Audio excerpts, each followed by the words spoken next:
Commission. That was Mr. Nzioka. Tunamkumbuka? Yes. Then after that, we had a representative from the National Police Service. Ama nimeruka mmoja? Nilikuwa nataka kujua kama mnanisikiza. Nimeruka nani? Yes, we had the National Council on Administration of Justice. And they shared with us what they do. We asked our questions, and they also told us their way forward, or some of the recommendations, or some of the plans they have to ensure that survivors are listened to and are prioritized. And hope when we finish the session today, we will have a combination or a consolidated list of asks which we are going to be presenting to these offices, so that by the time we are coming back for the conference next year, we can hold each other accountable. Sindio? Sisi pia tulikuwa held accountable. They asked us to ensure that we know the mandates of the different offices, and that is a task that we are taking up. So we've also asked them to ensure that their interventions at a survivor center, this is a journey that we are starting of building trust to ensure that the interventions provided by service providers along the referral pathway are survivor-centered and trauma-informed. Then after that, we had the National Police Service. Watu wangao.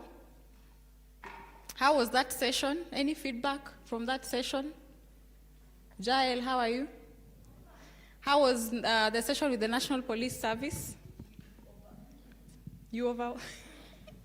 Let's not call people toothless dogs today, please. Okay, are they in the room? Okay, we as a team, as survivors, we overwhelmed them with these questions, which some of them we feel like they were not able to respond to immediately. And we went ahead and wrote some other information that we still demand for the responses today. Okay. Sawa sawa. Thank you for your feedback, Tobista. We are engaging. We keep engaging with the Office of the Inspector General, hoping. We had an engagement, I think, with them last year. They got to listen to a few members. That was from Nairobi County. But we are glad that we also had a representation for this national conference that has brought us together from all the 47 counties in Kenya. And it is a journey that we are starting. See, we want to build trust. We want them to trust us, and we want to trust them to ensure that the services they're offering are meeting us at our points of need. So we hope, or rather pray, that we will be engaging with them. We will organize for meetings. We listen to what Wango told them. She had 3 key asks. Munakumbuka zilikuwa gani? Do you remember the asks Wango presented? Can somebody remind us the first one, or any that you remember? Good morning, everybody. Good morning. One of the asks was if the police can consider setting up an SGBV unit to help support survivors rather than having these transfers and everything within the gender desks, so that we have one unit that is aligned with the work of SGBV. Yes, perfect. Thank you. Pigeni Johnston Makofi. That was one of the asks. What was the other ask? What was the second ask that we presented to the National Police Service? That we are hoping that by the time we are meeting with them here next year, we are reminding them and asking them the progress that they've made. Tuliuliza ask gani nyingine? Actually, Kongo Mimi, I remember it wasn't for the police service, but she directed a question to the ODPP, saying that sometimes you need to avail the information so that the survivor can access the information in their file, because sometimes they are not even aware of what is inside. Yeah. Yes, perfect. Okay, thank you. That was another one that we presented. And we can listen to Noah.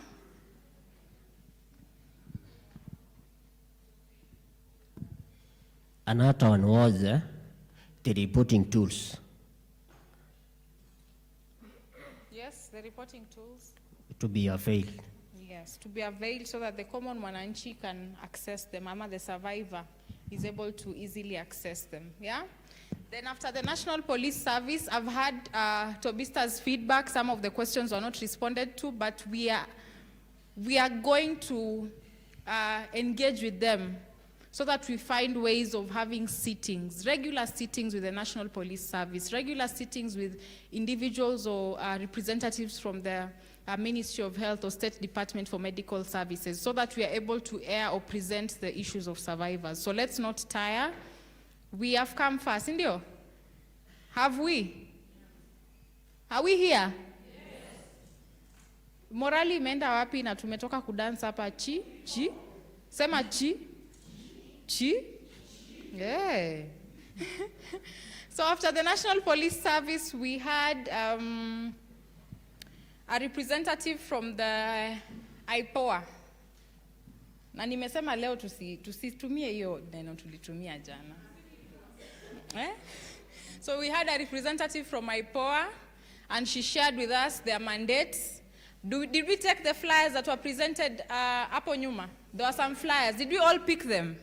Enough to take back to our counties? We didn't. Ensure you pick those flyers today. They brought us the flyers, and they have all the information that you need. The reporting channels, the email address, the USSD codes that they use. You can use those to present your cases of misconduct by the police or violations that are perpetrated by the police officers. Did you get their phone numbers before they left? Did we? So sahi ukiripoti kesi na ishugulikiwi, you know who to call, sindio? And hold them accountable. Tell them you are with us at the conference, you committed to supporting us, you committed to supporting the work that we are doing, and we have this case, and a police officer has not been following up on this case. Polisi akiitisha bribe, you know who to call. Yes? Hello? Si tulisema hatutaki mambo ya kupigia county commander, alafu tunapika kwa county commander, tunachapwa huko. Somebody shared a real life scenario hapa, sindio? That she reported to the higher person in the chain of command, and the person ended up violating their rights. Na alienda kupigania haki za survivor. So let's make use of the reporting channels that were provided for us. Then we also had the Office of the Director of Public Prosecution, who closed the session for us. Na she shared, the prosecutor shared how the Office of the Director of Public Prosecution works, their mandates, and they also asked us to be very vigilant, and that if we notice that there are any discrepancies or any issues that are arising, and we are being told by the investigating officer that kesi imefungwa na ODPP, tunafaa kuuliza nini? What did she say we ask for? Anyone? Anyone? We can have Sylvia. What did she say we ask for? Polisi akisema kesi imefungwa. Utaulizia hiyo file uone kama ile barua ambayo DPP imeandika kuonyesha ya kwamba kuna labda kulikuwa na gaps ambazo ilikuwa missing in the case. So you will request to see the file so that you see what the DPP had written. Yes. For you to rule out that the file has been closed. Thank you. Coffee kwa Sylvia. There were forms. The form 4B that you're saying is a form where you register your complaint. Let's not confuse the two. For this one, she said, because the questions that were coming up, Lucy asked that question, Alice asked that question, about why is it that most of the times when we are presenting our cases, we are being told that kesi imefungwa, or DPP amefunga kesi. And the representative from the Office of the Director of Public Prosecution clearly said, it is in rare cases. The chances of them kufunga kesi ni kidogo sana. Inamaanisha kwamba wakituma barua, na alisema mwenyewe, barua ikitumwa ni kwamba badilisheni hapa, murudishe kesi. So labda kuna mtu analegea mahali, anakataa kufanya investigation vizuri, ndio anasema kesi imefungwa. So let's hold them accountable. Ask for that letter. If they don't provide that letter, you have the OB number, call the office of the ODPP or write an email. We are moving forward, hivyo, si ndio? Yes, and then, oh, Joyce wants to say something. Asanteni sana. Kuna shida ambayo iko. Utapata kesi imesimamishwa because probably daktari haendi kotini or one witness hajaenda. And kama hujaisoma hiyo sheria ambayo kesi imefungwa, polisi atakuambia kesi imefungwa na kumbe imesimamishwa. Kuna different sections za katika katiba yao. Itakuambia section hii kesi imesimamishwa, and then ukiwa haujui utaachilia hapo na kesi inafanya nini? Inakufa. But ukifuatilia section ambayo kesi imesimamishwa kwayo, utasomewa and then unatafuta vile unaisimamisha tena. So it's just a matter of pale zile section, kwa sababu pengine polisi amekula na daktari, hataki daktari aende wapi? Kotini, na pengine amelishwa huku. So by the time unasumbukana, and at times hizi kazi ni ngumu by the way. Hata sisi pia tumakinike. Ukipata daktari hataki kwenda, nenda kwa mkubwa wake, ubadilishiwe daktari aende kotini. Badilishwa daktari, asubmit kesi, apeane kesi, muendelee. Hiyo ndio wakati mwingi tunasema kesi imeisha, imefungwa, na kumbe imesimamishwa ili mtafute witnesses waende. Asante. Asante. So mnasikia sisi pia tuko na jukumu. That is just saying sisi tuko na jukumu la kufanya. We can't hold somebody else accountable if we are not informed of the rules and laws that govern whatever human rights, any human rights issue that is happening. Sijana mnakumbuka ODPP alianza kutuambia tutaje sheria zenye ziko Kenya. We mentioned the Sexual Offences Act, the PADV Act, we have the Legal Aid Act, the Witness Protection Act, ziko nyingi. So if we have all these laws and we know all the information or the provisions that are on these laws, then it becomes easier for us to hold these duty bearers accountable. Because you simply are telling them, this is your mandate, you're supposed to ensure survivor gets medical services. Why is this survivor not getting medical services? Even the Constitution says that everybody has a right to health. So that's a reminder for us to be accountable. Okay, we can listen to Sylvia. Okay, I'm not disputing the point that the mama said, but I want to put some clarification. Daktari hawezi badilishwa kwa sababu kuna wale madaktari ambao wamekuwa trained kuhandle survivors. Alafu kama yeye ndiye alikuwa anaangalia survivor akaandika vile ilikuwa na already nini yake kokotini, hawezi badilisha daktari mwingine ambaye kuangalia survivor kwa sababu there are so many things hajui kuhusu survivor.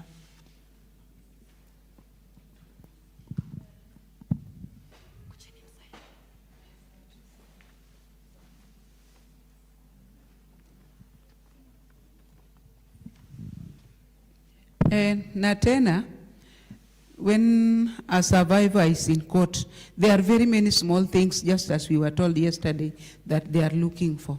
So, when a survivor is a child, and the case is ongoing, this child should be told to call a spade, everything that happened, because these lawyers look on very, very minute things. I lost a case on a survivor, a 12-year-old girl defiled by a 70-year-old man. They twisted the case, and at the end of it, I was told that there was lack of evidence. The first lack of evidence is that they changed a doctor. So changing a doctor can make the case to be very weak.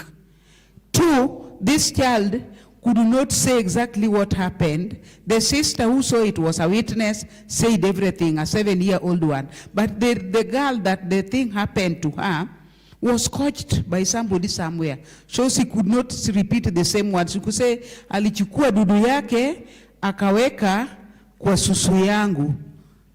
So you see, now just that is only making the case now not true. So the child should be told how to call these organs, so that when she says, say he did this, he took this, he put it here, it was painful and whatever. Even there's a case I'm handling now of a mentally challenged girl that was raped by a known person. She's 16 years, she was defiled, 16 years. But when she went there, the doctors, after writing, now there was no doctor to sign PRC form. They are saying now, this child is you what? So I had to force the doctor who examined her to write that. Then we are also having another challenge that if we are not careful, we'll make most cases to get lost. I raised my hand yesterday. I wanted to tell these officers, but I was not given that chance. I don't know whether it is happening only in Kisumu, that when you go to take, a patient from the hospital to the police station, they send you to a cyber. And there they tell you that the PRC form is found at the cyber. They are pinned together with the P3 form. So you go and bring for them, you buy it, it is bought at 50 shillings. If a survivor doesn't have that, you who is taking the survivor, you buy it. It is binded together, and it is now bought from outside. But I can remember that we really have those PRC forms in plenty. We were given by Wangu. Even I supplied them to the hospital. So I asked the hospital authority, I still have about 3 of them. Why can't I give you? And they told me, no, we are not nowadays using those ones. These ones are, PRCs being issued at the police station. So I'm just asking that let us be very vigilant on how the survivor is explaining herself or himself to what happened. Not just beating the books, calling a thing, and then at the end of it you hear that there's no case to be answered. Yeah, thank you.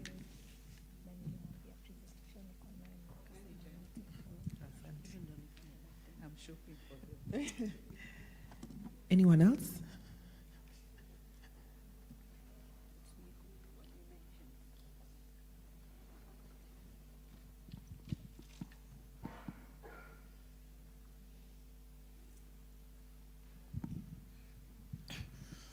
Good morning. Tukiongelea mambo ya madaktari kuandikisha barua ama kupiga sahihi, most of them wanakataa kwa sababu wanasema siku ya kuenda kotini itabidi yeye ndiye aende. Wanakataa kwa sababu pesa, wanasema pesa hawana ya kwenda kotini kwa sababu kotini ni mbali, saa zingine hakuna mwenye anawapatia pesa ya kuenda. Sasa hiyo pia inachangia madaktari saa zingine kusaini. Ndio maana wanaepa. So it is because of transport.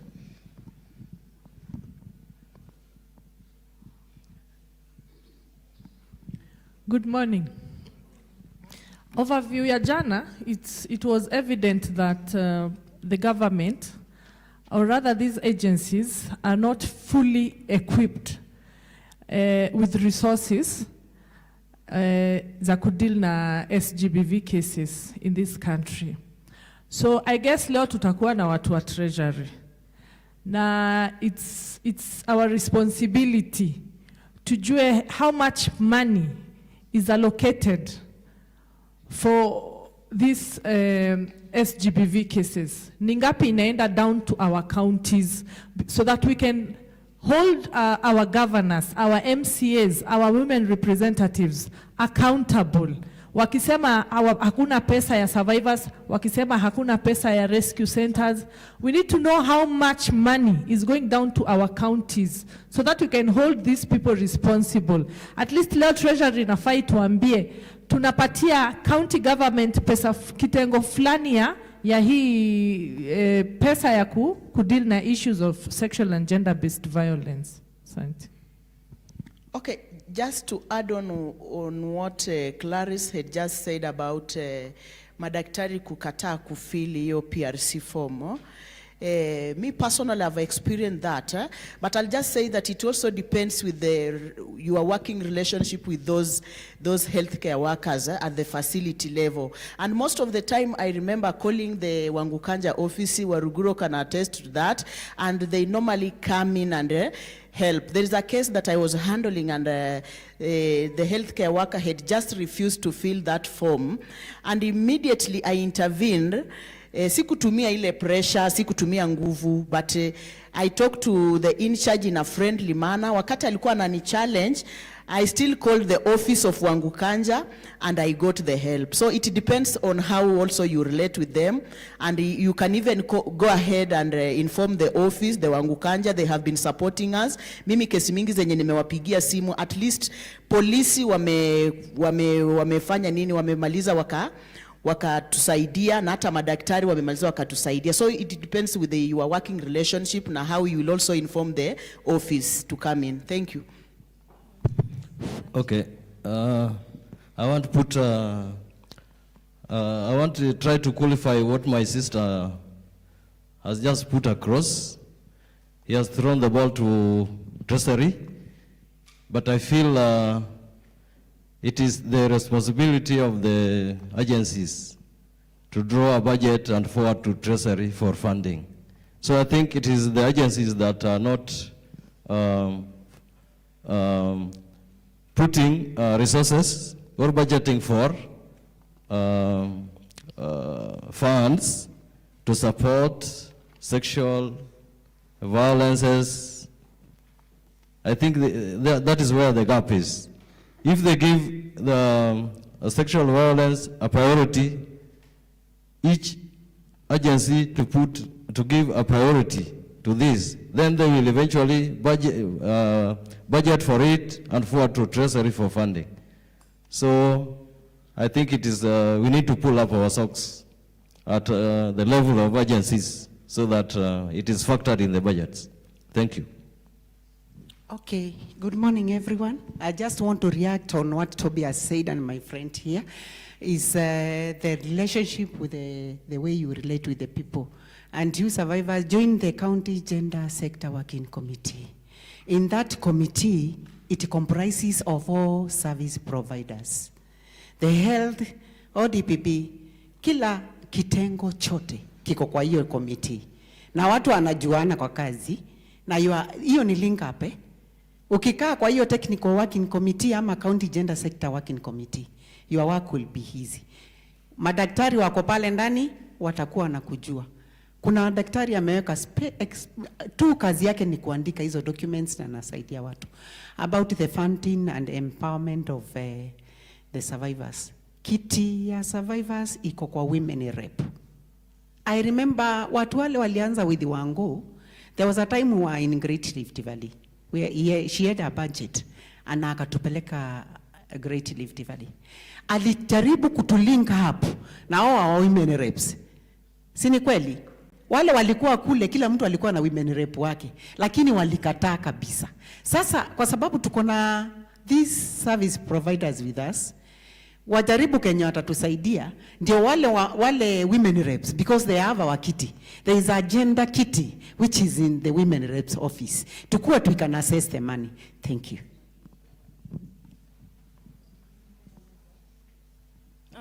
We can take one more hand here. Okay. Yangu, according to yesterday's, this, it's like our watu ambayo wako in these senior offices, hawajui kenye kinaendelea katika kitengo cha chini. So if you look at ule wa NPS, most of the questions ambazo tulimuuliza ni kama alitapatapa. Hakuweza kujibu kulingana na jinsi ambavyo tulikuwa tunataka atujibie. And then if ukiangalia even the toll free number hana, so it's like wala tu niliona at least wako a little bit composed in IPOA na ODPP, but the rest walitapatapa. It's like ni sisi tu tutabuild relationship kwa wale tunaishi na wao mashinani, those from the county commander kutelemuka, so that ukipeleka kesi yako it will be very easier for you. Vile tu Tobesta amesema, you build the PR wewe na wale mko na wao ka county. Thank you. Thank you for that feedback, Lydia. We'll take from Turkana County. Okay, mine, I just want to share a few things that I just noticed while in Turkana there. There are two people here. There are two people here who are able to kill the case. Daktari na polisi. Why? Because we have two categories of survivors. Kuna survivor ambaye amesoma na kuna mwenye hajasoma. So unapata ya kwamba during kuandika statement, askari badala andike kama alirepiwa ama ni defilement case, unapata ana use less language kama assault. So akitumia that term assault, ina hiyo case haiendi mahali popote. So napata ya kwamba as survivors we have a role. we have a role even ya ku-escort our survivors ambao tunawasupport mpaka kwa police station, kuhakikisha ujue ya kwamba what statement ambayo imeandikwa mahali pale ili isaidie hiyo kesi kwenda mbele. Na kwa madaktari pia, usipopata yule ambaye ako na hiyo passion ya kusaidia survivor, anaandika vitu hapo ambaye ifika kotini unaambiwa this case is weak. And also we had another case in Turkana whereby we had a survivor, she was a minor. She was defiled, and then it happened ya kwamba the relative of the perpetrator is also a doctor here in Nairobi. So unapata huyo daktari alikuwa na influence the whole process. Anaongea na huyo daktari mwingine mpaka tukawa serious, tukafuatilia hiyo case, tukamwambia we want you to write what you've just seen. Na ikabidi tupaka tukareport to the higher offices, and of which the counselor of the LSRH mwenye tunafanya naye kwa wellness center alifuatwa kwake hiyo jioni, akawa anathreateniwa, anaandikiwa messages, akaambiwa hiyo kesi ikifika kotini you need to watch your back. But we stood our ground because we were also working with the gender police desk ambao who are our friends, tumekuwa tufanya na wao kazi, ndio wakatusaidia mpaka hiyo kesi ikaenda mbele. So as survivors we need to create a good relationship with the gender police and also even with the magistrate, ndio kesi ikienda mahali pale unaongea na yeye kabla ajisikiza hiyo kesi, ajue ya kwamba hii kesi iko na interest na there are people of the higher offices ambao wako involved, because unapata kama perpetrator ni mtu anajiweza, wana influence hiyo kesi kabisa mpaka inakuwa ngumu. Thank you. Thank you. I want to say two things very quickly. One, the success or the failure of any case is anchored on the evidence that is provided. So as we prepare and we look for evidence to support a case in court, it is important for us to be able to note the type of evidence will be able to determine the success or the failure of that case. Two, I don't want to contradict my colleague who said the funds for gender are just mainly in the women reps office. That is not true, because even county government and even national government, they have the gender departments and they have a budget for it. So it is up to us to be able to know what at the national government is supposed to be able to support gender activities, and even at the county level, and then together with the women rep, because a lot of these funds have been divided into all these, the county government, the national government, the affirmative action funds. So we need to go out of our way, look for information in terms of what is the percentage of what goes to the National Government Affirmative Action Fund that is supposed to be able to support the type of activities that we are clamoring for. And then at the county government also, and even at the national government. That way we will be able to know as we push, there is something that is there for us or that should have been done for us that is yet to be done. Thank you.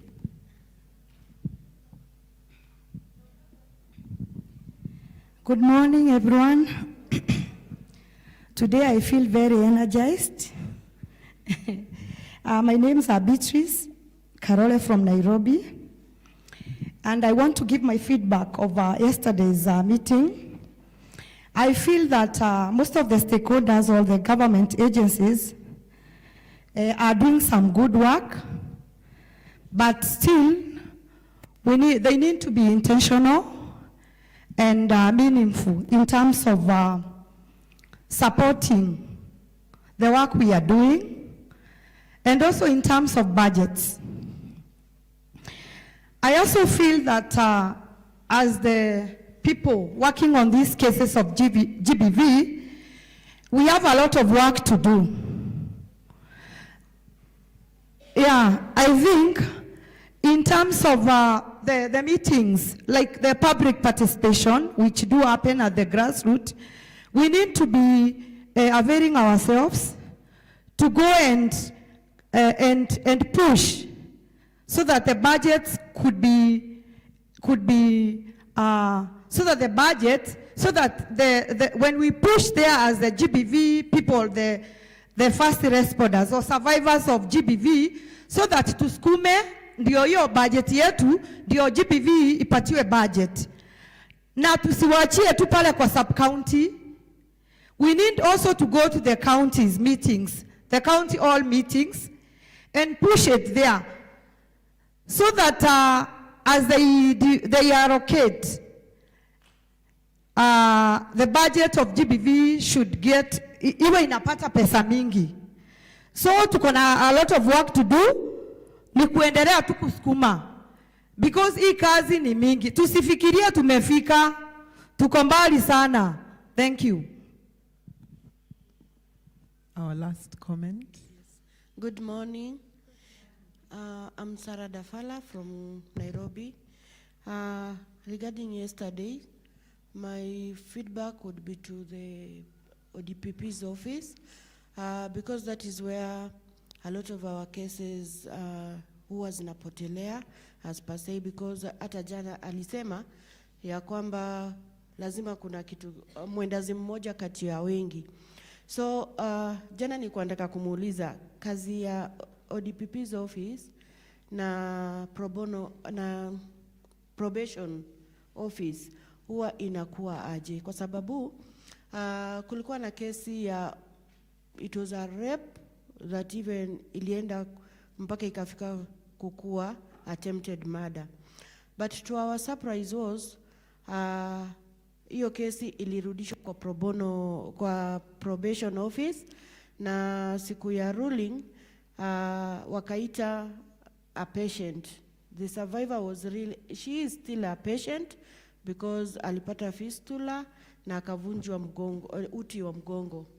So hiyo si tulikuwa tunajua ni kesi inasonga ikisonga, but to our surprise probation office wakiwa pamoja na ODPP walieka huyu patient hayuko sawa kiakili, lakini akakubalika.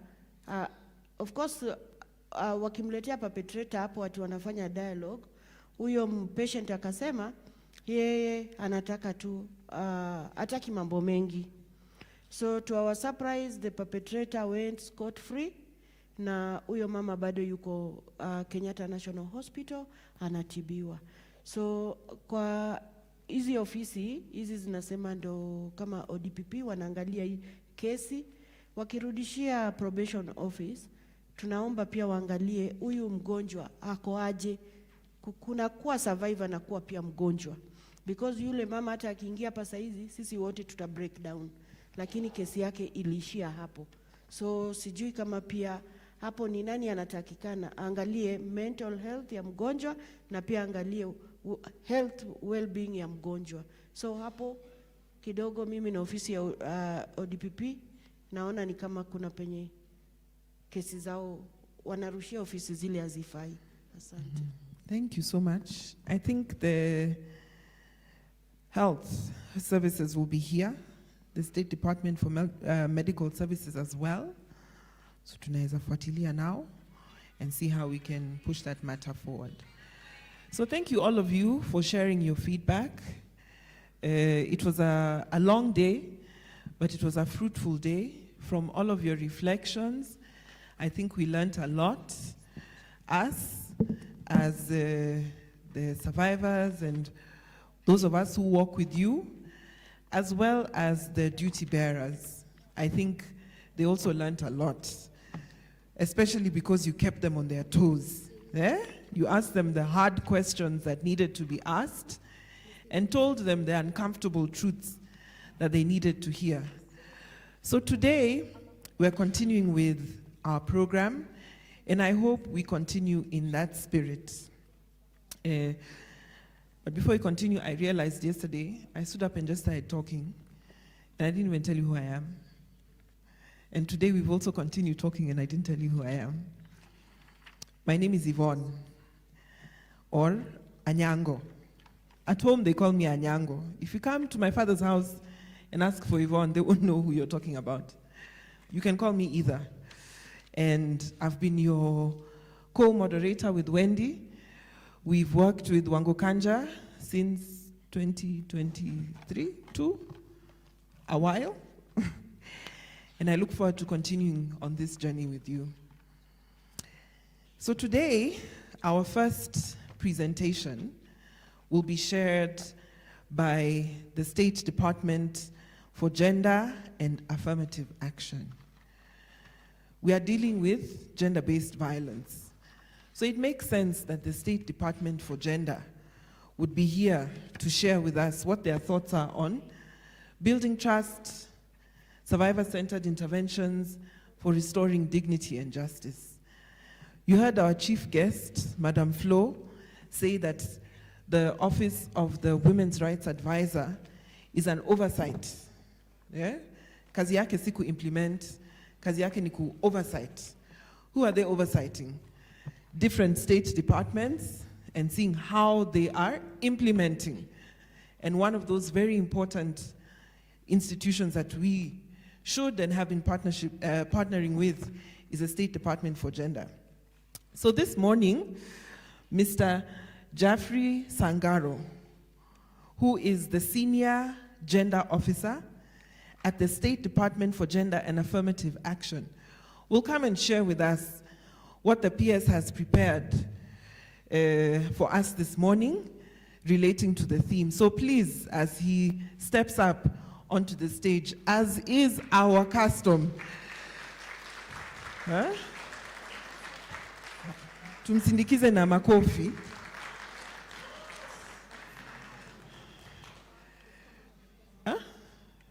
Podium.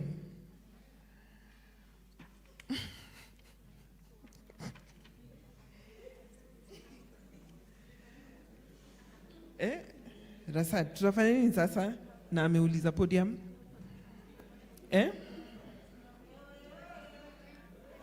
Oe.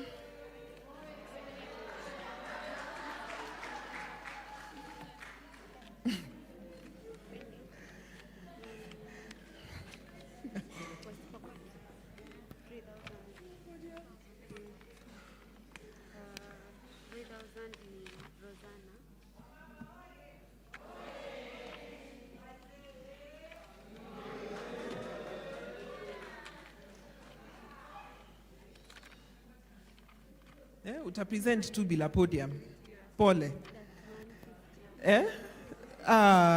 Tumemkosea. Tumletee tu podium. Makofi. Makofi kwa podium.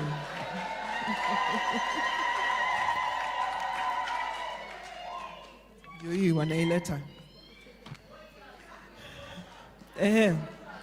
Wakileta podium, anaweza jiintroduce. Alafu wakileta podium, ndio anaingia hiyo speech. Si ndio? Aya basi.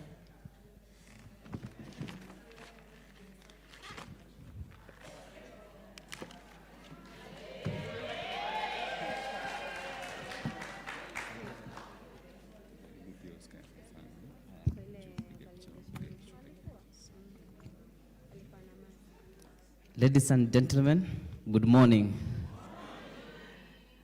My name is Jaffrey Sangaro.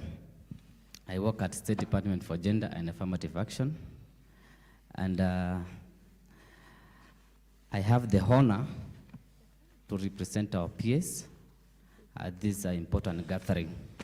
This morning, I stand before you with privilege of delivering a speech on behalf of our Principal Secretary, Mrs. Anne Wangombe, who due to other national commitments could not be with us in person, but sends her warm regards and support for the work of the meeting being held here today. With your permission, ladies and gentlemen, I will now proceed to read the PS keynote address. The Chief Executive Officer and founder of the Wangu Kanja Foundation, Mrs. Wangu Kanja, representative of the ministry departments and agencies, development partners, and civil society organizations, distinguished guests, GBV survivors represented here, ladies and gentlemen, good morning. It is both an honor and a solemn duty for me to stand before you today at the National Survivors Conference 2025 a landmark gathering that reminds us of both our painful past and our hope future. I stand before you not just as a Principal Secretary for Gender and Affirmative Action, but as a servant of justice, a believer in healing, and a champion of dignity for all. Let me begin by paying tribute to the survivors. You are the heart of this conference and the soul of our collective journey. Your courage in speaking your truth, your resilience in rebuilding your lives, and your insistence on justice are what drives our policies, programs, and our national consensus.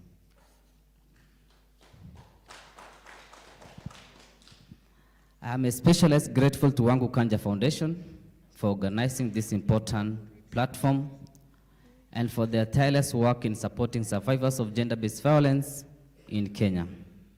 I also wish to sincerely recognize and commend the presence and support of all government of Kenya ministries, departments, and agencies, whose commitment to addressing GBV remains vital to our national agenda. Most importantly, I extend my heartfelt respect and admiration to the survivors of GBV represented here from all the 47 counties.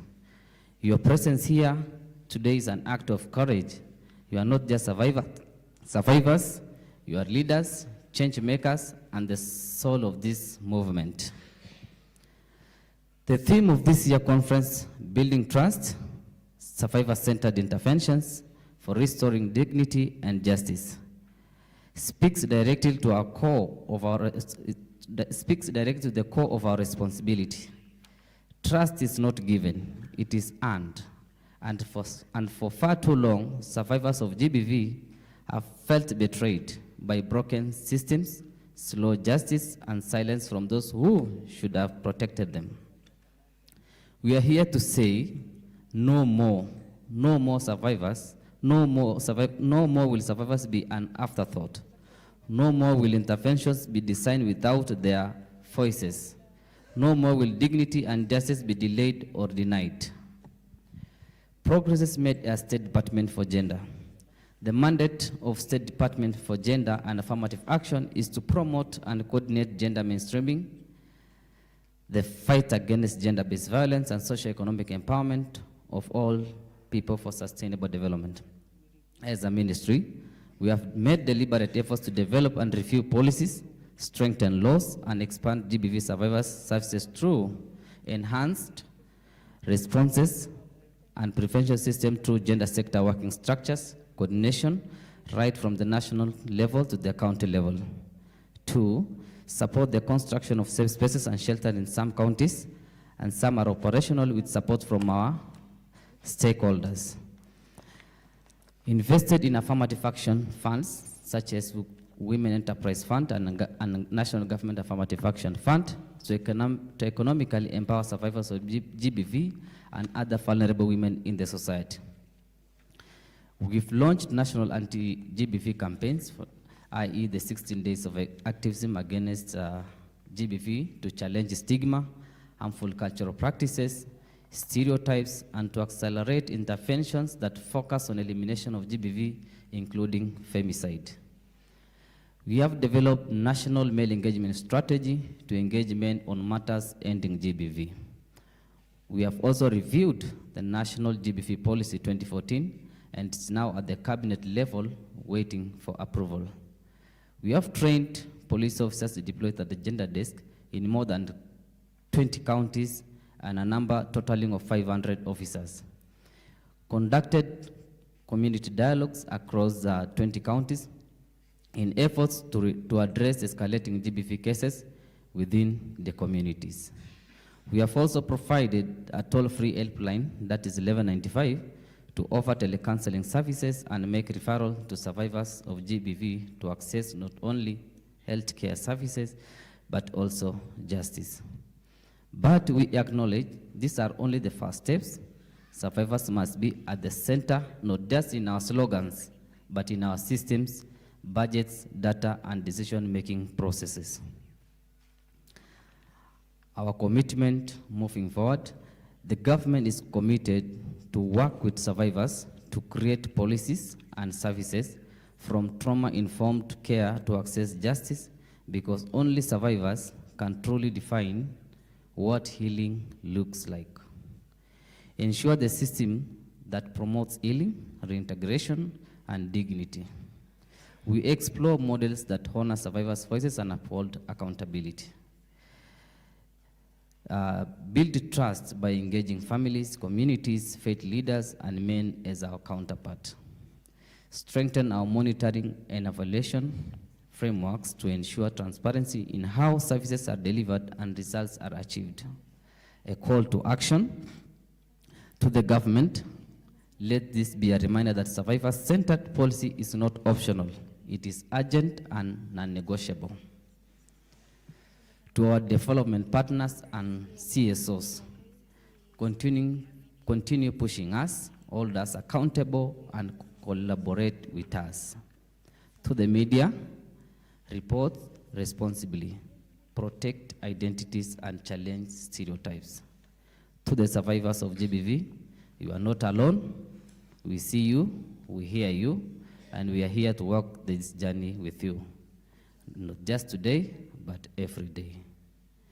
Let this conference not be an event, but a movement. A movement where survivors shape the agenda, a movement where dignity is restored, a movement where justice is not a privilege, but a promise delivered. Together, let us build trust, let us center the survivor, and let us restore dignity and justice for generations to come. Thank you, and God bless you all. Thank you so much, Jeffrey. Thank you for sharing those remarks from the PS. If you're comfortable, perhaps you can send a message back. I understand that you are reading on behalf of the PS, but maybe you can receive some comments, some feedback, thank you, whatever it is you'd like Jeffrey to send, whatever message you'd like Jeffrey to send to the PS on your behalf. I think this is the time that you should share it. As a senior agenda officer, Jeffrey, I hope that you'll receive the comments that you're getting in the spirit that they're shared, which is to build trust and to focus on a survivor-centered approach. And you'll share them with the PS, and we can follow up after on how to engage and see them through. So we'll take some feedback, comments, a message that Jeffrey can share with the PS on your behalf. Good morning, and thank you so much, Jeffrey, for that. First and foremost, the first thing she talked about is about that is Anne Mheshimiwa, is about the safe houses. So kindly would love to know, as survivors working in Nairobi, what is the status of safe houses in terms of if they are the ones that are being constructed, where are they and what timelines do you have for them for the completion? Pardon, status for Nairobi? For safe houses. Okay. Nairobi County, specifically where are they being built? I think we know of one. And secondly, what are the timelines for their completion?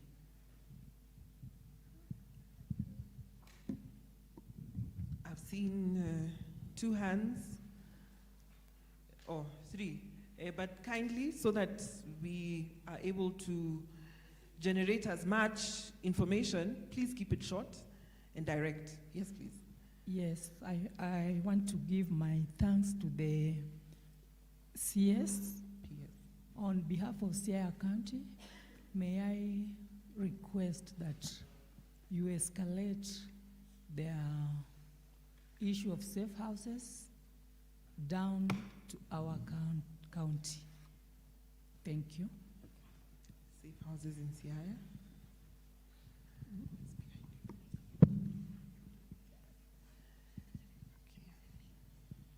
Jambo. Jambo. Mimi ni kutoka Tana River, Ralia Nyathan Biotu. Swali yangu ni kwamba kwa Geoffrey na ofisi yako na Mama Ann, huko Tana River hatuna rescue center hata moja. watoto wengine na wamama wengine wanaishi nao. Wengine tunawafundisha, tunachanga kama kikundi, tunawafundisha. Na hao wote ni survivors. Na ukiangalia hii pesa ya ngafu ambayo inasemekana women rep atasaidia ama national government inasaidia. Wallahi mimi nasema hizo mambo na ngafu sisi ni story kwetu. Hatuna habari na mambo na ngafu. Kwa hivyo mimi ninauliza, mko na mikakati gani kuhusu Tana River? Totally hatuna county yote, maana tuko na sub county 7 na hakuna sub county iko na ama headquarter hakuna. Ya pili, tukirescue mtoto tunaanza na polisi. Tukipeleka polisi kama ni msichana 15-12, polisi ilikuwa amepata bibi, umemletea bibi, ukimtoa pale unarudisha kwa familia. Ebu fanyeni maneno ya Tana River, tuko mbaya. Asante. So we'll move row by row.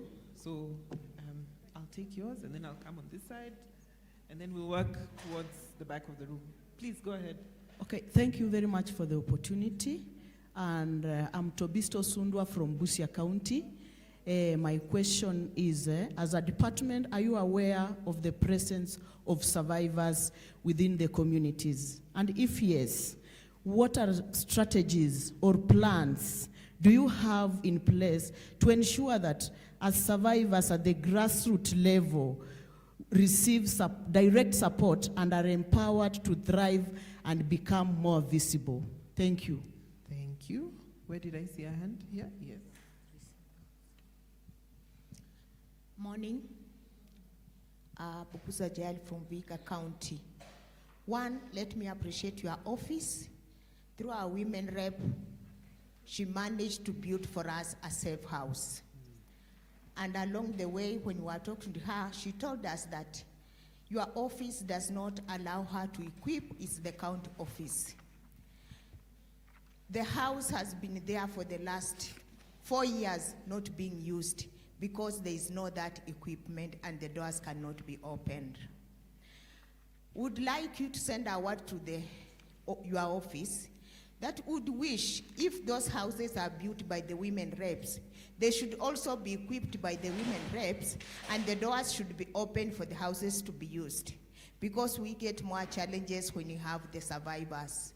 2, is there any open way that we can see the budget within the women representatives office governing the gender issues within our counties, so that when we claim what is supposed to be given back to the survivors, we know this is the figure that is supposed to be given back to the community. Thank you. Thank you. And we can also write down any questions we may have. And if your question has already been asked, which county? Mombasa. Good morning. Vihiga. Just a second. You write your questions as well, and we'll make sure that they get them. Asante sana. I'm Samikwa kutoka West Pokot County. Langu ni hili. Sisi tunatoka area ya wafugaji. Ukiwa na survivor, hakuna penye unaweka. Nauliza ofisi yenu, mtatusaidia aje? Kwa sababu sisi kule, survivors wetu, kwanza zaidi ni early marriages na sexual violence. Akikukimbilia upeleke kwa polisi, polisi anakuambia unaniletea, unataka mimi niweke wapi? Unarudi nayo. Na hapo we iko hali ya hatari. What are we going to do? Help us. Thank you. Thank you. Just a second, I'm coming to you. Asante sana ofisi ya Gender and Affirmative Action. Nina maswali machache ningependa tafadhali uyapeleke. Kwanza, umesema kwamba mna strengthen the law yenye itasaidia survivors. Hapa survivors sisi ni wa SGBV. Ile aibu. Sasa sijui kama mtatujumulisha kwa GBV ama yetu hii survival yetu hii ya aibu yenye nafanya watu tusionekane, tunyajificha, itakuwa tofauti. Jambo la kwanza. La pili, je, yule yuko mashinani anapataje ujumbe kuhusu hiyo sheria ambayo imehimizwa? Because probably itaweza kuwa sheria yenye iko hapo kwa ofisi, inafanya hapo kwa ofisi, it's a document that has been kept in the office. What about that person down on the ground? Atapataje hii sheria ili msaidie? Kwa sababu ya kusema hii ni kwamba mara nyingi watu wetu they shy away from reporting cases kwa sababu hajui ni wapi akiambiwa hii ataingililia hapa. Tafadhali, kama kuna kabajeti of creating awareness down on the ground, ni lipi ambalo hili ofisi inafanya? Ni wapi tukikwama tunakimbilia? Wapi tutaenda kama haya yameshinda? Na sheria yenye umeweka katika hii ofisi, tafadhali awareness creation, ipangiwe budget, watu wapate hii ripoti chini mashinani. Asante. Asante sana. We'll come to the other side. Okay. We'll come back. Good morning. I'm Judy from Mombasa. My question is, we truly appreciate the work your office is continuing to do in support of vulnerable population. May I kindly inquire whether there are opportunities for the support or collaboration with our existing shelters? And how can we benefit from the services?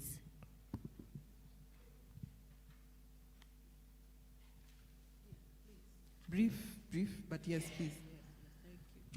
And those of you who can, you can write down. We'll make sure they're asked. Good morning. My name is Alice Karanja from Kiambu County.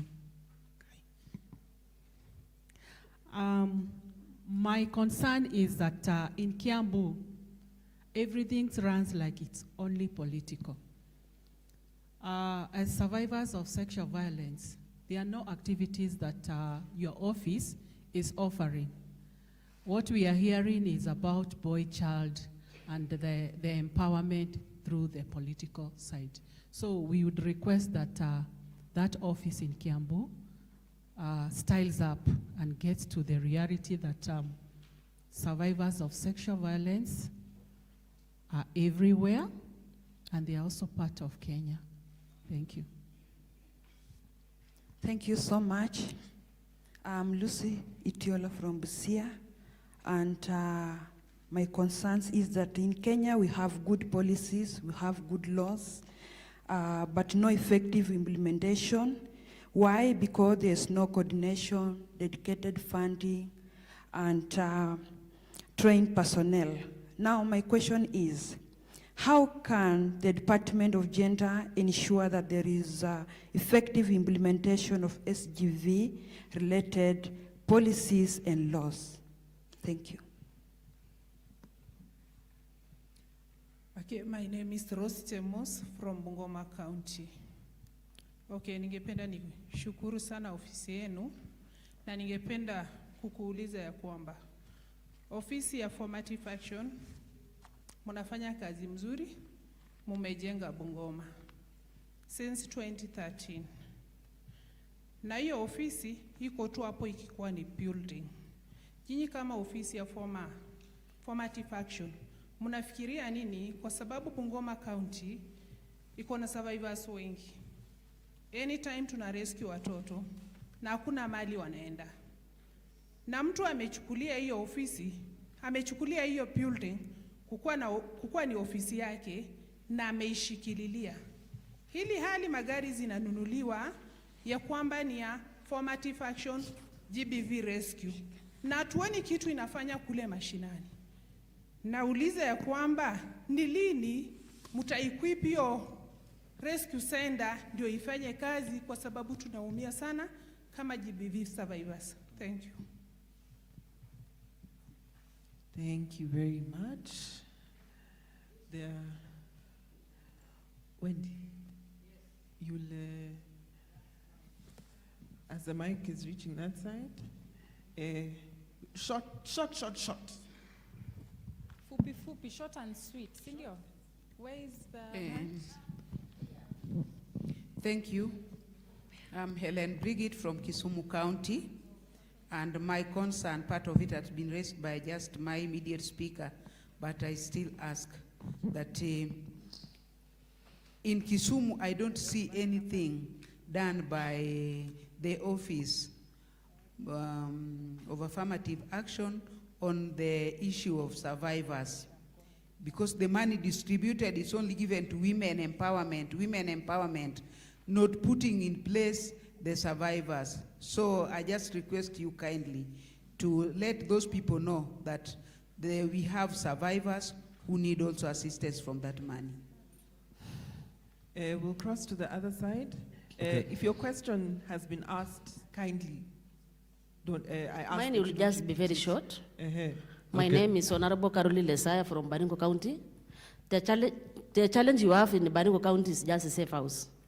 So I'm humbly requesting my brother, we have that challenge in Baringo, just to do the necessary. Thank you. Good morning. Okay, thank you. Yes. Hello? Lamu County, eh? Yes. Yes, good morning. Yeah?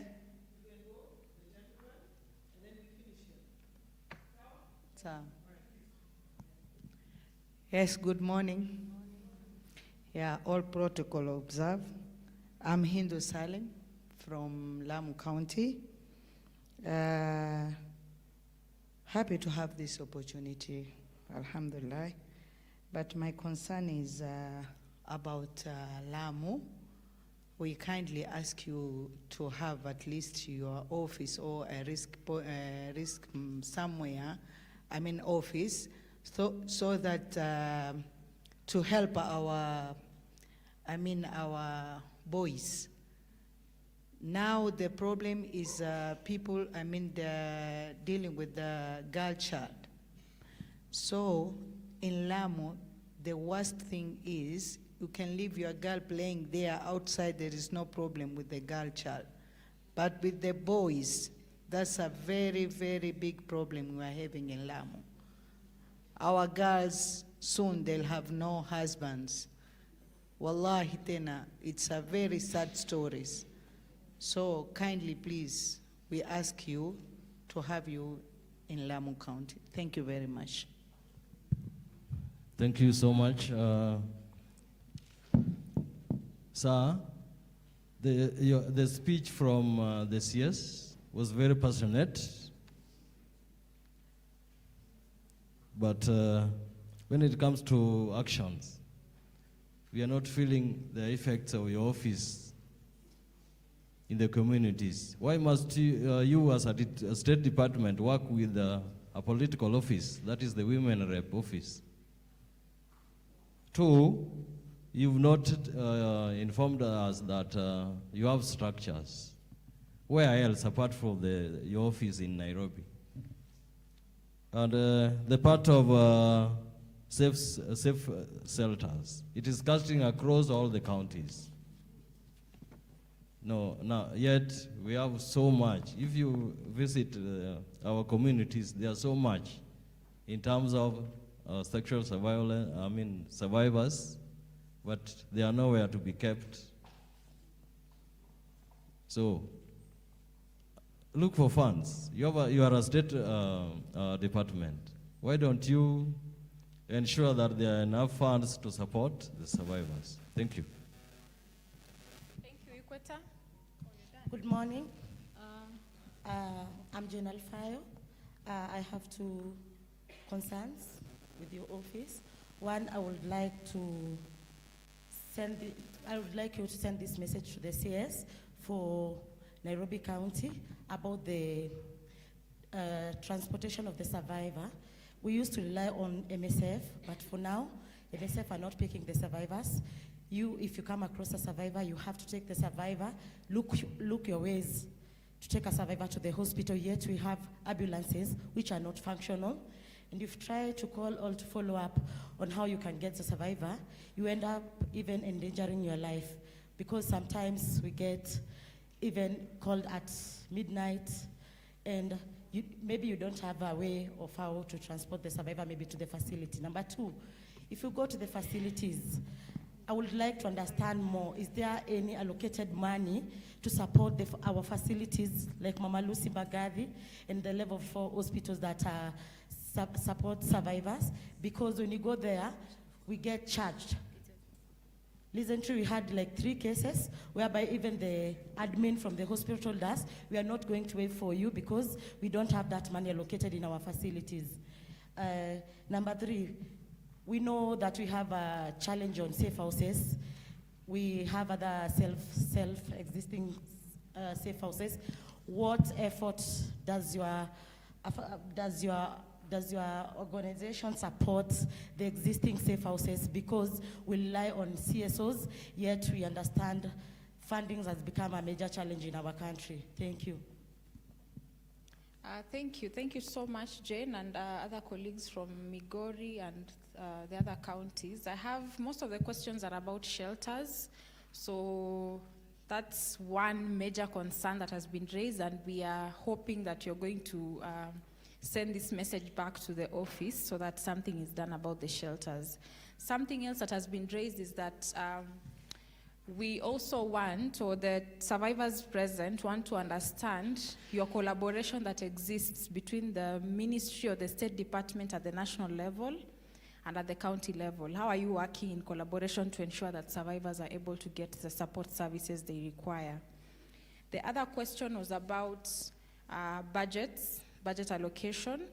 As a State Department, what budgets did you present to the Treasury to support survivors and support initiatives to end sexual violence in Kenya? I guess we can allow him to respond to those.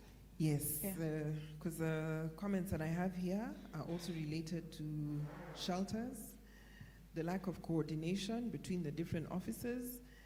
To quote, the blame is shifted from one end to the other. Who is the one who is ultimately responsible to and accountable to survivors? I think there was also a comment around a lack of understanding on the mandate of the State Department, especially as relates to dealing with survivors of SGBV, as well as the budget allocation. I understand that you were reading a speech on behalf of the PS. A lot has been said, and it's been said in the spirit of trying to make things more efficient and to make things work and to build trust between your office and the survivors present.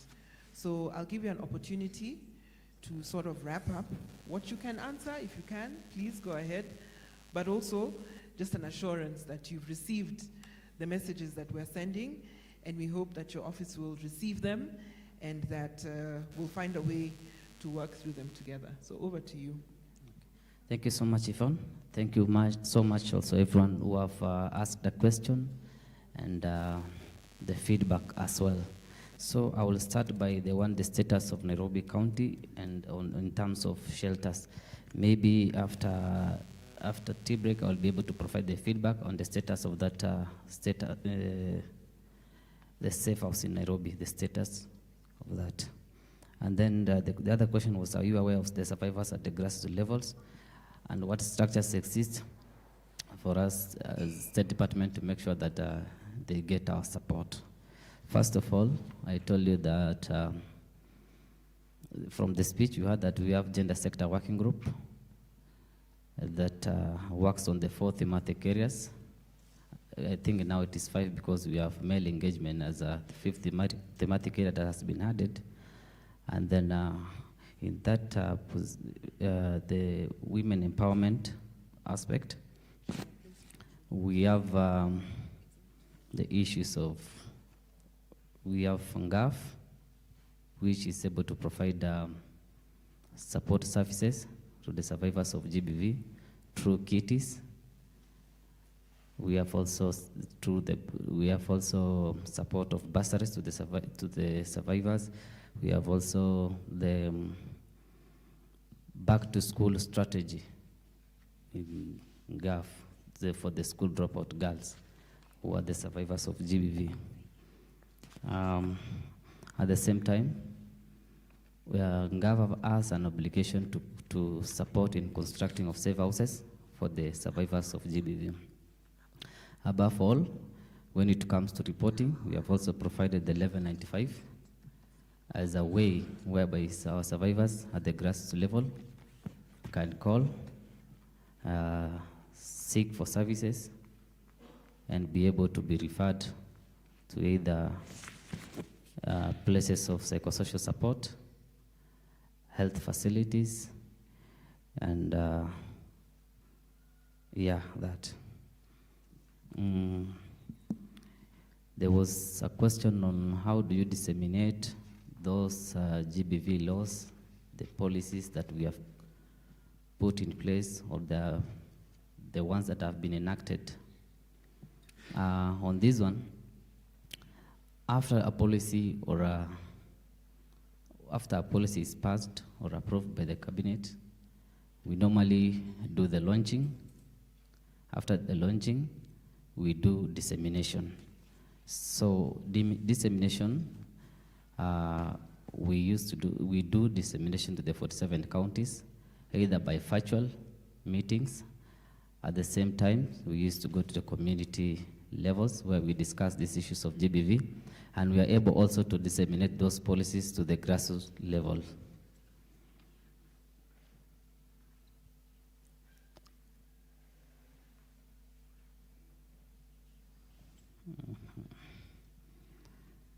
Maybe one last question is, I think there's a lack of clarity on what the mandate is of the department. So maybe in just 2 sentences or 3, what is it that the State Department actually exists to do, especially in relation to responding, preventing sexual and gender-based violence, the mandate of your office? In terms of prevention,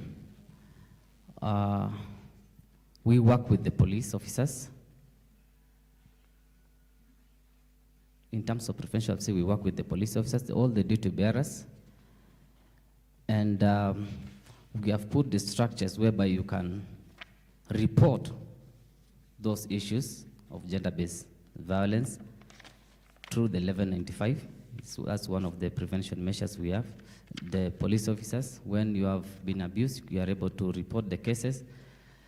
And then in terms of prevention, we are doing campaigns through the social media campaigns, the print media, so that people become aware of the issues to do with the GBV. In terms of response, we also have structures. Those one is the existence of 1195, where you can report the case. We have also the referral. Through the referral pathway, you can be able to be referred to the medical facilities, and the survivor will get treatment, psychosocial support, and all those needs for the survivors.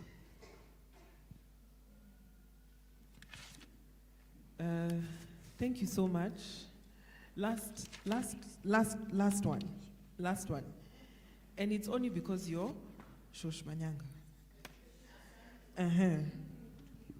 Mine is actually not a question to him, but a feedback for those who had asked about Nairobi County. Allow me to stand. Yes, I'm beautiful, and yeah. And tomorrow is Friday, he'll call me Rose. Allow me to stand. I wanted to comment, there was someone who asked about Nairobi County facilities charging. Remember, health is a devolved system. The fact that health is devolved, we have county governments that come in with specific finance acts that allow us, that they are the ones that are manning it. So what we have done in Nairobi County, when the finance bill was done, one of the issues that was put in was for services, GBV services, to be charged. And we have made a petition on the same, and that has been changed. However, I know one of the other issues that we have a challenge is, and I know this is also on media, and I would stand and say, is we have different ways of the way the level 4s and 5s are being governed. And that also goes with Kenyatta Hospital. If you go to Kenyatta Hospital, you will be charged, unless the case goes to the social worker for waiving. However, I was hoping my senior from the Department of Reproductive Health would be here to also be able to guide us, because even me at the county level, I'm fighting so much with the CEOs to ensure that GBV services are for free. So what we have done is any matter on sexual violence is without payment. I don't like using the word is for free because kuna mtu analipia. Sindio? Government or whoever or the whatever or the partner. However, for sexual violence, any case on sexual violence is free, is without payment, but for gender-based violence, it will be assessed in the medical social worker's office, where the system or the structure will guarantee you a waiver. But all the gender defenders and the survivors within Nairobi County know who to get in case they have a challenge, because in Nairobi County, I have GBV focal persons within the sub-county that you can reach out. As for the ambulances not picking people, again, the GBV defenders, the human rights defenders, every time, most of you are members of my technical working groups at the sub-county level. I always say, let's not reach here to complain. When you have a problem, we have a 1508 toll-free line. Umeenda Mbagathi, you were not assisted. Send a text on that number. By 4 o'clock, if it is a matter touching on GBV, I will have to respond to it. Because it will come, whoever has the number will send it to the lead of the program. So let's work with that, and let's not wait for cases. Kitu imefanyika, call me, and I think Lorraine, we work on that quite well. But we do have our challenges, and we have put it in our finance bill, and it was passed, and so far now, in case you have any challenges with payment, kindly tell us. As for the collection or collecting of survivors, MSF is no longer doing it. But as you all know, partners are pulling out, and remember now, matters gender-based violence with most partners is no longer gender-based violence. They're using the word, they've removed the word gender, and they're using the word sexual violence, for reasons best known to the partner on how they are going to provide that service. However, again, our 1508 ambulances are there. We are working very closely with the Women Reps Office with a program called Transform Women, Inform Lives, that is supporting us on providing of ambulances to pick survivors. But you have a challenge again, you all know who to reach, kindly. So let's not make survivors suffer within the Nairobi County. Asante sana Shosh, asante, and to... Lastly, there was the feedbacks on the together, so that we can release Jeffrey after he concludes.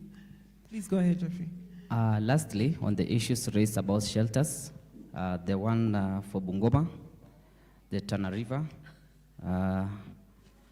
Vihiga, West Pokot, Kisumu, the issue of Baringo County, Kiambu, and Lamu. All this will be escalated the leadership by tomorrow, and then we'll be able to do a follow-up together with this team of Wangu Kanja Foundation for accountability. Asante sana. Thank you so much, and please send our greetings and our thanks for making the time to share a word with us today. Makofi kwake tafadhali. Those are the claps you want to send back to the peers. Surely. Hata vigelegele hamna. Hapo. I hope you receive it and you pass our message on. Now, are you ready for the next one? No? Someone said no. Niambie na kifua basi. Nani alisema pana? Surely. And we're here to discuss serious things. If you're not ready, please, I suggest you take a walk. It's very cold outside. That cold will beat your face, utaamka. Na utakuwa tayari for the next session, which is, mko tayari? Hapo sawa. So, now, I would like to call up the State Department of Children's Services. We got a taste. We got a little taste yesterday, from the Deputy Director, Mr. Bigoro. Remember him in the afternoon? You don't remember him? That you are Siwamini? Mnamkumbuka? Sana. Sasa ametuma kolego wake. Anaitwa Lois Anzigale.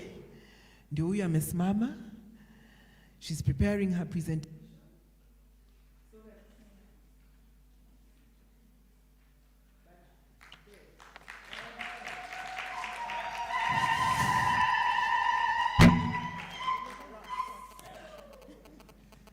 Embarrassment. So, it's my pleasure to introduce Lois Anzigale, Principal Children Officer at the State Department for Children's Services. She's going to share with us a little bit what the department does. And perhaps you can start by highlighting for us what your mandate is. I think that question has come up quite a bit. Watu wanataka kuelewa hapo Children's Services mnafanya nini? So that we can ask you the questions that allow us to build trust and highlight these survivor-centered interventions. So Lois, please, the floor is yours. If you can keep the presentation around 15 minutes, that would be great. Thank you. Maximum 20. As you can see, there's a lot people want to say. So the floor is yours. Please go ahead. Thank you. Good morning. As it has been said, my name is Lois Anzigale. I am a children officer, principal children officer. I am based at the headquarters at the NSSF building under the department called Child Protection. I have a presentation. I don't know if someone will help me to move it.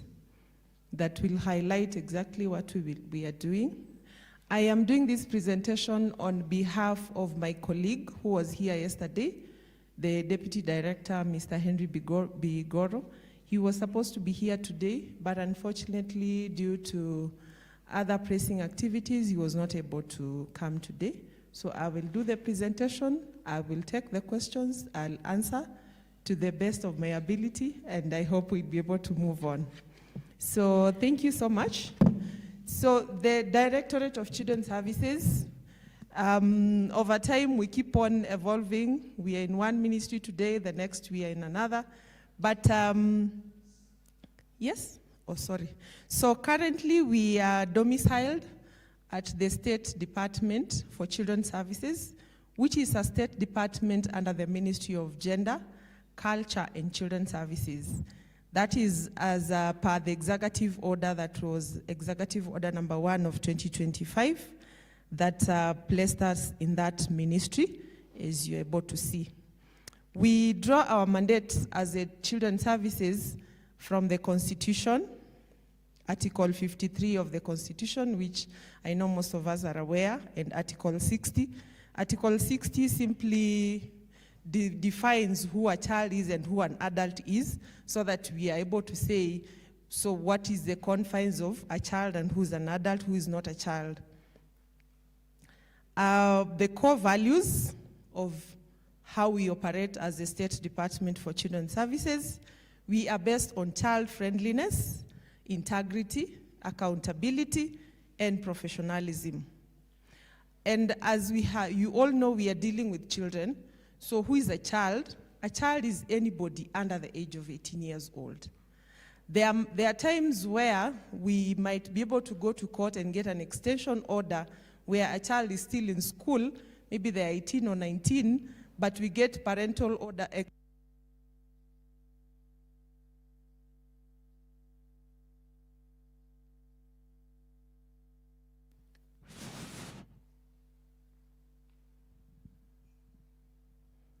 We can get orders to extend parental responsibility after the age of 18, but as defined, a child is anybody under the age of 18 years old.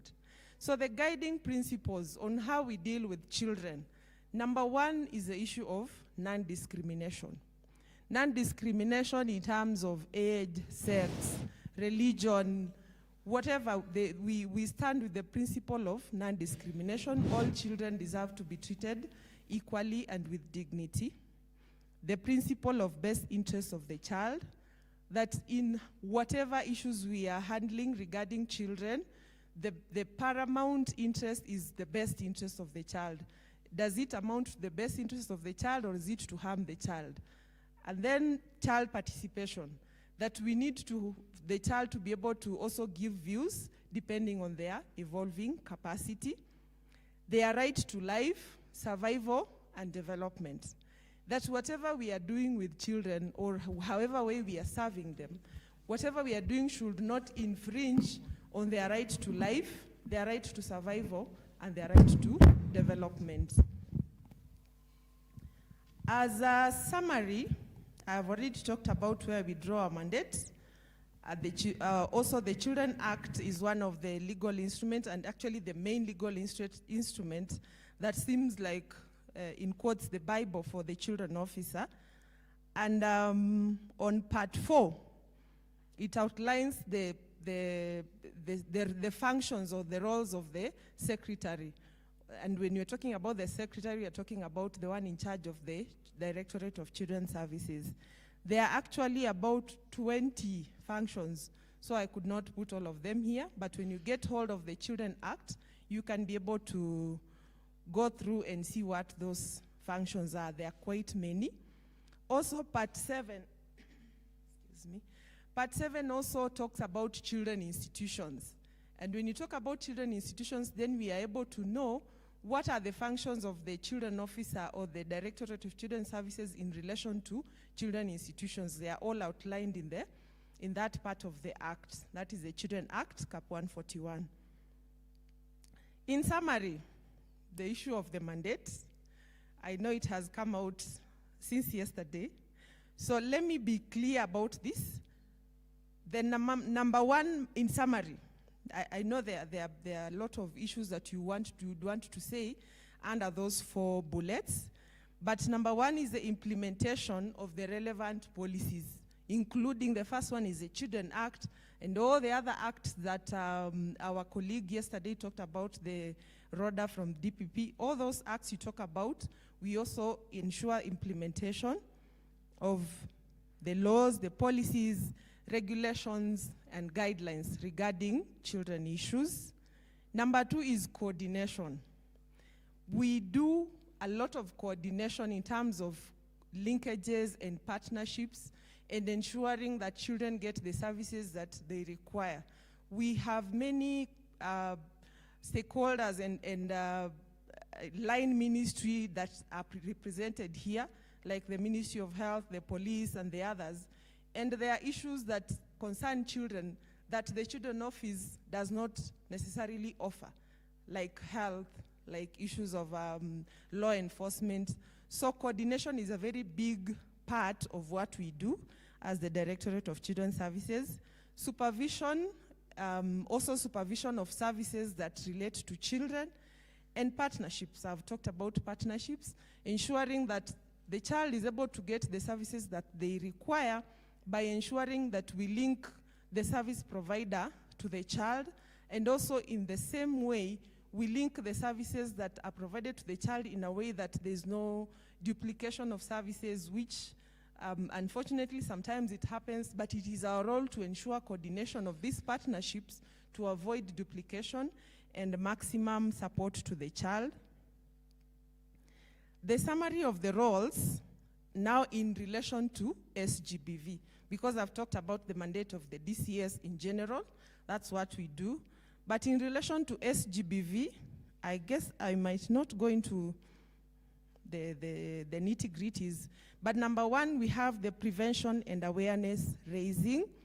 Prevention and awareness raising through a lot of advocacies, a lot of community sensitization programs, and all this is in partnership with the CSOs within the communities.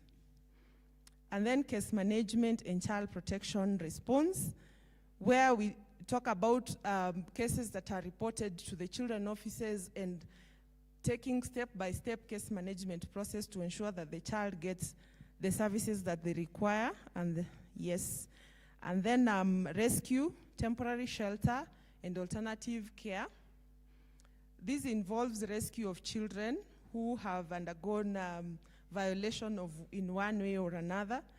And just as I am talking about rescue, temporary shelter, and alternative care, I want to be careful to mention that the direction that the government is taking is towards family and community-based care rather than institutional care for children. Such that if you're talking about rescue and temporary shelter, it should mean exactly that it is the last resort for us to take a child from family-based care into a shelter or institutional care. And it should be very temporal in nature, ensuring that in the soonest possible opportunity, they are reintegrated back to family care. Then coordination of multi-sectoral collaboration. I've already talked about that it is our role to ensure that the partners that we work with within the communities are able to reach the child, and the child is able to get the services as required based on the people that are the CSOs and the partners that are within the communities that we serve. Legal and policy support, again, linking a child to legal support whenever this is necessary, and especially on issues of SGBV, making sure that whenever there are issues that are stalling, if it is reported to us, we are able to link them to support organizations or CSOs that can be able to follow up and escalate, and also even within the police and the other justice actors. Data collection and monitoring, that is ensuring that whatever we are handling, we are able to record and keep data on the cases that we are handling. Because there's always a saying that if it is not recorded, then it never happened. Not that in real sense it didn't happen, but if there's no record, then there's no way of following up and ensuring that whatever we are doing is actualized if there's no records for it. Just emphasizing on issues of proper record keeping. Psychosocial support and reintegration. Again, here we coordinate provision of psychosocial support, trauma counseling, and rehabilitation. Again, as the Children's Office, we do not do counseling, we do not do trauma support, we do not give that, but we coordinate. How do we ensure that a child who has undergone SGBV gets these services? By linking them with the organizations that are supposed to provide these services. And also conducting follow-up. Remember I talked about on instances of rescue and temporary shelter that should be the last resort, and at the earliest opportunity available, the child should be able to be reintegrated back to family care or to the community. Therefore, it is also the role of the children officer to conduct follow-up and ensure that the child has reintegrated back to the community or to the alternative care placement that the child was placed to. And that marks the end of my presentation. I've tried to rush. Yeah. Thank you so much. I think it's clear, I hope, what the mandate of your office is.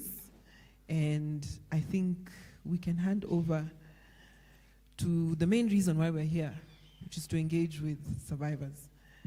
So we'll take some comments, questions, brief, so that as many of us can share as possible. Thank you, Madam. My name is Alice Karanja. I want to be very direct and let you know that in Kiambu County, and especially Thika sub-county. Sorry, which sub-county? Thika. Okay. There are very many cases of child development. And once they reach the courts, there seems to be intentional delay, and sometimes the cases are not being heard. I sit in the CUC, and we've been raising these concerns severally. as a respondent of sexual violence on children. So I'm really requesting that you look on that matter. You look on that matter. That is what I would say for now. And the cases that the cases of children who are in the safe shelters, would want to see their cases progressing in court.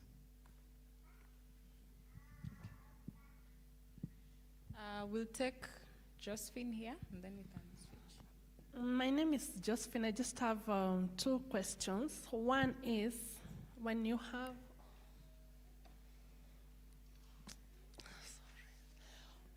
an cooperative children officer, what do you do? Sorry? An cooperative children officer. Where this case we have handled as a cluster. He doesn't come to the meetings. He doesn't attend to us through WhatsApp group for the cluster. There is a case he has not handled for a long time. The girl is due to deliver at the moment, and she has not been rescued because the pregnancy was for her father. So the second question is, we have a certain rescue center whereby they do not have food and they have children. They do not have food. Awana mpaka cooking fat, yet the owner or the director has to curse. She does according to the social worker from that rescue center, she was saying that this director has money, but to give out for buying food is a problem. Until these children are sent every Saturday to a certain soko to go and beg food. It's so sad, and we were handling, and we don't know how it will go. Asante. Kwa majina naitwa Helda kutoka Kilifi County. Your name? Helda from Kilifi County. But napenda kuongelea 2 sub-counties, Malindi sub-county and Magarini sub-county. Kule kwetu ofisa wenu tunawaita baba watoto na mama watoto. Malindi and Kilifi and Magarini ni uasi katika upande wenu wa ofisi. Kusema hivyo ni kwamba kama vile mwenzangu amesema, they don't cooperate. Alafu nauliza, transfer za officers wenu huwa mnachukua muda gani? Kwa sababu kama Malindi and Kilifi tulipolalamika sana, wali exchangewa tu, wa Malindi akapelekwa Magarini na wa Magarini akaletwa Malindi. So the same problem still bado iko hapo, and hakuna ile good rapport between wao na community ama wao na CSOs. Alafu another question, uwa wakati mwingi hawana transport. Tunasikitika kuona wakati tunaita baba watoto na mama watoto kwenda kurescue child marriage. Unangangana lakini anakuambia sina transport. So at the end of the day unapata mtoto anaolewa akiwa mdogo, yet ofisa umejaribu amesema hana transport. The last thing is kupeleka, nimeona hapo katika presentation yako umesema kupeleka mtoto rescue center ni kazi yao. Lakini unaweza ita baba watoto ama mama watoto, umerescue mtoto, umepeleka police, then anaitwa kwenda kuchukua mtoto apeleke rescue center. Unapata mtoto anakaa hapo the whole day, ofisa hajaenda kuchukua mtoto. At the end of the day unapigia na kuambia hiyo si kazi yako, si ushanipatia, achana na hiyo kazi. Unapata ayo tena anakupigia, anakuambia unataka nilale na mtoto hapa kwa seli na mtoto atakani kulala. So unaona kuko na shida hapo. So please madam, Magarini and Malindi, au hata uwatransfer walete huko waone wenzao vile wanafanya kazi. Asante. We'll take another from this side. So we'll start with Millie, then we'll listen to Flo, then we'll go to Winfred. And then ensure you're not repeating a question that has been asked. Siwezi repeat. Asante sana kwa kazi nzuri mnafanya. So my question is, there are some, naitwa Millie. You can call me Min or Millie. So my question is, kuna gender desk or other police stations, they are not equipped.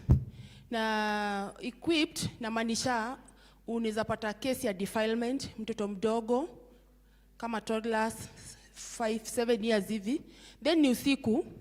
So the first thing, after kutoka OC ama maybe police station, unampeleka police post. Police post wanakuambia mtoto haizi lala hapo juu, gender desk haina diaper, haina mattress, hakuna chakula. So na ni usiku. Children's office, umejua children's office huwa zinafungwa usiku, wana operate during mchana. So polisi anakuambia urudi na huyo mtoto ulale na yeye, kesho mlete. So my question ni, polisi mwenyewe anasema ukienda na mtoto kwa nyumba ulale na yeye akufe atakushika. My question ni, who is supposed to equip police stations? Nyinyi kama State Department ya Children's Services, hizo police at least zinafaa zikuwe na ka mattress, ka diaper, ka blanketi for emergency purposes. Mtoto usiku atalala wapi? Sasa hizo children's offices zimefungwa, police station ndio iko pale na mimi siwezi lala na yeye. Secondly, umesema vizuri you don't offer trauma counseling, psychology. Now I was in a certain meeting with our sub-county focal persons.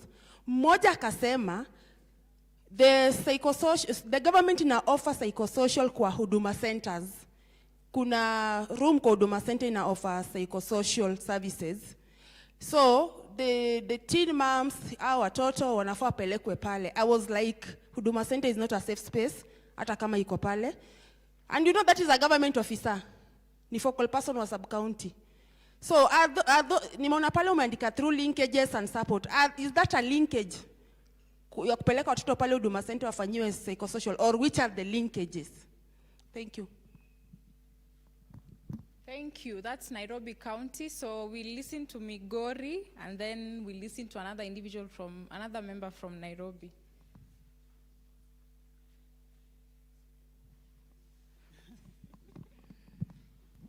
Sorry. Good morning, ladies and gentlemen. Dear Madam Director, I'm Ure from Migori County, Nyateke Sub-County. I'm a CPV in the house. Thank you so much for putting it very well. But I would request that you inform my colleagues that the Directorate of Children's Services has a structure from national to community level, because you didn't touch it. Thank you so much. I have the mic. I have the mic. My name is Florence Kea from Nairobi County. Thank you so much, Lois. And first of all,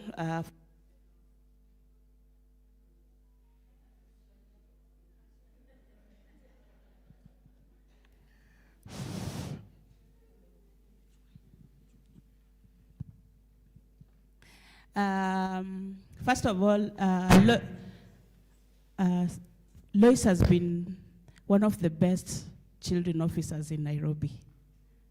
And now she has gone to near where the decisions are being made. Yes. And for me,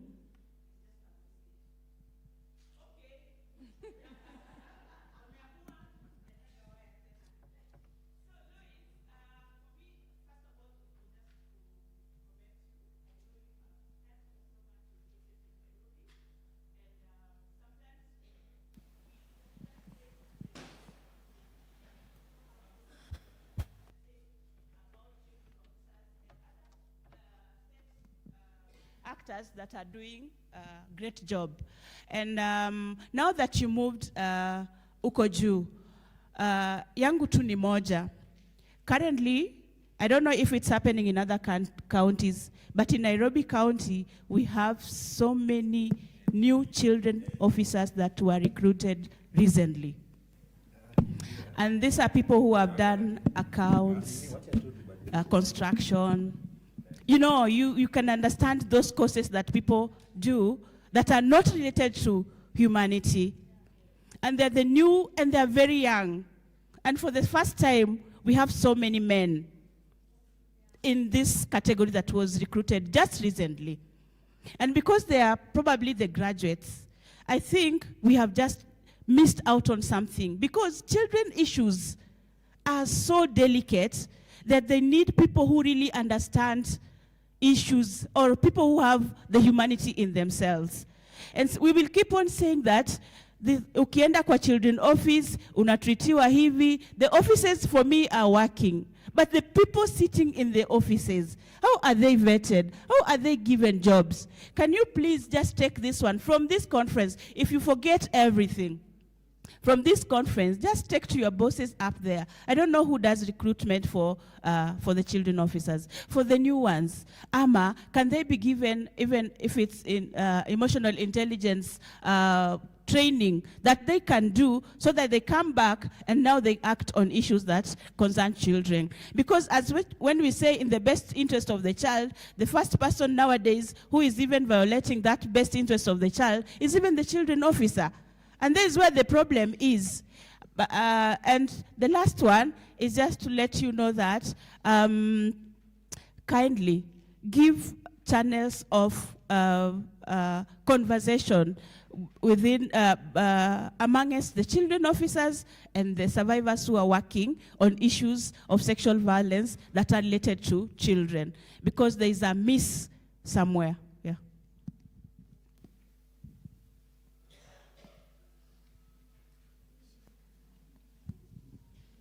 Good morning. Is somebody else talking? Oh, okay.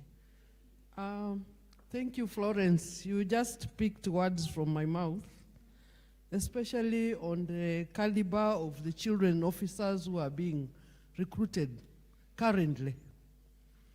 As she has mentioned, children's issues are very, very delicate. And they require officers who have studied humanities at the university. So if you give an economist to handle a children's matter, what are you saying? Does he understand what the best interest of the child is? I think that is something you need to take up very, very seriously. Number two is the ratio of children's officers, especially mashinani. She has just said that there are so many in Nairobi. Go to South Mugirango or any other place, uko ndani ndani. You'll be shocked, and that's where we have violations of children. There could be just one children's officer or two in a sub-county. I think you need to distribute your children's officers. We are privy to some information which I don't want to mention here. That when people's children are being recruited to be children's officers, they prefer to be in town.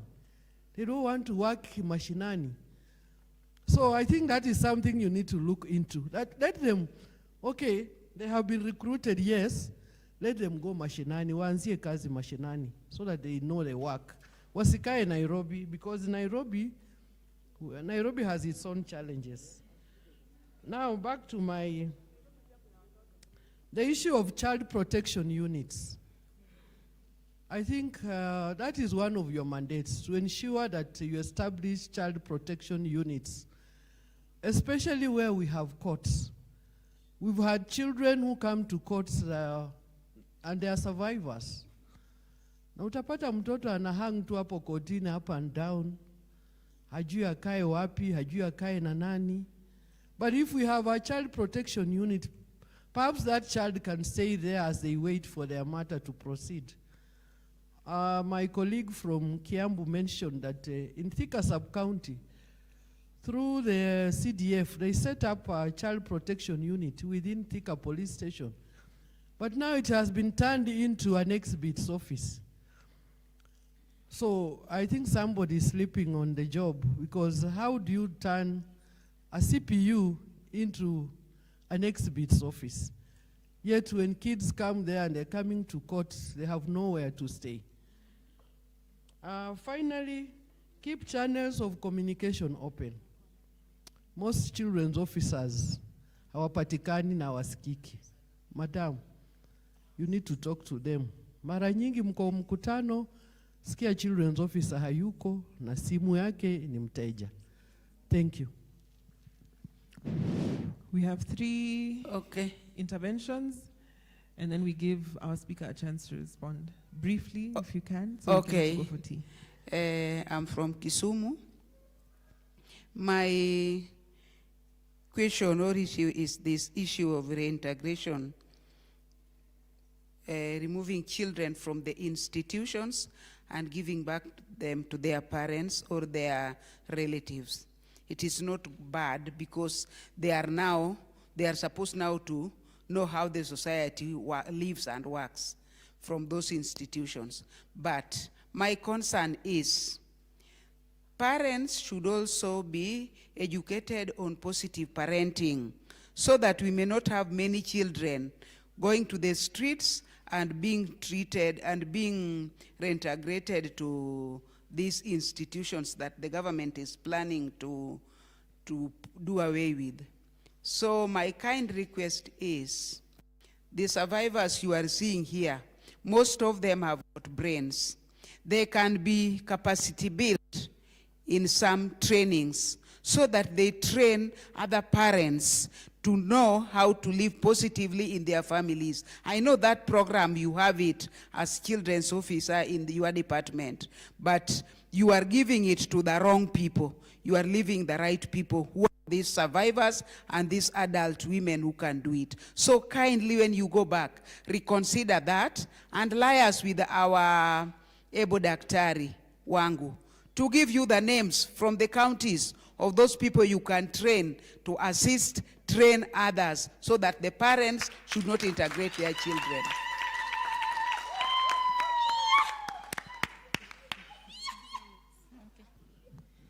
Morning, everyone. Mkoto from Kakamega County. Swali langu kwa gender officer ni kwamba in Kakamega County. In Kakamega County, first of all, our officer is not friendly. Number 2, is it in order? Sorry, your officer is not? Friendly. Friendly? Yeah. Number 2, is it in order? Mimi nimeenda na mtoto ananiambia niende nilale na yeye kwangu, and yet one of your roles is to provide temporary shelter. Number 3, Kakamega County, I don't know if the headquarter, you are aware that kuna cartels in the space.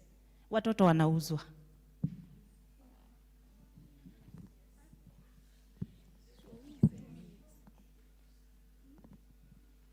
By name's Rosanna Kashor from West Pokot. Kuna kitu mtaka uliza ofisi ya watoto. Na hiyo watoto hata Mungu naangalia hawa. Hii watoto naita chogora ni watoto ama ni kitu kingine? Ya pili, Kacheliba Kongelai. Tuko na watoto ya survivors. Tumeregister, there are about 70. We have a children officer in Kacheliba and also in North Pokot and West Pokot. But hii watoto wako kwa kambi, hakuna mtu anawaona hata kidogo. But we have a children officer there, well dressed, very smart. Na yani imenisumbua akili kabisa. I want to know these chogoras and these children in the camp, kama wanaitwa watoto wa Kenya ama hapana, from West Pokot. Did you say camp? Camp. Wako tu kwa kambi yao, kambi Turkana, na kuna wengine wako hapo. Lakini hakuna mtu na consider hii watoto. Unapata tu anakimbia hapo.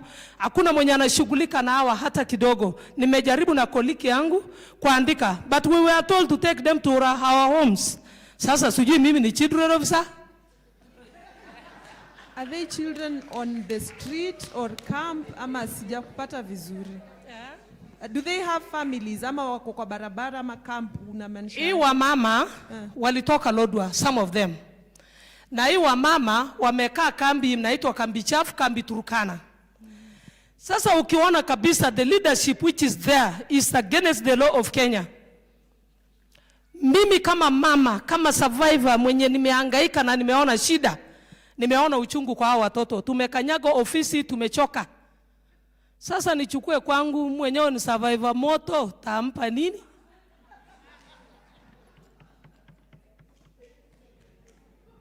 So, my name is Winfred. Thank you so much, Lois. For me, Winfred from? From Nairobi County. Yeah, so what I have to say is that maybe the issue of prevention first. I also interact a lot with the issues of watoto, and prevention is the key. You realize that in the community, watu wanajua kwa chief, watu wanajua shule, wanajua hospitali, but Directorate of Children Services, we take so much time maybe to help people understand kesi za watoto lazima zipite huko so that mtoi apate justice. So there is just that issue of you are not being felt completely. We wouldn't say like the us who know where to go. Yes, there are those children officers who support us, I would say, from my sub-county, Ebaka Central. And again, I would say the police also from the JEDA understands, but I also want to talk about the CPU. I don't want to repeat that has been talked about. Let it be equipped, but you're not really being felt.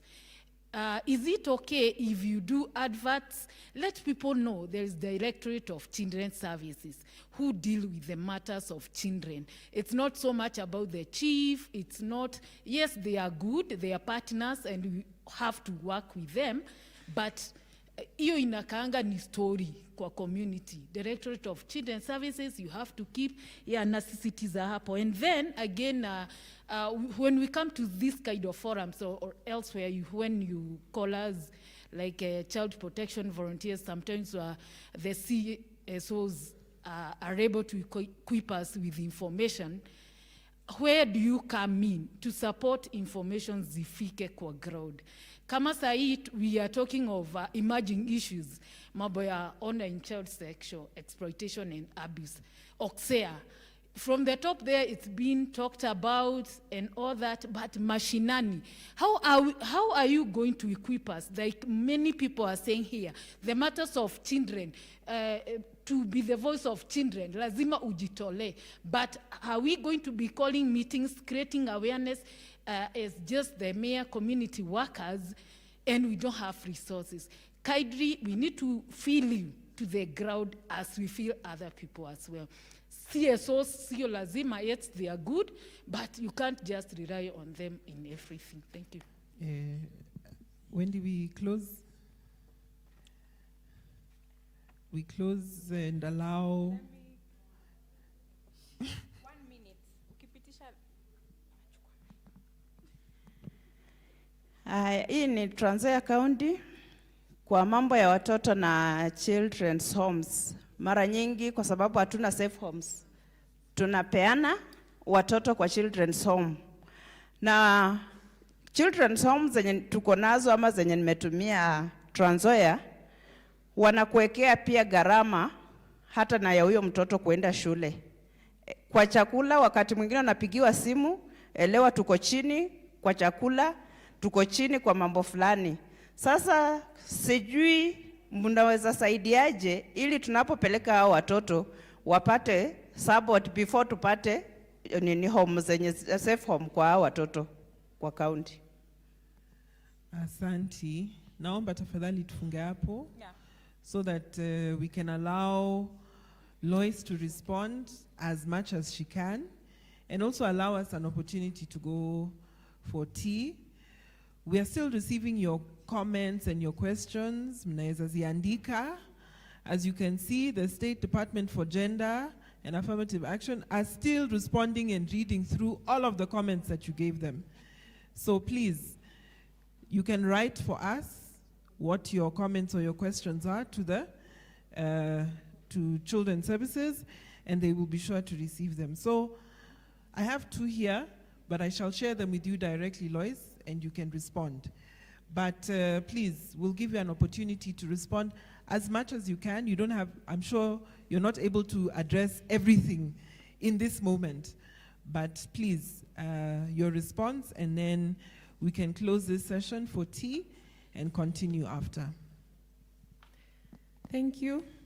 I will respond to what I am able to. There are others I will be able to escalate.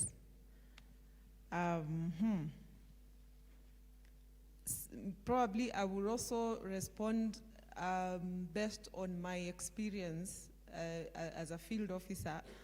I have worked in Makadara, I have worked in Kasarani for some time, I have worked at the Children's Court, and I have recently moved to the headquarters. So maybe some of the responses would be based on my experience as a field officer, but there are some other issues that, of course, I will need to escalate to our bosses to deal with, especially on issues of staffing and recruitment of officers. I don't think I have the capacity to respond to that, but the comments have been noted. I will be able to escalate. Let me start on the issue of CUCs, not CUC, CPUs. I know that the Children Act, the current Children Act, has a provision for establishment of child protection units in the police stations to support with temporary shelter for children, and it's for children in need of care and protection or children in conflict with the law. So I do not want to, there's a comment someone made back there that sometimes survivors go with children to the court and they have nowhere to place them. If we had CPUs, that would not be appropriate for such children. It's for children who are separated and probably they're in court because either they're in conflict or they're in need of care and protection for one reason or another. Then in terms of equipping CPUs and establishment, as practice has been, there are areas where CPUs are really working well, but there are other places where it is a challenge. We have a model or the ideal of how we expect CPUs to operate, but not most of the times we have been able to achieve that for one reason or another. But in places where we have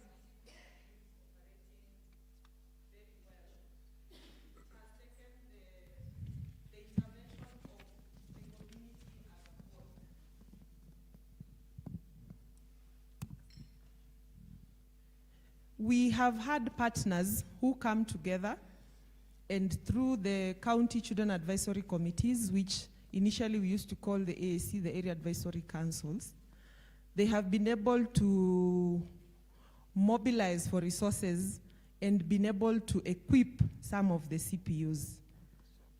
I know of, I don't want to mention names, I know of a CPU where through the efforts of such committees, we have been able to equip the CPU with blankets and some few necessities and toiletries to be able to support children who come there temporarily before they go to court the following day or as such.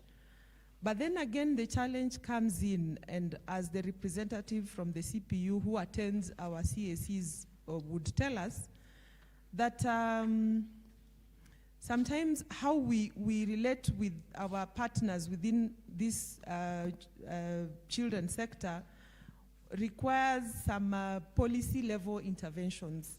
And I saw it coming up yesterday when we were talking about the gender desks, that sometimes we train the officers at the gender desk, but when you go there the following week or month, they have been transferred or they have been redesigned to another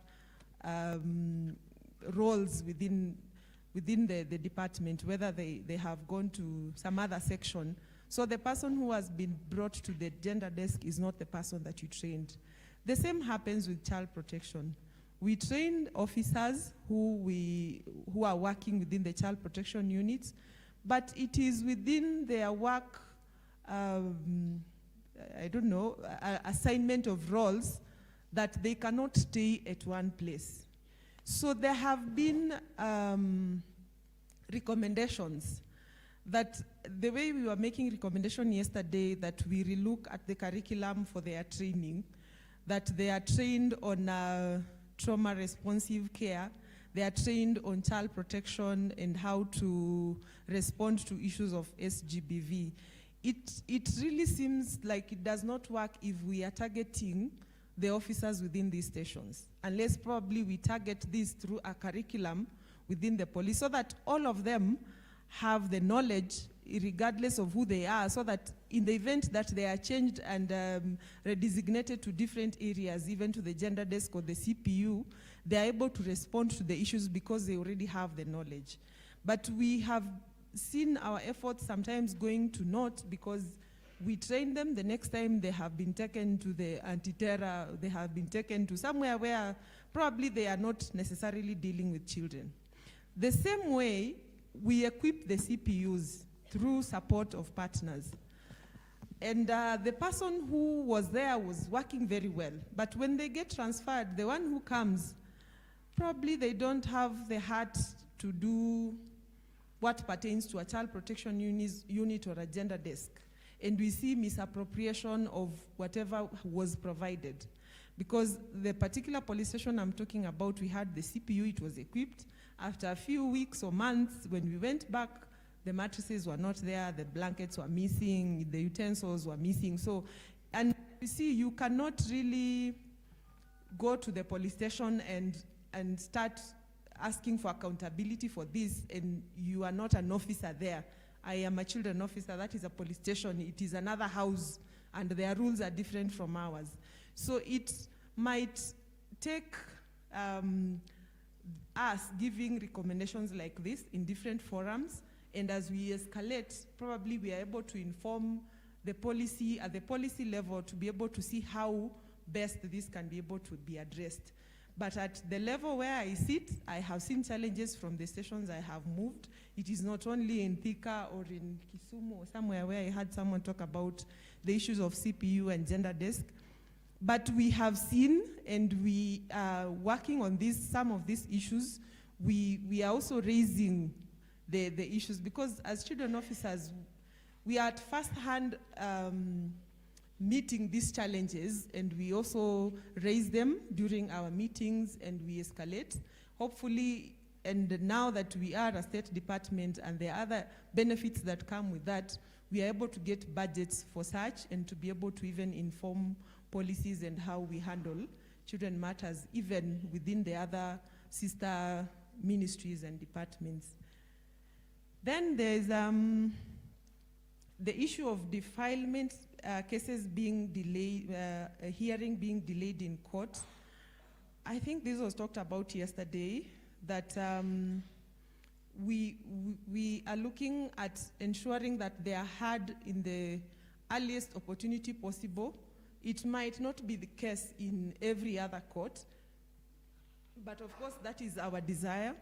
And what someone said here, a speaker talked about yesterday, or I think it was Madam Roslyn or someone, that we should not wait until we are at such a forum to be able to raise that something happened and it was not well addressed. Can we be able to talk about it as soon as it happens? Unlike maybe what we were facing yesterday, we as the Directorate of Children's Services, we have reporting channels and we have the supervision hierarchy that you are able to go to the next level and report to the supervisor if you have an issue with the officer who you are dealing with and you are not able to, maybe hampatani, or you feel you are not well served. Maybe that brings me to the point someone talked about. I think it was Oure or some from Migori who talked about, I did not mention the hierarchy and our levels of operation. I was trying really to be brief. Our children's services devolved to the level of the sub-county. We have officers up to the sub-county level. So we have the national office where we have the head being, of course, the Secretary for Children's Services. The Secretary for Children's Services is under the Principal Secretary. And for this matter, our Principal Secretary for State Department, Madam CPA Karen Agengo. Then we have, of course, the CS. So from the CS to the PS, State Department, from the PS to the Secretary Children's Services, the Directorate of Children's Services. Then below the Secretary, we have 8 departments at the headquarters. The 8 departments deal with different issues that the children officers handle that relate to the mandate of the children officers. Maybe let me just mention the departments. We have 8 of them. Number 1, we have Planning and Development Department that deals with the deployment of children officers and administrative issues and financial issues. We have the Child Protection Department, where I come from.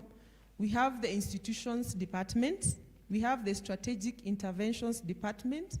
And of importance to note about the Strategic Interventions Department, even if you forget everything, that is the department that handles the issues of the 116, our toll-free line for the directorate, the 116 helpline.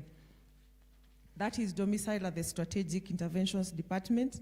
We have the Community Child Protection Department, where the CPV's issues and issues of cash transfer are dealt with. We have the Counter Trafficking in Persons Department. We have the Alternative Family Care Department. And a very new department that was recently formed is called Child Online Protection Department, that specifically deals with issues of online child sexual exploitation and abuse.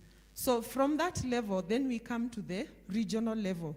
That is with the new structures that now we have regional officers at the region level. From the region, we have our county directors for children's services for the 47 counties. Below that, now we have the sub-county children officers that most of you deal with. And below the sub-county children officers, we have our child protection volunteers. I think I have had 2. How many do we have here? Child protection volunteers? Yeah. Thank you. Tuwapigia makofi. So they are our representatives at the location level. There are places where we have one child protection volunteer per location. There are places where we have more than one, but the more we have, the better, for purposes of just dealing and assisting us with issues of child protection within the location. So at the location level, we have the child protection volunteers. Then from there we come to the sub-county and the others, as I have mentioned. So what I was talking about when I was saying that is that if for a reason you are dissatisfied with how your child protection volunteer has handled a matter, then you are at liberty to talk to the sub-county children officer about it. And let us always not be very on the negative side. Like Florence has said, there sometimes we have good things to say. It is the nature of humans to always look at the negative and be critical, but there are also other good things that we can also look at. And even as we do that, let us look at the child protection volunteers and children officers as human beings, number 1, who are not perfect, and number 2, as officers.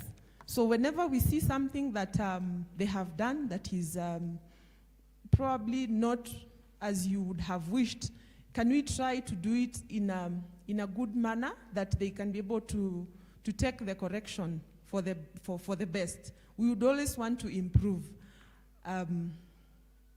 I would always want to improve, let me speak for myself, that sometimes it's good to take correction when you have done something wrong and you learn from it and you move on. So it is always good to correct in a brotherly manner rather than criticize when you see a mistake.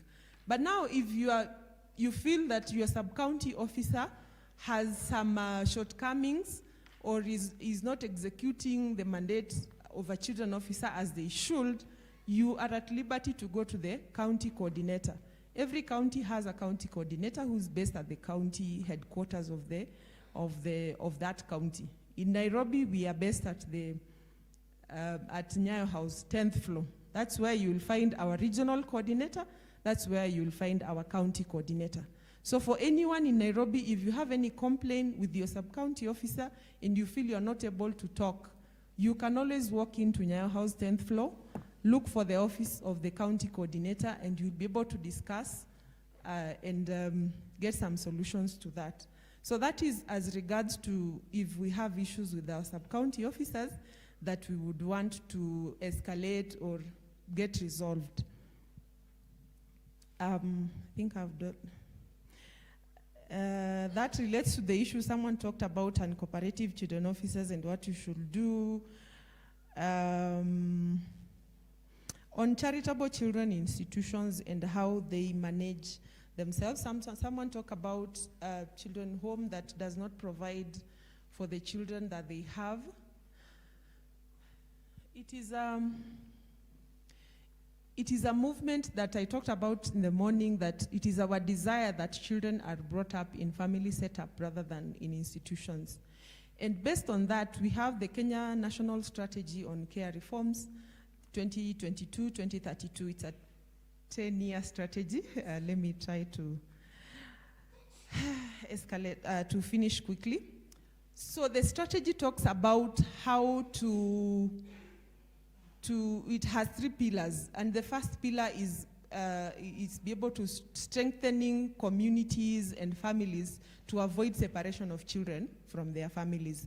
The second pillar talks about issues of strengthening how to do tracing and how to ensure that children get back to the communities, the children who are already in the institutions. The third pillar talks about ensuring that in the event that we really have to remove a child from family care to institutional care, it should be the last resort. And as a child goes to the institution, they should be able to get the best care that they get, because it has proven over time that institutionalization of children is not the best type of care. So that in itself tells you that those issues and challenges that you're talking about from the institutions are real, and we really want to be able to take care of children regardless of where we are. We are not able to close all the children homes today, and that is not the intention. The intention, remember we talked about the guiding principles, is the best interest of the child. If they are in the institution, the best interest is to make sure we do tracing and ensure that they go back to family care the soonest possible. So if there are issues with your CCI, is it possible that you talk with the sub-county officer? If they are not responding, is it possible that you talk with the county coordinator? We also have the powers to be able to close some of these institutions and rescue the children in those extreme cases where we feel that the rights of the children are being infringed. I have done several in Kasarani for the sake of the children. We are not saying that we can close all of them, but if we have no other ways and children are being neglected, we can be able to close them. Transfer, I've talked about that. Huduma Center, someone talked about, I would want to handle that when Rosaline is back. But when you talk about focal person, I believe gender focal person is someone from the county health department, not from the DCS. And I talked about us, and our role being majorly coordination and partnership and linkage. We do not have a department at the DCS that provides counseling, trauma counseling. That one I can speak with authority that we don't. But we work closely with the Ministry of Health and other partners within the community that provide health services, and we are able to link. So I guess that answers that, but we can be able to meet afterwards if you're not well answered. The issues of staffing, I said I would escalate. Survivors. Again, issues of opening channels of communication, that children officers are not available and they don't attend meetings. I think I have mentioned that the best thing to do, if you're dissatisfied, you can talk to their supervisor, and that escalates to the county and even to the headquarters. And our ministry website has an email and a phone number where you can be able to place your complaints. And you feel that is not possible, you can even call 116 and just report. It's about children, but if you want to make a complaint, you can even call 116 and report whatever you want to report, and it will be escalated. On issues of positive parenting and including the survivors as, I believe what you meant is training the survivors as TOTs to be able to disseminate the same information. I think that can be looked at, and it's something that we can escalate so that as planning is done, we can be able to consider the cohort of survivors as part of those who can be trained as TOTs. That one I will escalate. I'm not promising anything. The issue of Kacheliba, I think I will have also to escalate. I'm not so sure how to respond to that.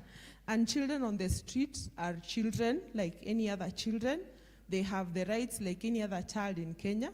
Currently, starting Wednesday, there's a census on street families that is going on, and that is only another way of ensuring that all children are catered for. First of all, by taking getting to know how many are they and where are they, so that we are able to plan for them. So they are children, and we recognize them. Someone said DCS is not being felt on the ground.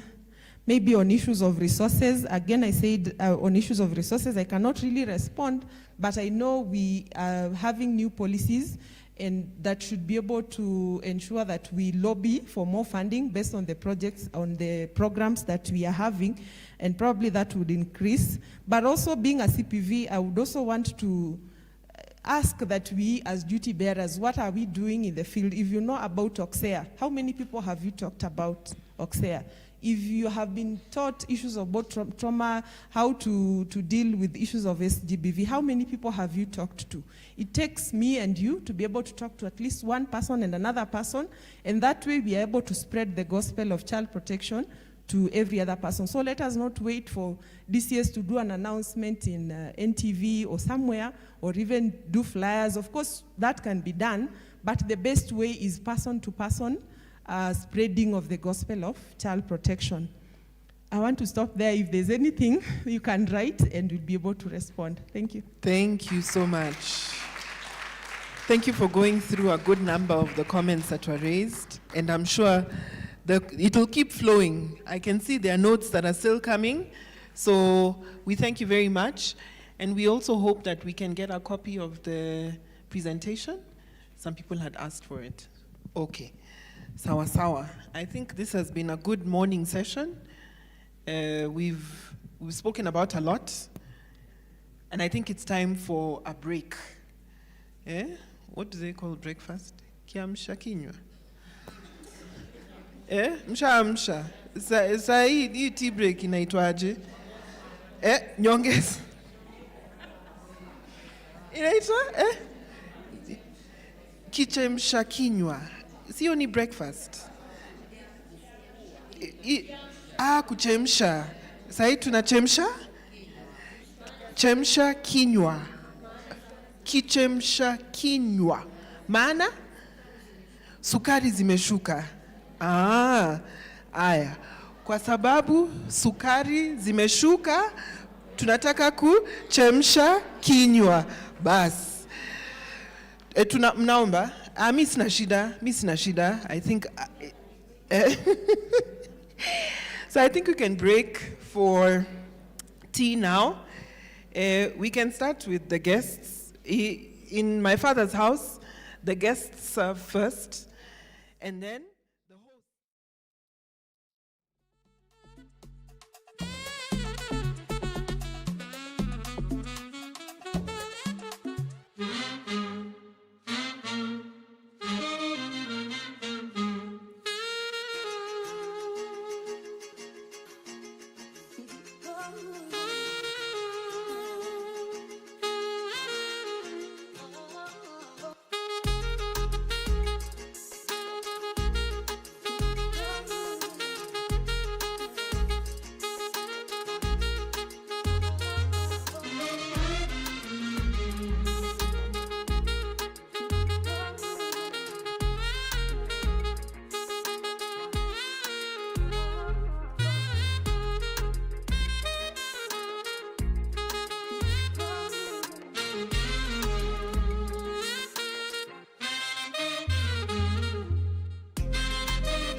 Such a rush, my baby, slow down, come find your love. I'm hoping you see me, come serve it up. Loving when you stir it up, that body belong on TV. Oh, this feeling I can't hide. You're feeling up my mind, and I just don't know why. I just don't know why.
now get back to serious business, yes? Thank you very much, ladies and gentlemen. Yeah, with all protocols observed, I thought I'd take this opportunity to introduce the next presenter for the reason that she is my boss. Yes. So I want to call upon Madam Elizabeth Washika. We normally call her Liz Washika. Liz is our head of the GP program at the Ministry of Health, Department of Reproductive Health, Maternal, Neonatal, Child Health. Msijali, hizo zingine nyingi. Mumezisikia? Vizungu mob, lakini yeye ndio mdosi wetu wa GBV National. So whatever we do, all the questions, lakini msichome. Msichome, unajua sasa. Tuende pole. So karibu sana Madam Liz. Welcome. Thank you.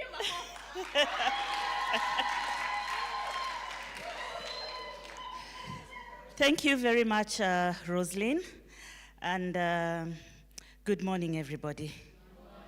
Habari ya leo, baridi kiasi, lakini bado tuna. So, mtaniwia radhi, allow me just to stand from here because I need to see the slide as I speak through the slide. Sawa? Because I can't keep turning back.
As we sort out the technology, tumetoka land. You can see where my mind is. Kuchemsha kinywa nishasahau.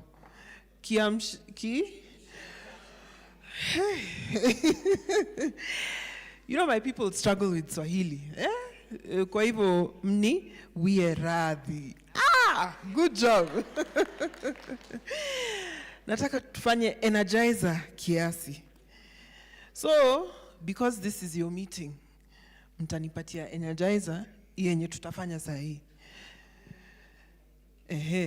Aeke music ama utuimbie. Ama mnafaa kutuimbia jamani. Mnaweza imba. Mnaweza imba. Si saa zote Jerusalema. Unataka kutuimbia? Sawa, tunajaribu hii kwanza. Hii energizer si ngumu. Mnajua ile wimbo inaimbaga this is the day, mnaijua? This is the day, this is the hour, these are survivors. Sawa? Tunaanza this is the day. Wakimaliza this is the day, nyi mnashika this is the day, then you continue this is the day. Sawa? Mi ndo kwa ya master. Haya, 1, 2, go. Continue. Continue. We will rejoice and be glad in it, and be glad in. Oh, this is the day that the Lord has made. Right? Wow. Cut. Mumepotea. Ngoja turudie one more time. Hello? Wamama mpo? Mnaongea na MC Maushi, sawa? Aya, tunaanzia hapa. Na msiache, then keep the energy on, sawa? Aya, 1 to go. This is the day, this is the day, this is the day that the Lord rejoice. We will rejoice and be glad in it, and be glad. Oh, this is the day that Washington has made. We will rejoice and be glad in it. This is the day, this is the day that the Lord has made. This is the hour. Mko wapi? This is the hour that the Lord has made. This is the hour that the Lord has made. I'm Konyuma. Rejoice. We will rejoice. We will rejoice and be glad in it.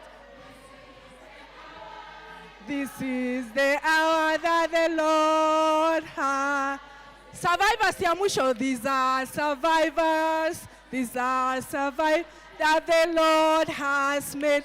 That the Lord has made. We will rejoice. We will rejoice and be glad in them. And be glad in. Oh, these are survivors that the Lord has made.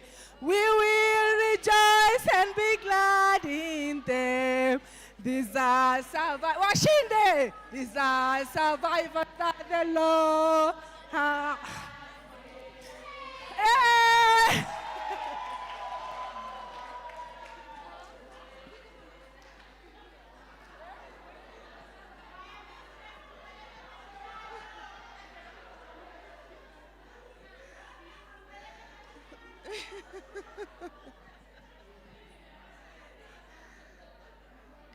That was a good one. Nilipotea kweli kweli. Nilianza tu ku clap. Kazi yangu ni kupiga makofi. Kuimba ilinishinda.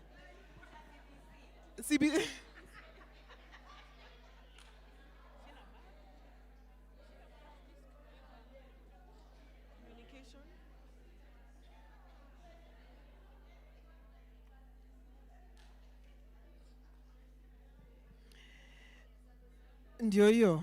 Uko na ya Sunday school? Shosh ni kama kuna na nyimbo ya Sunday school. Bas, njoo. Njoo.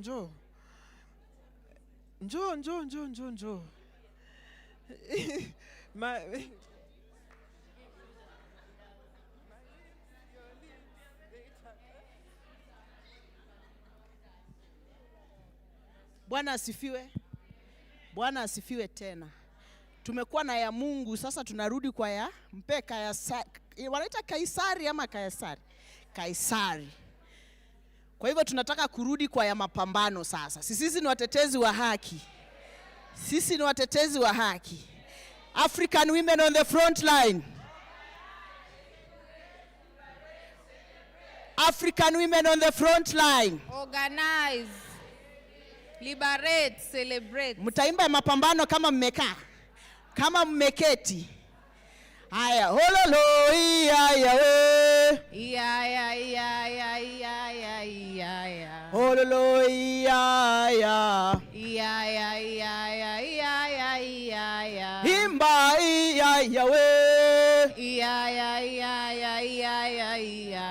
Himba iya. Iya.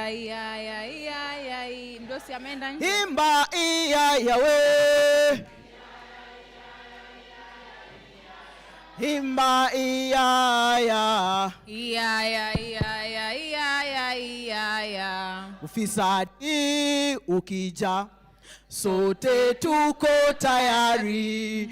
Ufisadi ukija, na sote tuko tayari. Ukija mbele yako, kanyaga, kanyaga, kanyaga.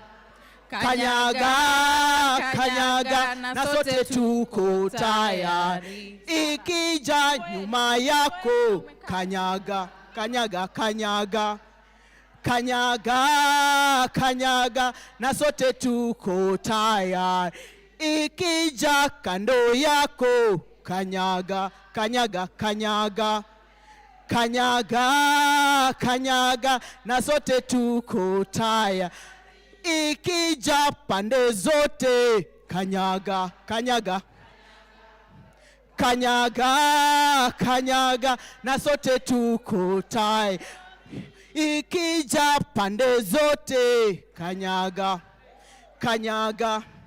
Kanyaga, kanyaga, na sote tuko tayari. Haya, kaeni chini, imeisha. Silikuwa tukionjo. Asanteni sana.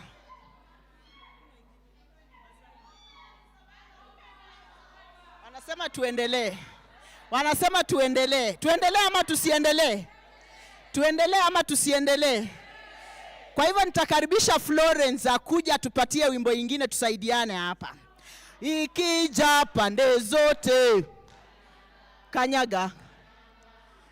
Kanyaga, kanyaga, na sote tuko tayari.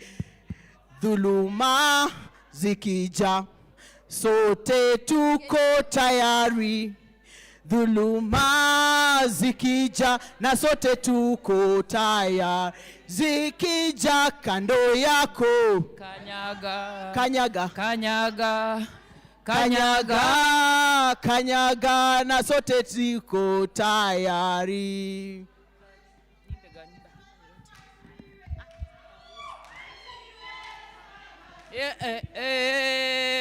Nimiwe survivor shesimiwe. Nilikuwa nataka kuimba nimepotea. Twende. Waheshimiwe survivors, waheshimiwe.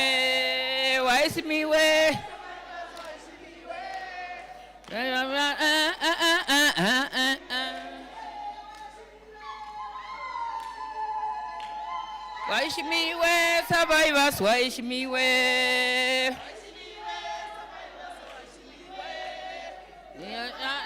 Ngwanja waheshimiwe.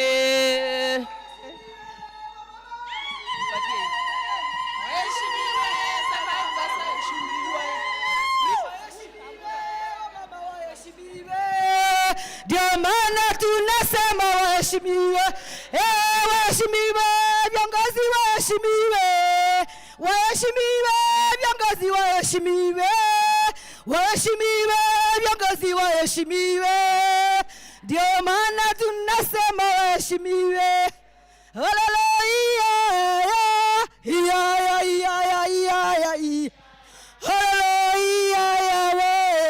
haleluya, sema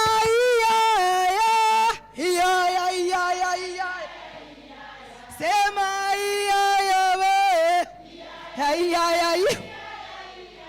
na wadhuruma wekwenda nyuma situaenda, wewe dhuruma kwenda,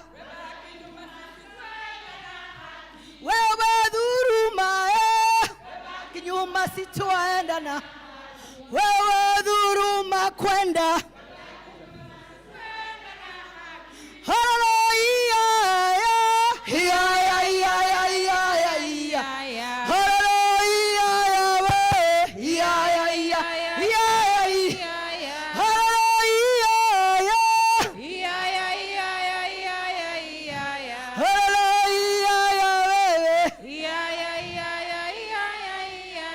more power to women, more power to grassroots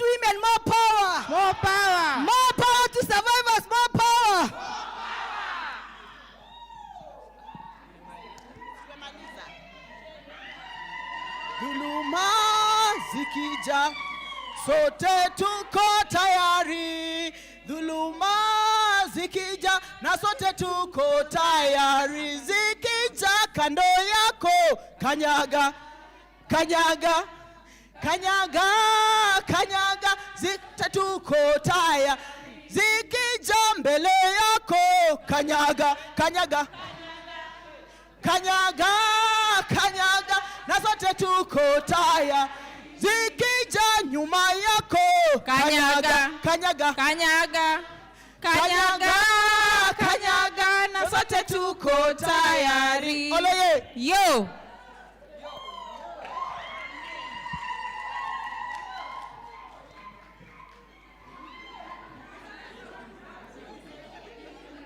Nani hajapeleka kitu?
Makofi kwa our guests, Madam Elizabeth.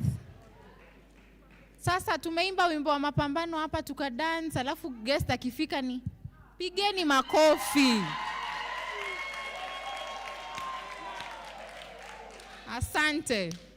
Over to you. Thank you. Thank you so much, asanteni. Kwa majina, naitwa Elizabeth Washika.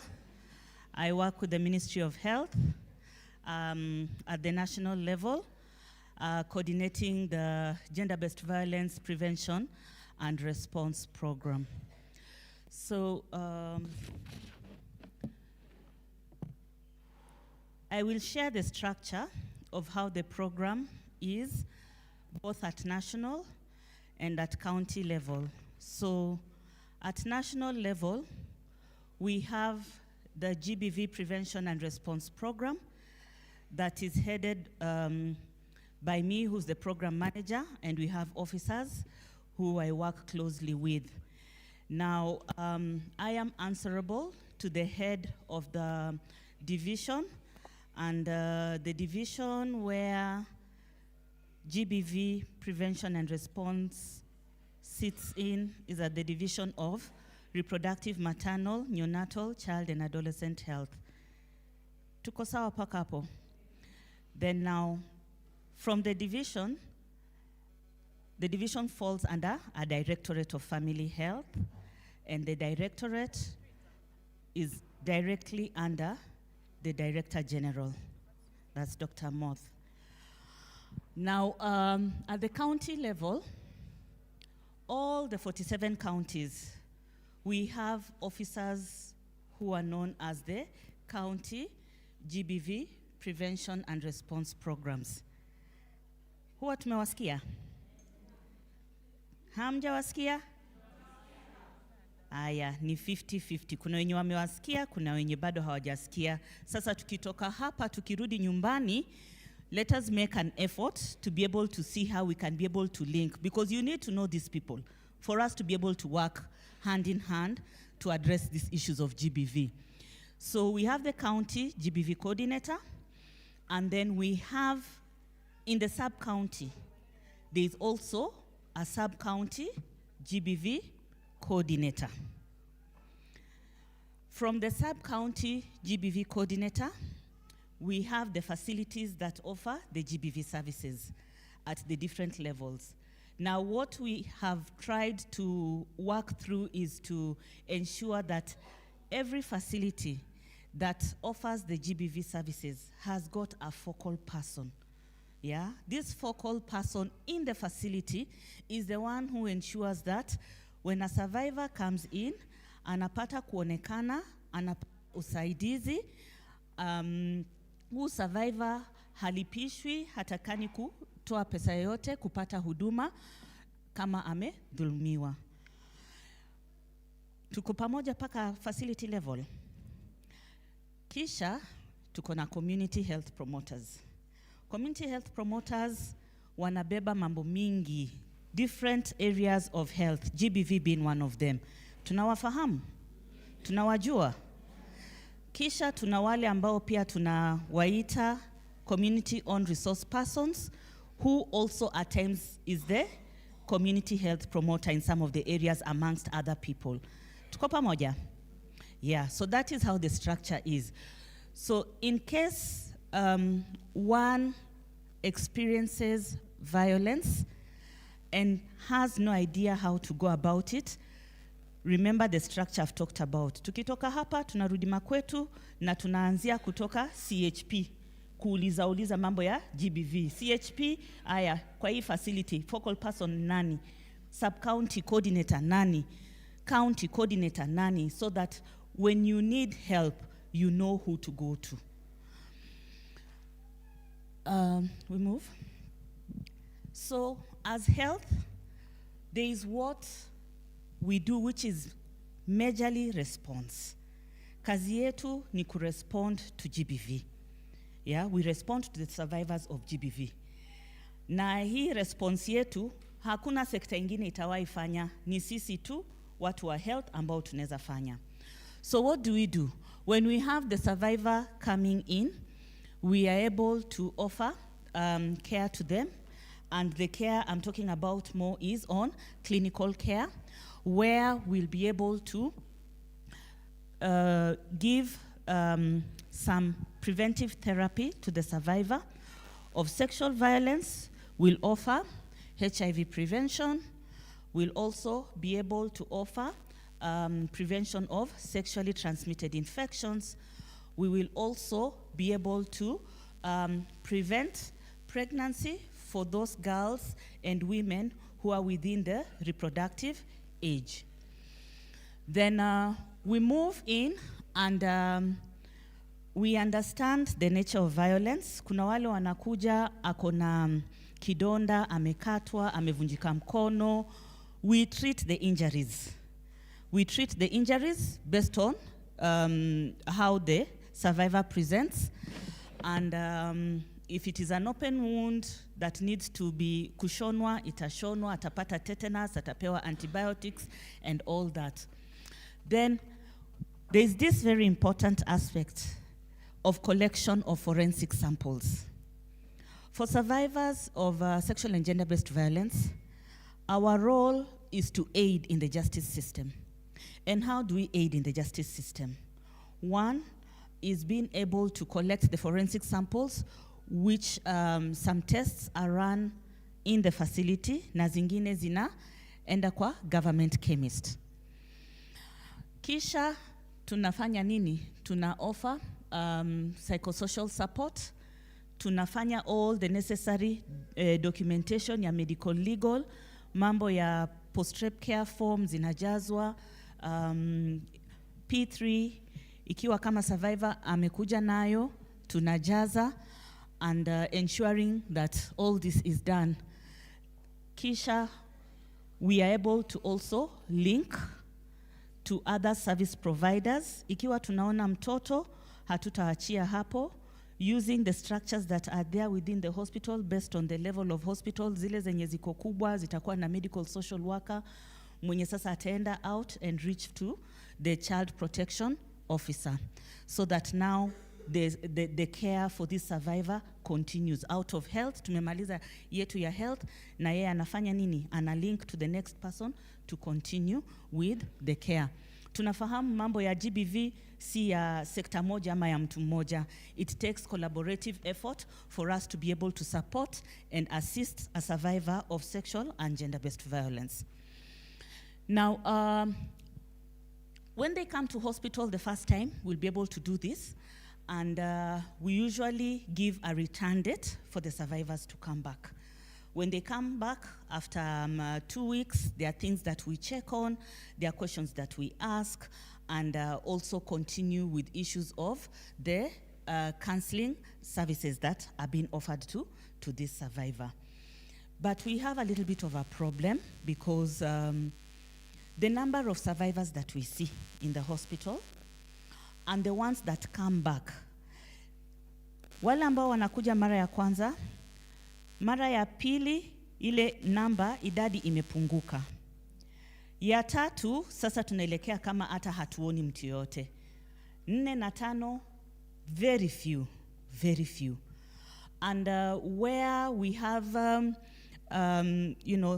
the hospital staff trying to reach out to the survivor, because as the survivor comes, there are details that we pick. And we understand the survivor is in a state of a lot of emotional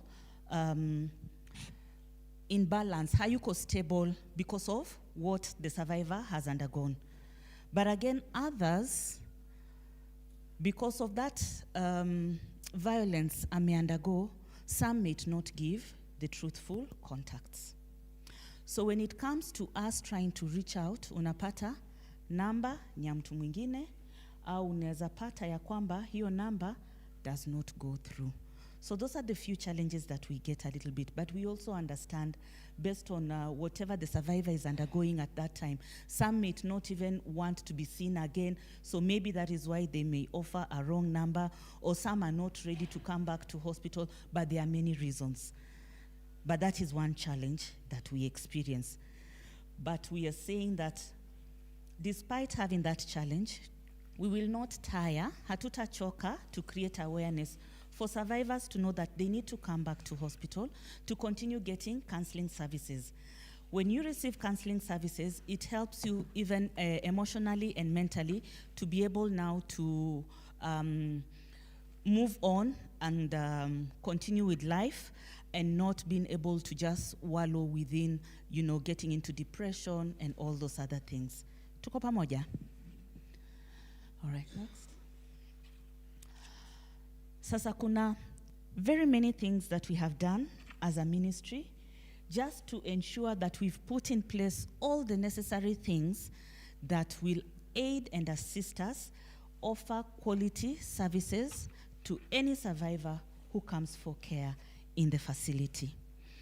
So we have revised our national guidelines for the prevention and management of GBV for this country. Now, together with this is something we call the standard operating procedure.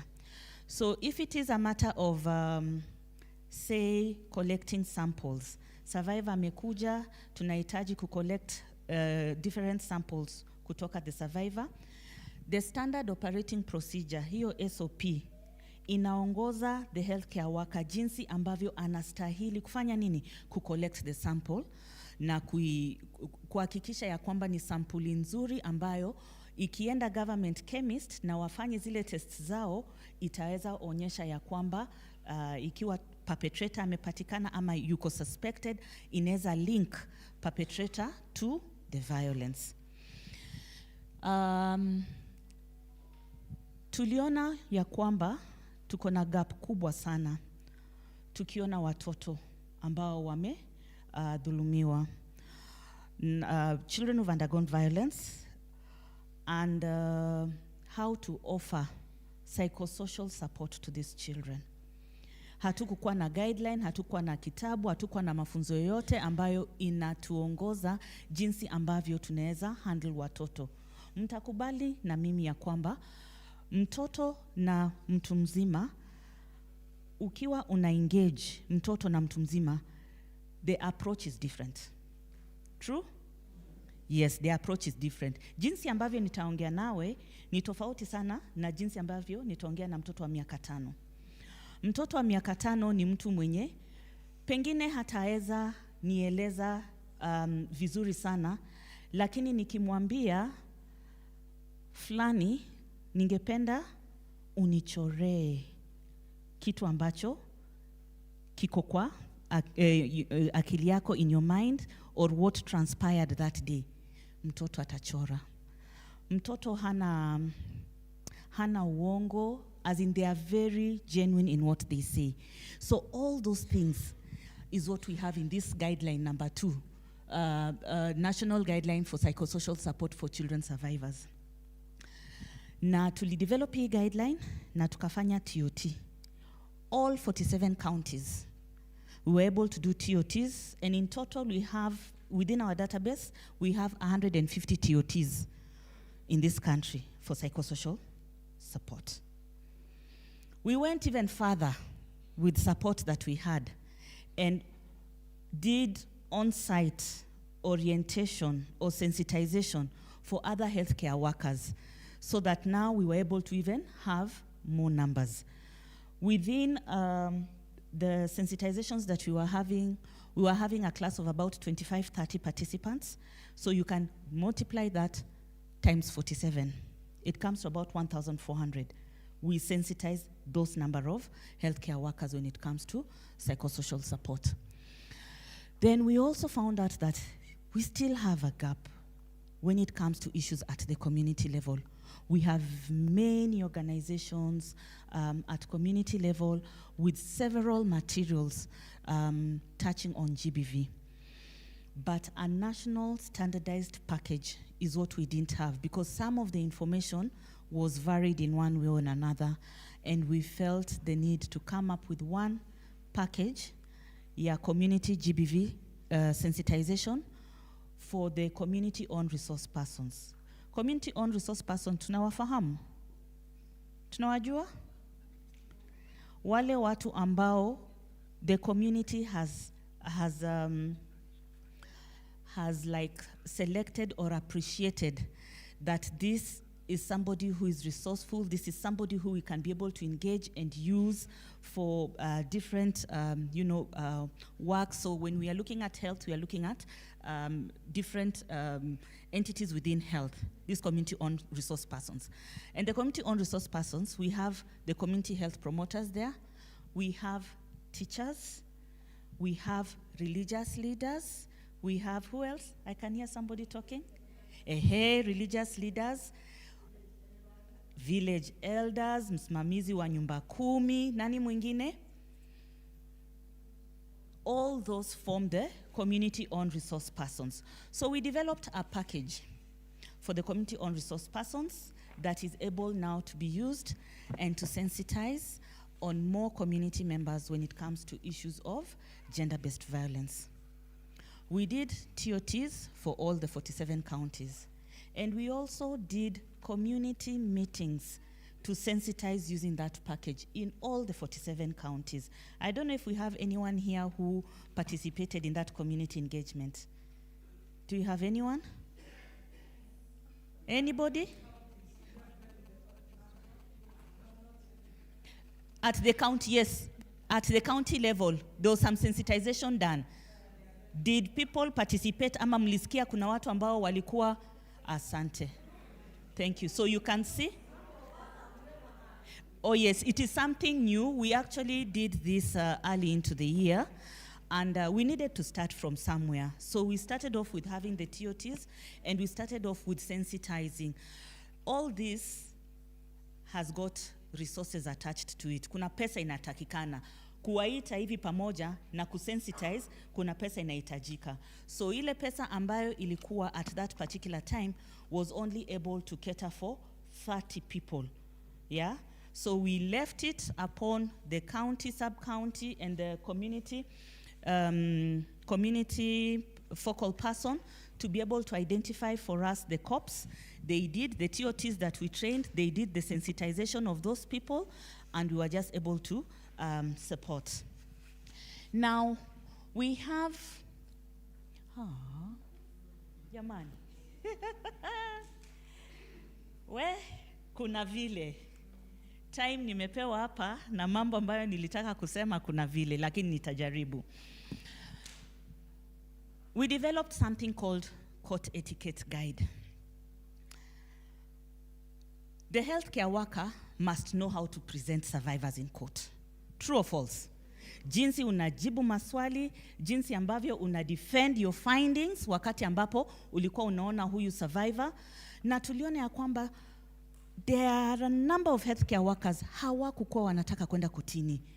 Wataona ndio survivor, lakini mambo ya court hataki kwenda. Tunauliza kwa nini? Wanatuambia huko ukienda kotini maswali unaulizwa mengi, kuna vile wakili huwa wanafanya. And we found out it is because they did not know how to present themselves in court. Kuzungumza na kujibu maswali kotini. So we developed a guide to help them be able to now get more confidence, know how to present the evidence from what was collected, and be able to aid so that we have a strong basis to do what? To actually have this perpetrator sentenced. We have trained several healthcare workers when it comes to clinical management, close to about over 500. And we also have an online package. So we had a face-to-face training, and then there's an online package which up to like about 3,000 and still going, healthcare workers have access and are using it. Because without knowing how to handle a survivor of violence, we actually may be failing trying to do what? Ensuring that we are supporting you to be able to get justice. We also were able to conduct several county-level quality assessments. Sasa nikisema maneno ya quality assessments, ninamaanisha ya kwamba kwenye facility, for that facility to be able to offer services, and it's just not enough of offering services to survivors. We are looking at quality services. Ukiingia wakati ambapo unatoka, the services you get are quality.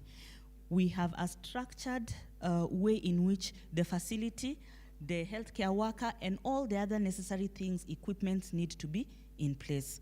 So that is there, and it guides the healthcare workers. I think I also talked about this TOT, so we can move.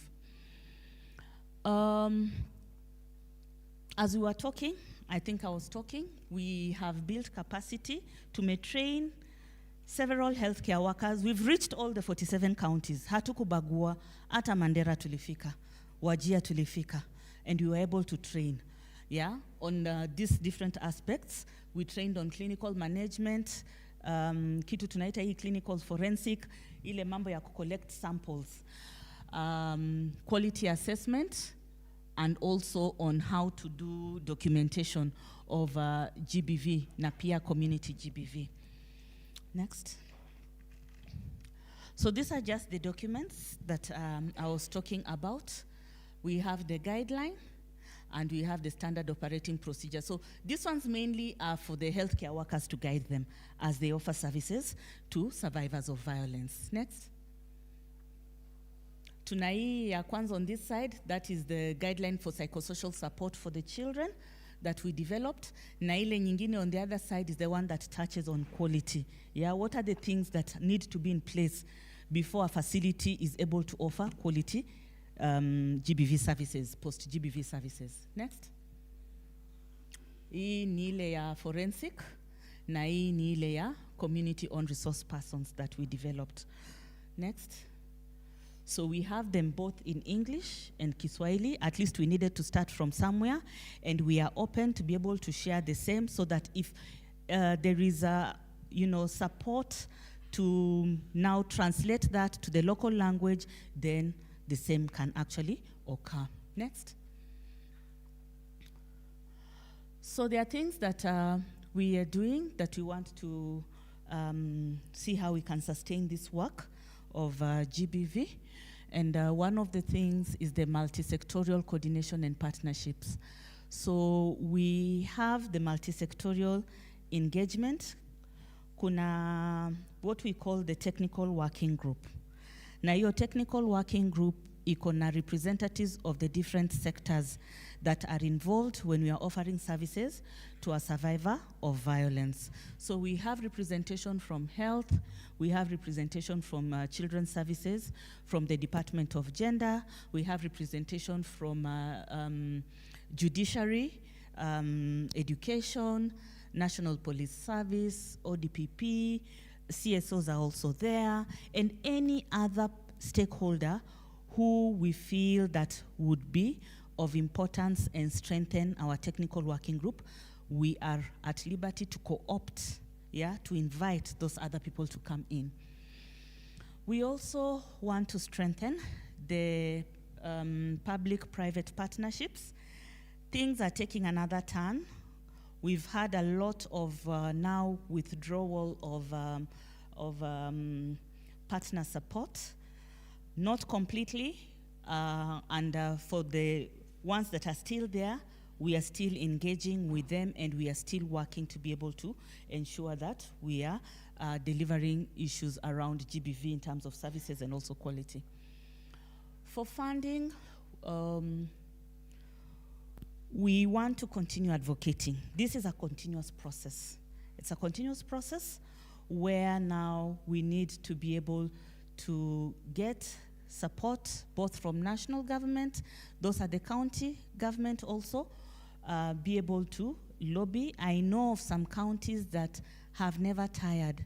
They kept on making the noise, and at least right now, there's some little money that is coming from the county budgets to support issues GBV.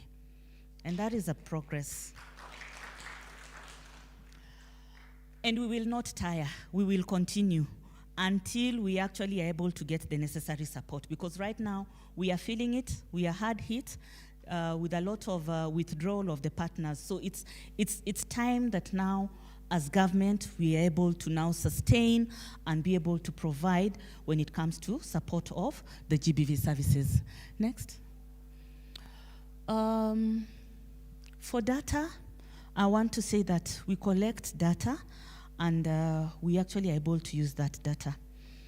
We had some support and we were able to reach out to 10 counties and carried out your assessment nilikuwa nawaambia about quality, GBV quality assessment.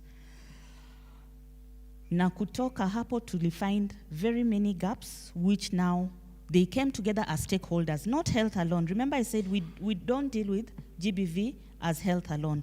So we called the other necessary stakeholders within that county. They sat, we presented the results of the assessment. Na ikajulikana kwa community, gap ni hii. Facility, gap ni hii. Tutoke kwa facility, tukienda kwa issues of trying to create awareness, gap is this. So we were able to identify several gaps, but again, we cannot address all the gaps at once. The counties were able to sit and prioritize some of the activities. And they got support to implement on the identified gaps. The counties that we are talking about, we had Laikipia. Do you have Laikipia in the room? We had Nakuru. We had Kisii. We had Murang'a. We had Wajir. We had Turkana, Nairobi, Trans Nzoia, Mombasa, and there's one more I'm forgetting, imenipotoka, Turkana nimesema. So they were able to actually get this support from World Bank and do this work, and I can say that I was able to look into their prioritized areas, and they also did consider issues of awareness creation at community and did quite a number of sensitization for the community, using the package that we had developed. So we will continue. Those 10 counties, remember I said we had the gaps presented. They came up with an action plan, and that action plan is a tool that they are using to be able to continue resource mobilizing for money and other necessary support. It may be technical support, it may be financial support to be able to address those gaps. So it is work in progress, and it is through the data that had been generated, through the assessment that was done, that we were able to do this. Now, the little funding that is there, we want to be able to see how we can be able to align that to the priorities that are there at county level and also at national level, so that we are not having 4 partners doing the same thing and we are not having an impact. Sio maneno tumesikia na tunayafahamu. So we want to change and start having things done in a different way to give impact and to maximize on the little resources that are available. Innovations, there are a number of innovations. I'll just share a few. We were able to convert the face-to-face healthcare worker training to an online one, so that now we have more of the healthcare workers knowing what to do when they get a survivor. We also have got some counties that have embraced the telecounseling, so the survivor is not able to come back to hospital for whichever reason. They are able to reach out and are able to continue with the counseling session. Isn't that a good innovation? It helps because si kila wakati after those 2 weeks transport itakuwa. Kweli uongo? Yeah, so there are those innovations that are being done, and we are seeing positive results out of some of those innovations. There was the issue of paperless capture of data and also reporting tools. When we are at the facility, there are those necessary tools that we use. And you know, having hard copies of these tools is not cheap. So in some of the counties, they've gone the paperless way, and they are able to continue offering services, but not using, you know, registers, physical registers that are there. There are some of the counties that they've had support from Physicians for Human Rights, and there's a post-rape care form that is filled electronically. Yeah, but when it comes now to presentation in court, they are just able to have that presented in court, and many other innovations that may be there. So I want to say that this should be my last slide. As we continue doing this work, we want to appreciate already structures that are in place. A lot has been put in place at community level, which we cannot overlook. So we want to be able to tap in and be able to use the community-owned resource persons. Yeah, we want to use the change agents that are there, the community health promoters, so that now we can be able to, you know, increase in terms of awareness creation, what is done, the linkage, being able to have even a support at community level for the survivors of violence. We are also seeing how best we can engage with media, so that even when it comes to issues of reporting and also creating awareness, it's a very good avenue that we can be able to use. Media is good. It can have positive and negative results, but the beauty of it is that they are ready to listen and engage with us. When it comes to issues around GBV, how is reporting, how are we communicating, what needs to be said that the survivors or the community needs to know. Good. I don't know if there's any question up to there. I really tried to summarize and even compress, but I hope I have touched on some of the key important areas that you'd want to hear. What is health doing for us survivors of GBV? Thank you.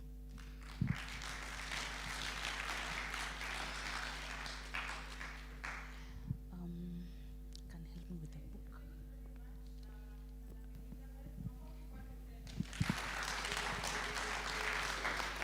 So we've listened to the presentation from the State Department of Medical Services, and it's time for us to pose our questions to you, Madam Elizabeth.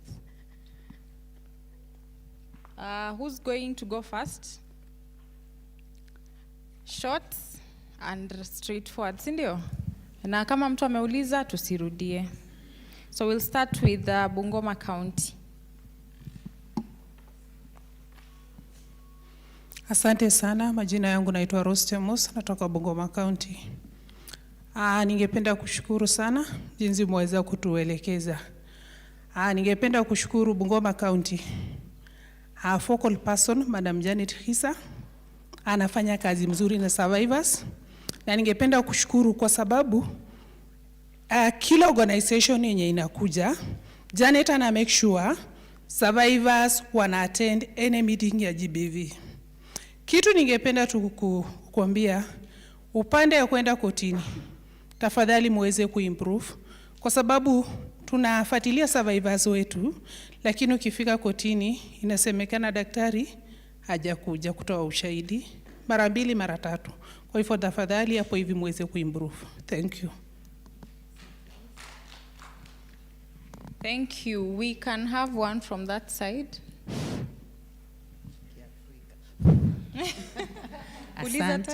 Asante sana kwa maongezi mazuri. Naitwa Hilda kutoka Kilifi.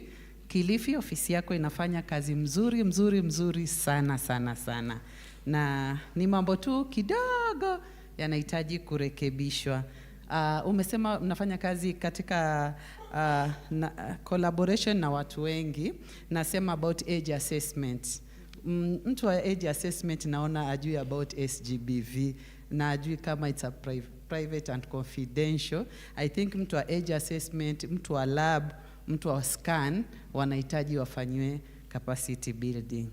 Alafu kuna issue nyingine ya weekends. On a weekends GBRC huwa haifunguliwi, so unaenda kwa emergency.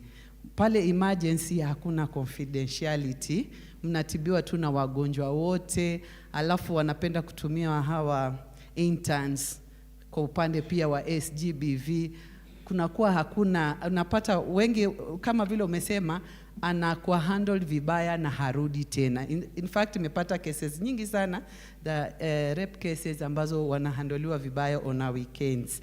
Alafu another thing, kama vile mwenzangu ametoka kusema, filling pia of P3 forms, unapata ni clinical officer, maybe mmoja ama wawili wanafanya sub-county kama 3.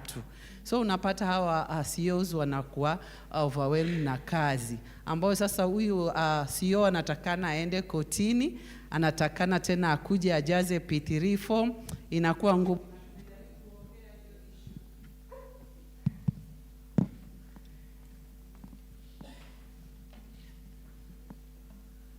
Kwa technical working group, but wamesema CEOs ni wachache. So ombi letu ni kwamba kama inawezekana kwa kila sub-county kukuwe na CEO ambaye anaweza kujaza P3. Some of the CEOs wanasema kujaza P3 alafu aende kotini, hiyo ni kazi ingine kama anaweza kulipwa extra.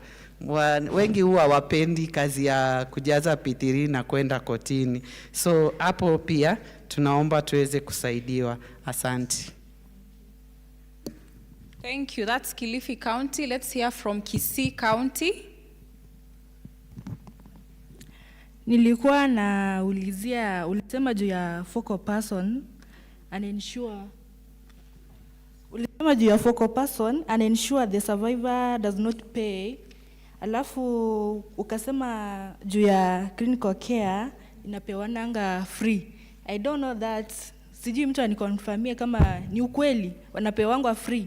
Alafu na hiyo focal person niulizie kama inapatikananga hadi sub-county hospitals ama ni napatikana kwa county levels hospitals. Thank you. Lamu. I'm picking counties that at least haven't shared much. Let's hear from Lamu.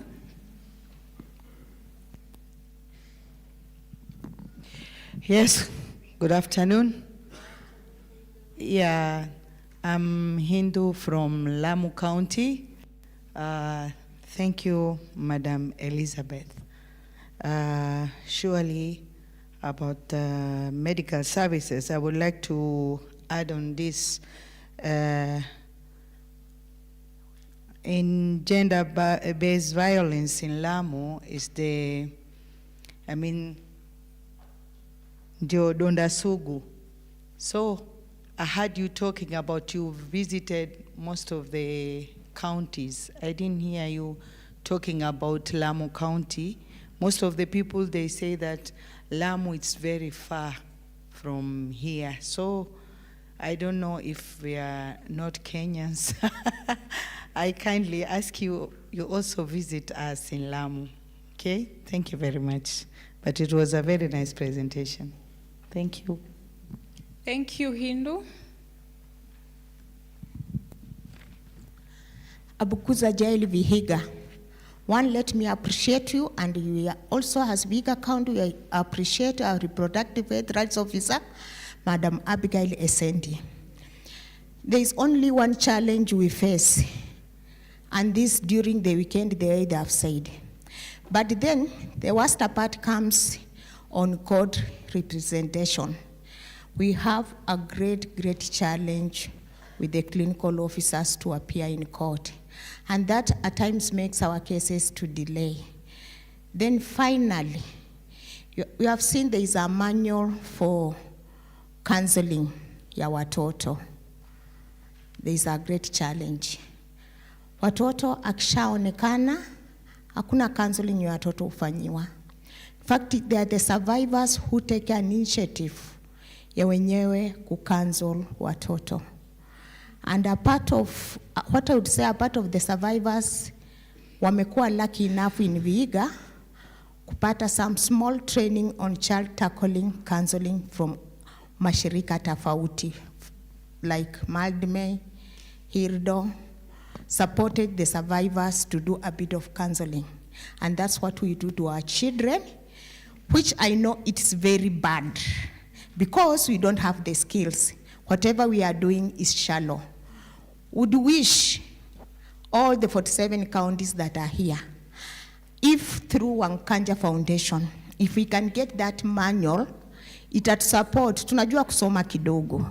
Tunaweza isoma, na iweze kutupea at least basis as we get the children, we can use pia kusaidia watoto wetu in every county.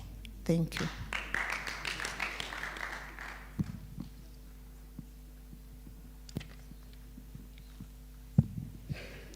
Good afternoon. I'm Sarah from Nairobi, and thank you so much, Madam Elizabeth, for the well work you are doing with your team.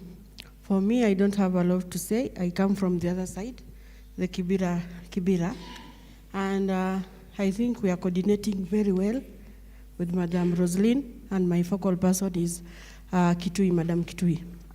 So we are doing so well, to the extent even weekends, if we don't get help from the hospital, we do call her and she knows how to direct us. But we have one challenge. And our challenge, however, we disturb Madam Roslyn, but still is on transportation. That thing of ambulance is still a problem to us.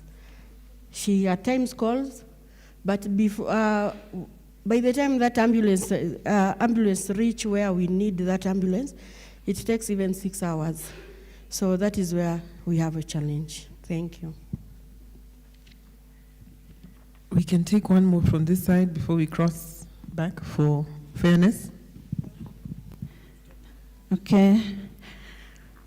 Lydia from Trans-Nzoia County. This is a request to the ministry. Trans-Nzoia County tunategemea the referral, na ukiangalia sub-counties zetu ni kubwa. Like ukiwa na, nimekuwa na kesi ya survivor from Kituamba to Saboti ni 400 transport. Kufika Saboti afanyiwe, apewe services hizi zingine, then we are referred to referral hospital. From Saboti to Kitale, 300 shillings. Unabeba guardian na huyu survivor, na wewe mwenyewe umalize service ya sub-county hospital, alafu tena mtoke muende referral for age assessment. Mbona mwezi kutusaidia ku-equip the sub-county hospitals so that some services tunaweza malizia pale hata kama koti tutaenda Kitale. Thank you. Thank you. We can hear from this side, right, Yvonne? Okay. We'll start with you.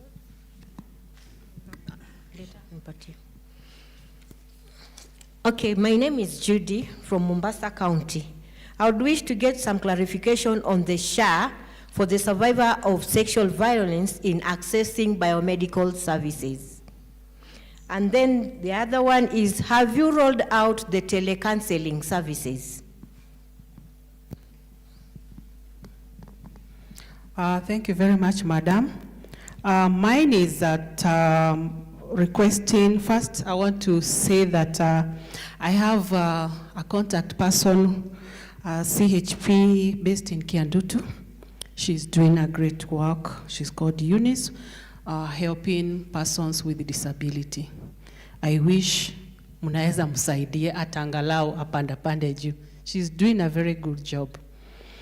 My question is, how is your department ensuring that the PRC form documentation aligns with the court's requirements? The other one is your department addressing the complexity of the PRC, complexity of the PRC form, especially in the rural areas? Most of the health workers in the rural areas are saying, hii kitu imekuwa ngumu sana. Na tungependa even we have trainings with the courts so that we understand together. Thank you very much for the opportunity. I'm Tobisto Sundwa from Busia County. Just to add on what my colleague has mentioned on the PRC form, I would like just to get a clarification. Actually, if as a department, if you are aware that we lost so many sexual violence cases just because the healthcare provider has refused to fill the PRC form because of having that burden of going to court, and they always ask for these 1,500 shillings. Thank you. We do have another one on that side.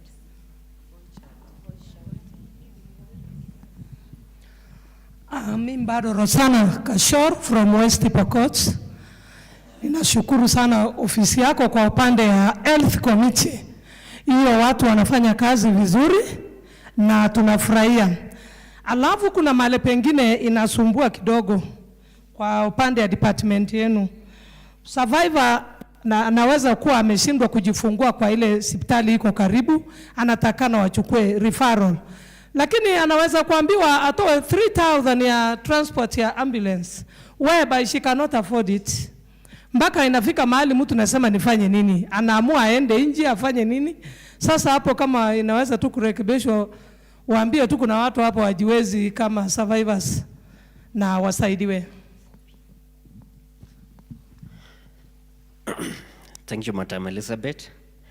As a viewer highlighted on your slides, that you had a challenge of a patient not showing up at the facility for the next visit. Mine was just maybe you give us the measures that the ministry has put in place to trace that patient or a survivor. Thank you. Yes? Okay, I really want to thank your office. Na tumekuwa tukifanya kazi kwa ukaribu sana na Roslyn Mukabana, tunamu-appreciate. Na pia with our GBV focal person, Mr. Evans Rioba, tumekuwa tukiwork very closely. Na pia ningependa kuuliza, kuna manual tulikuwa tumeambiwa tutatrainiwa kuhusu loves, inaitwa loves manual. Sijui kama ndio hiyo umeongelelea ama nyingine. Thank you. Can I respond? Can we take two more so that you respond to all of them, then we can break? Okay. Yes? Okay, fine. Okay. There was another hand somewhere. There's one that has been given. When you're presenting, this is a question that you had mentioned that there's a GBV focal person in each health facility. Is it in each health facility or it's at sub-county level then all the way up? And then also whether the CHPs working with or providing support services to survivors or unholding them are equipped with the basic knowledge on handling the cases. Jambo tena kutoka Tana River Ralia Buyotu. Mimi yangu si swali, ni ombi. Mama umesema ulisaidia, yani ulifund kama counties 10 hivyo, lakini pia na mimi kilio yangu na ya Lamu ni moja, sijasikia Tana River ni hotspot. Alafu tena kule hata sensitization, hata kama ni NGOs wanafanya within the town, ambao kule mashinani kuna wale wa mama wafugaji ambao hawajawahi onana na hata hiyo information. Tafadhali mimi nakuomba tu kwa ofisi yako kupitia Wangu Kanja Foundation, maana sisi ni survivors, tunajua ni wapi hatujafikia na ni wapi kiatu inatuumiza, na wamama wenzetu survivors kama sisi, tafadhali fika Tana River kupitia Wangu Kanja ndio natuelewa. Tafadhali mama. Asante. 3 more? Okay, 3 more. Thank you. My name is Samim Gita from Vihiga County. Just seek for clarification on some of the issues that you raised in your presentation. The health department has a few challenges, and namely the difference between what is supposed to be attended to by the national government and what is supposed to be facilitated with the county government.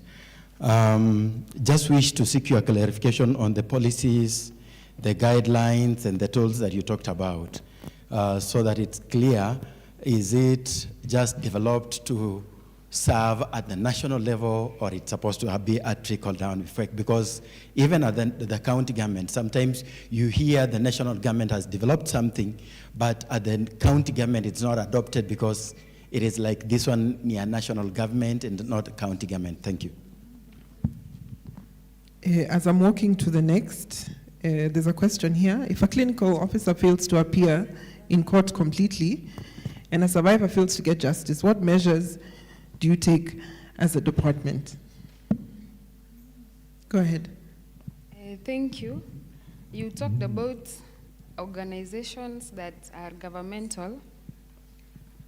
Faith Kaka, Kisii County. You talked about organizations and programs on GBV and SSV on community levels that you said you work with them. So my question is, how closely do you work with those organizations, and how do you monitor that those organizations really work on community levels? Thank you. My question is, it is not a question, but it is a concern that you should consider in Kisumu, that in Nyando, we don't have the age assessment equipment. I don't know how they do it. So every child that they need to assess the age, or any perpetrator or the victim, they take them to Vihiga. And it takes long. And even sometimes they lack transport. They go now to the survivor, requesting for transport to take the child or the person concerned to Vihiga for age assessment. So that one should be looked into. There's one more hand I saw here, and then I think we can hand over. Yeah, thank you very much, Madam. I'm Emily Lanoi from Narok County, and actually to testify, we have a very vibrant GBB coordinator, Toro. Yeah, my question is, as far as we want to build trust as survivors onto your office, and you have said one of the interventions you are doing is to use media for the public to know what services you offer to the survivors. And I know at least there is some budgetary allocation that was done onto your office or pertaining all this. As far as health is devolved, is there a way that you can support in a way that all these media information could reach people to their language that they understand most? What am I saying? To support the county rural hospitals, at least for this message, for the survivors to know all this intervention in the language they understand most. Because most of the time, you are like taking all these talks into these other stations like Makis FM, which doesn't reach the interior. Yeah, thank you, that's my question.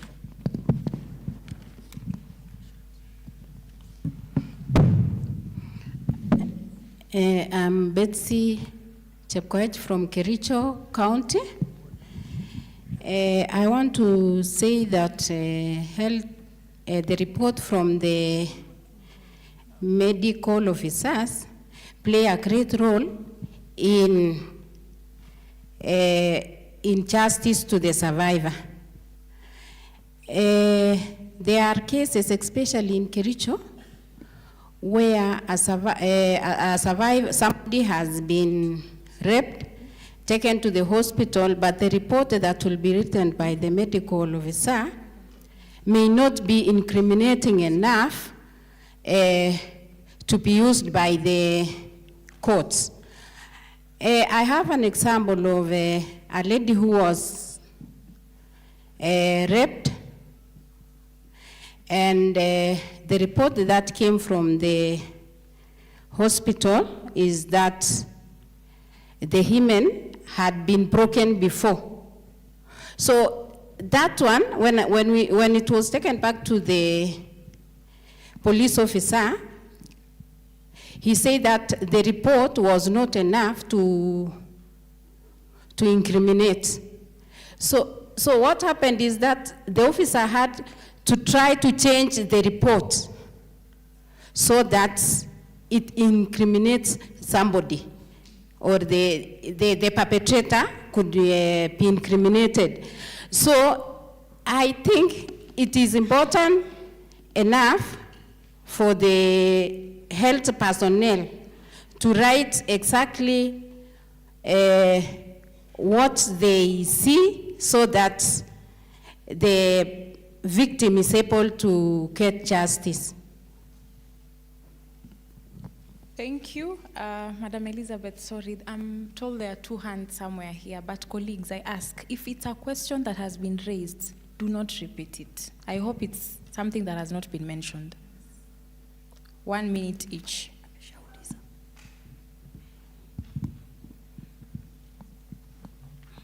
Short Okay, and straight to the Sylvia point. Safar from Turkana County. Okay, my question I would like to ask you is that which ministry is responsible for gender-based violence management information system? Thank you. Thank you. Which other hand? This is the last one? Elizabeth, it's a question that has not been raised, and it is short. Okay.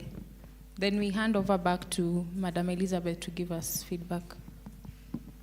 Habari zenu. Kwa majina ni Elizabeth Bukaya kutoka Kakamega. Kakamega, CHBs wanafanya kazi nzuri sana huko mashinani. Lakini kesi pia ni mingi sana huko mashinani. Na mimba za mapema ziko katika ukoo. Baba analala na mtoto. Na unapofuatilia amekuletea kesi, unataka kusaidiana na yeye. Sasa CHVC akiona umedip ndani sana, anaanza kurudi nyuma, anakuacha peke yako. Na unapofuatilia yule mtoto anapozaliwa, unapata wamemtorosha mtoto pamoja na mama. Sasa unashindwa utaanza kutafuta aje kesi, kwa sababu yule alikuwa wa kwanza amekutoroka na ni CHVC. Sasa nashangaa hapo mnaweza tusaidia aje ili tuweze kutatua hizi kesi ambazo zinabaki hanging. Asanteni. Yes, thank you colleagues for your questions. Let's allow Madam Elizabeth to respond, because we also need to break for lunch. So we can get the responses to around what time, Madam Elizabeth? What do you think?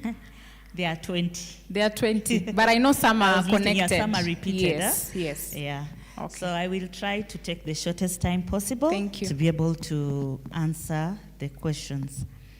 So we had Rose from Bungoma, and her question was the issue of, or the concern was the issue of going to court with the clinicians.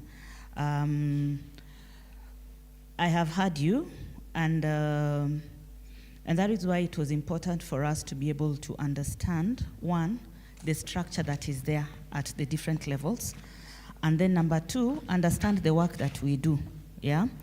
So I hear you, and I'll be able to reach out to Janet, so that we just see how we can be able to strengthen that issue and have the clinicians being able to represent the survivor in terms of the evidence they offer in court and the support of the same. We had, I don't know, it was Helga or Hilda? Helga from Kilifi, and the concern was the issue of age assessment, issue of privacy, issue of the lab personnel and also those who perform the scans and the rest. So I hear you, and this is something that can be worked through closely together with the coordinator, so that when we are having these survivors coming through, the lab, the dental department, and also the radiology department, they also need to know and understand when it comes to issues of GBV and the issue of confidentiality, issue of privacy, and all that. We actually do include them in the training. We don't only train the doctors, the nurses, and the CEOs. We also do include them, but I think it just needs a closer follow-up just to continue strengthening on that bit. So I take note, and I'll make the necessary follow-up. Of great concern is the issue of the weekend coverage on GBV with the survivors. Yeah, that is something I think we can communicate and see what best can be done. And that is why I was still going back in terms of laying the structure, so that even you at the community level, you can be able to know how to try and start approaching and see, because we work together. Your strength, my strength at the facility, sub-county, is all for the benefit of the survivor, yeah? What can we do better? What is it that we can change? And it doesn't call for much at times, yeah? It doesn't call for much. We all just have to be on the same page. Then, the issue of overwhelming P3s, I think it is all looking into the capacity of the providers being able.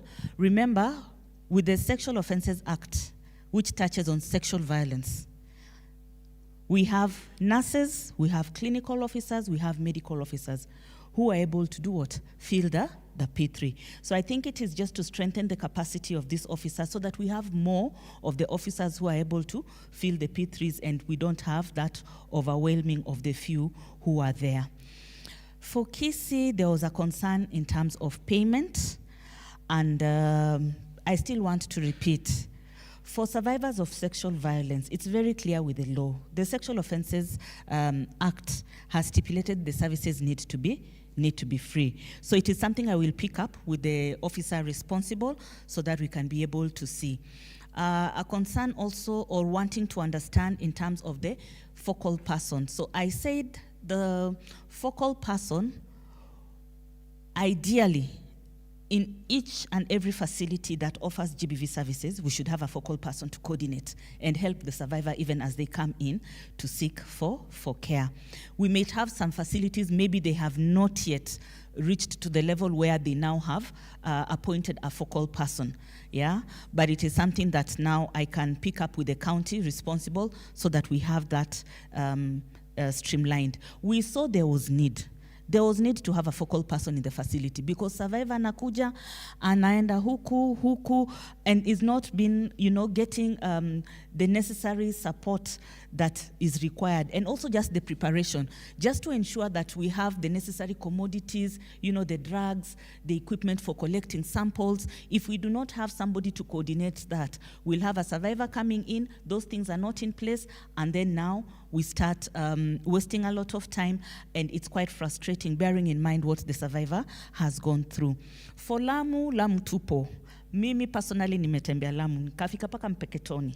Yeah, so we do not leave any county. And next week, we even are going to train more healthcare workers for Lamu. So Lamu is not forgotten. Maybe what I just wanted to mention is that we were not able to cover the whole country, with the counties that we had mentioned on the work on a quality assessment. They were just the 10. So Lamu, you're not forgotten. We are together. Then we had Vuguza from Vihiga, And I think it also touched on issues of court. I think that will be strengthened with the trainings that we are still having, and also the guide on court etiquette, and the issue of just strengthening psychosocial support at community level. There is what we can be able to offer. You know, we can all not be counselors. Tuko pamoja? It is a skill that needs to be taught. But there is what we can all do at our level, and that is offer psychological first aid. That first bit of psychological support to the survivor.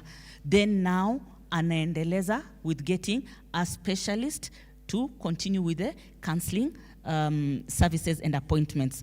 So I think this is something that can be discussed, and looking at how this can be strengthened at community level. The different players and actors that are there within the county, how can they support for people at community level to actually be trained to offer psychological first aid for the survivor. Ile ya kwanza kabisa yenye anapata, then now helps them settle, feel at least emotionally stable a bit before now they continue with the specialist. Sarah from Nairobi, issues of transport and ambulance. I know it is a challenge. Roslyn, will you want to comment on something? Okay. Yeah, so I think there, and I like very much when I hear from you, you're talking about the contact person at county or at sub-county or at facility level. It makes me feel so nice because things are working in terms of the structures we've put in place. And that's how it's supposed to be. And you'll agree with me, if that was not there, tungehangaika sana. Yeah? So those who do not know, go back and start from that lower level and know who is the person you can be able to link and get the necessary support, so that ikikuwa maneno ya transport, ikikuwa maneno ya kwa evacuate a survivor, ikikuwa maneno ya hospitalini, unapata challenge, who are you going to communicate to? We are all working together as a team. Then we had, for Tana River, there was a concern in terms of trying to reach the people from the far areas, wenye wanatoka mbali sana. Tana River tulikuja, tukafanya sensitization hile ya kwanza, lakini tutaangalia kulingana na pia wenye wako kwa ground, jinsi ambavyo tunaweza saidiana na tuweze kuenda ndani, mashinani, so that tupate hao watu na pia wapate kukua sensitized issues, GBV kwa ajili hawajui. There was Peter, a gentleman from from Vihiga. I don't know if it was Peter. I don't know if I got your name right. Was it Peter? Okay. You are concerned about the guidelines and the SOPs. These have been developed not for implementation at national level. Remember, implementation occurs at county level. Yeah? But we need to standardize how implementation is done, and that is our task. Now, these guidelines and SOPs, Roslyn is here, and she can attest to it. When we released them, I communicated and shared with all of them and requested them to also equally share with those at the sub-county and also at the facility level. Maybe it is just now to strengthen issues of implementation of these guidelines and SOPs, but they are for the county because that's where implementation occurs. It's not that they are documents for national. Faith from Kisii, you wanted to find out about organizations that monitor GBV at community level. Was that it? Faith? Yes. So I want to say that all players in GBV have the numbers that they collect of survivors. Okay? And we need to have a coordinated way in which we monitor. Organization X, unafanya nini? You'll get that there are some organizations that are more inclined on a particular thing. Maybe if it is offering psychosocial support, maybe if it is issues of transport, maybe if it is issues of evacuation and getting somebody to a safe space. So the county has got the mandate when it comes to monitoring and getting to organize the different partners on the ground. For us, we cannot be able to do that. And that is why we have the county level. So maybe if you have something that you need to raise around monitoring, possibly closer with the county, because they are the ones who are there and they work hand in hand. And for the organizations, people who are associated with some organizations, some CSOs, CBOs, there is how you enter into a community. You just don't appear, isn't it? There are protocols you need to follow, isn't it? Otherwise, you'll be on your own, utakuwa peke yako, na itakuwa ni shida. So, kama ni ofisi yenye unafanya kwenye hii sub-county, anzia sub-county office. Ni nani unazungumza at sub-county level? Say what you want to do. Unakumbuka maneno yenye nilikuwa nikisema trying to align resources based on priorities. Ikiwa kama mko watu watatu na nyote mnaangalia one thing, at the county level or the sub-county level, they may tell you, now we already have this number of people doing this same thing. Can we try and consider and now do this other bit? So it is important. I have from Narok, Emily, issues of media and budgets. Well, from our end, I not say that we have budgets ready that would support the media, but I'm happy because I have heard from several coordinators at the county level, when we have the 16 days, they actually go and lobby for an hour or so within the 16 days, or even out of the 16 days, where they're able to talk about GBV using the local language of the local FM station that is there. So let us strengthen that. I like it because you reach those who do not hear the English and Kiswahili. You reach those who are comfortable hearing these very important issues in the mother tongue. We had, was it Betty or Betsy from Kericho, and the issue of the quality of report that the clinician has done to implicate the perpetrator. I think this is something that we can continue strengthening through the capacity building and also mentorship at facility level. So I'll pick it up with the coordinator of Kericho. For Turukana, Sylvia, you are inquiring about the management of the information system. So as I had initially mentioned, every sector have numbers when it comes to GBV, true or false? We all have.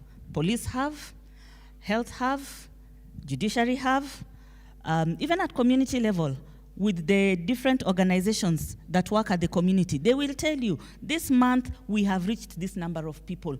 We have assisted this number of survivors. So each sector, each organization manages its own information, but the most important thing is, are we able to come together and have a sharing kind of forum where these numbers are now known with the different sectors? If we are talking of 20 survivors from the community, are we having a reflection of that 20 at facility level so that we have not left anyone behind? Wote walikuja wakaonekana from the facility. So those numbers need to do what? Need to communicate to themselves. So it's a matter of strengthening and having forums where we are discussing our numbers, discussing our data. Elizabeth from Kakamega, the issue of incest, very high within your area, as you have mentioned. And I think here we need to now work together very closely with those from the Department of Children's Services. Because if we are having child being chased away, or there are those stories we even hear of children being abandoned, mama atabaki, mtoto atapelekwa, we peleka, wacha mtoto huko sokoni, ama wacha kwenye mlango ya hospitali, ama wacha kwenye mapipa and all that. So we need to work together and see how we can be able to help this child and also the mother or whoever has been affected, and even that family. So it is to strengthen the linkage that we have with the different sectors and the situation that is at hand.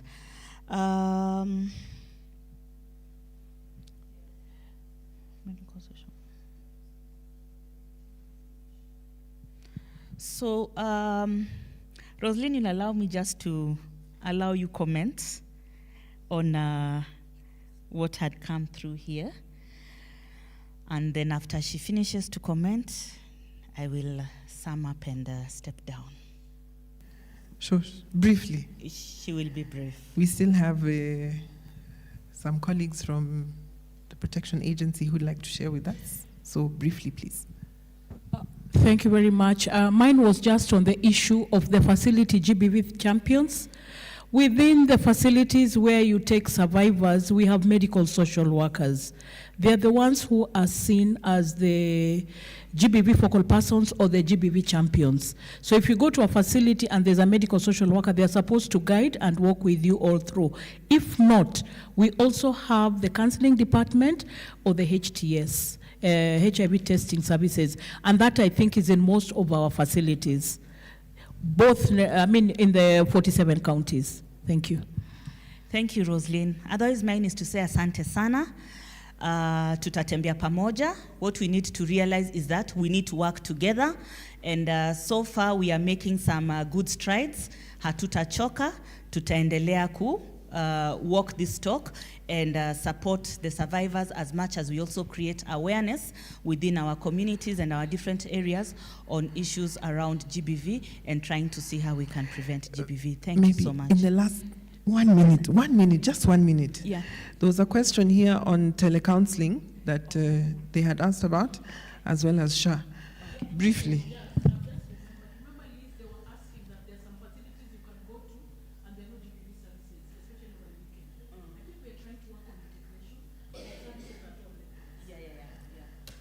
Good. So there was a question of telecounseling and SHA. So telecounseling is one of the innovations. Yeah, it is one of the innovations that came from one of the partners in one of the, is it one or about 3 of the counties that they are trying, and they are seeing that it is actually working. So usually what happens when we have innovations coming in, it's almost like a study. So you get to understand what it is that is going to be done, allow them a certain period to do whatever it is, and then now share the results so that we now use that to improve or come up with policies that now would support. So right now we have not developed any guidelines on telecounseling yet, but once that is done, then we'll be able to share. Then there was the issue of SHA and access of services. I think at this point, I want just to be able to mention that we need to be able to understand, 1, services of sexual violence are free.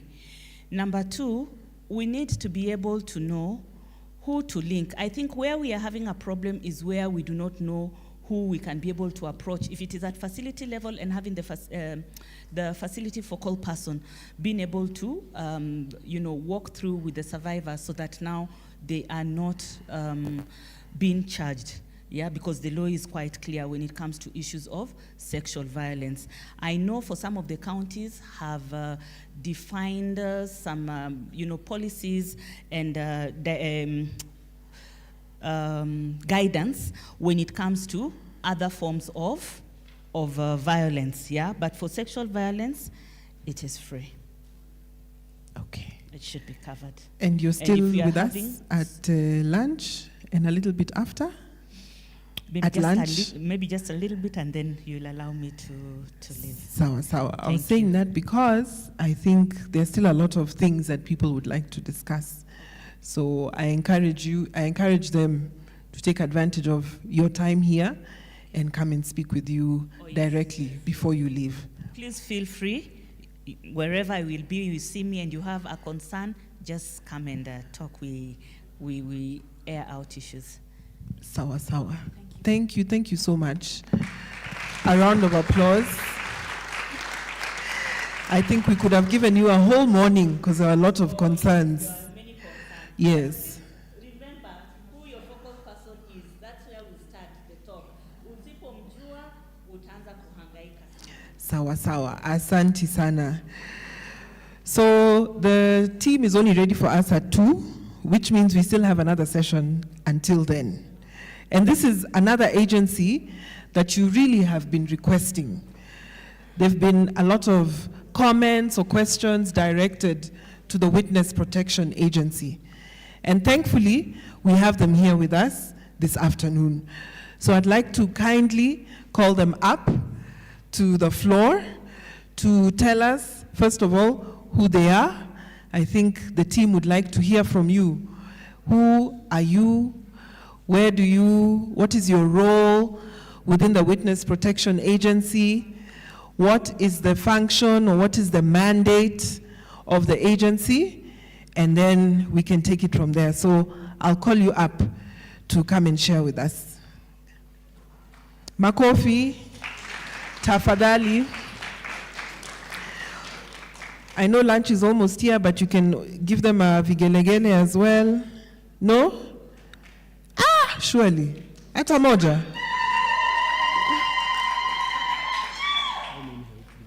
Sorry?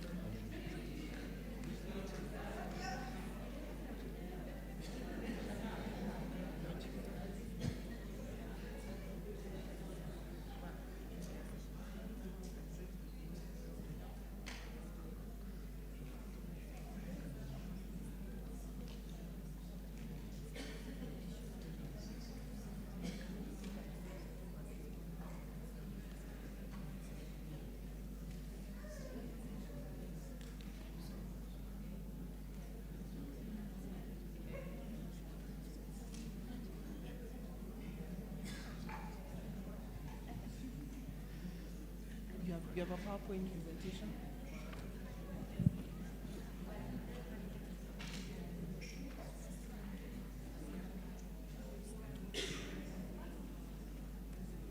You have an HDMI?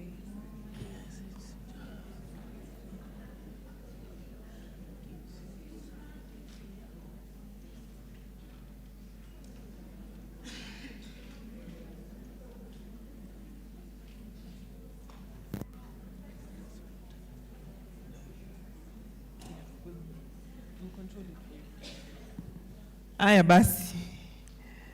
Makofi tena as our speaker approaches the floor. You'll kindly let us know who you are, your designation within the agency, and then you can go into your presentation. Good afternoon. Hello. Hii masaa ya chakula tuelewana kweli?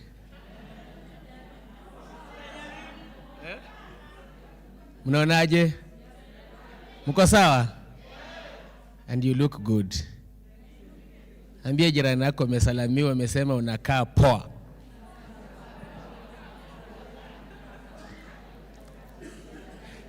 And also, this being an adult meeting, sindio?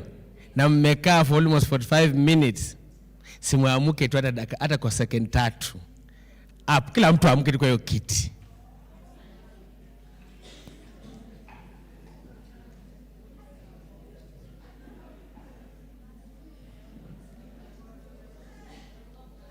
I'm starting to protect your psychological expectation. Wala hajamuka amuka tu. Na usipoamuka basi usilale. Okay. I'm happy to be here. And I'm here with my colleague, who is my senior. We work with the Witness Protection Agency. It's a government agency, a government institution. Yeah? Yes, I'll introduce him. It's a government institution funded by taxpayers' money, your money, meaning you have a right to benefit from the services offered by Witness Protection Agency. And then let my colleague, who is my senior first, introduce himself. Awambia anaitwa nani, and then the presenter atamaliza.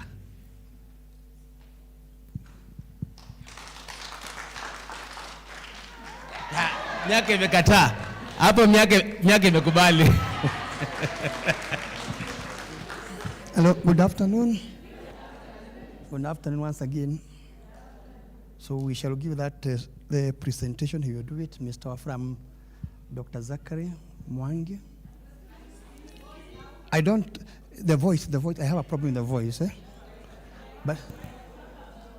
But you are getting me, I'm saying, I'm Zachary, we're working at WP, we call it WPA.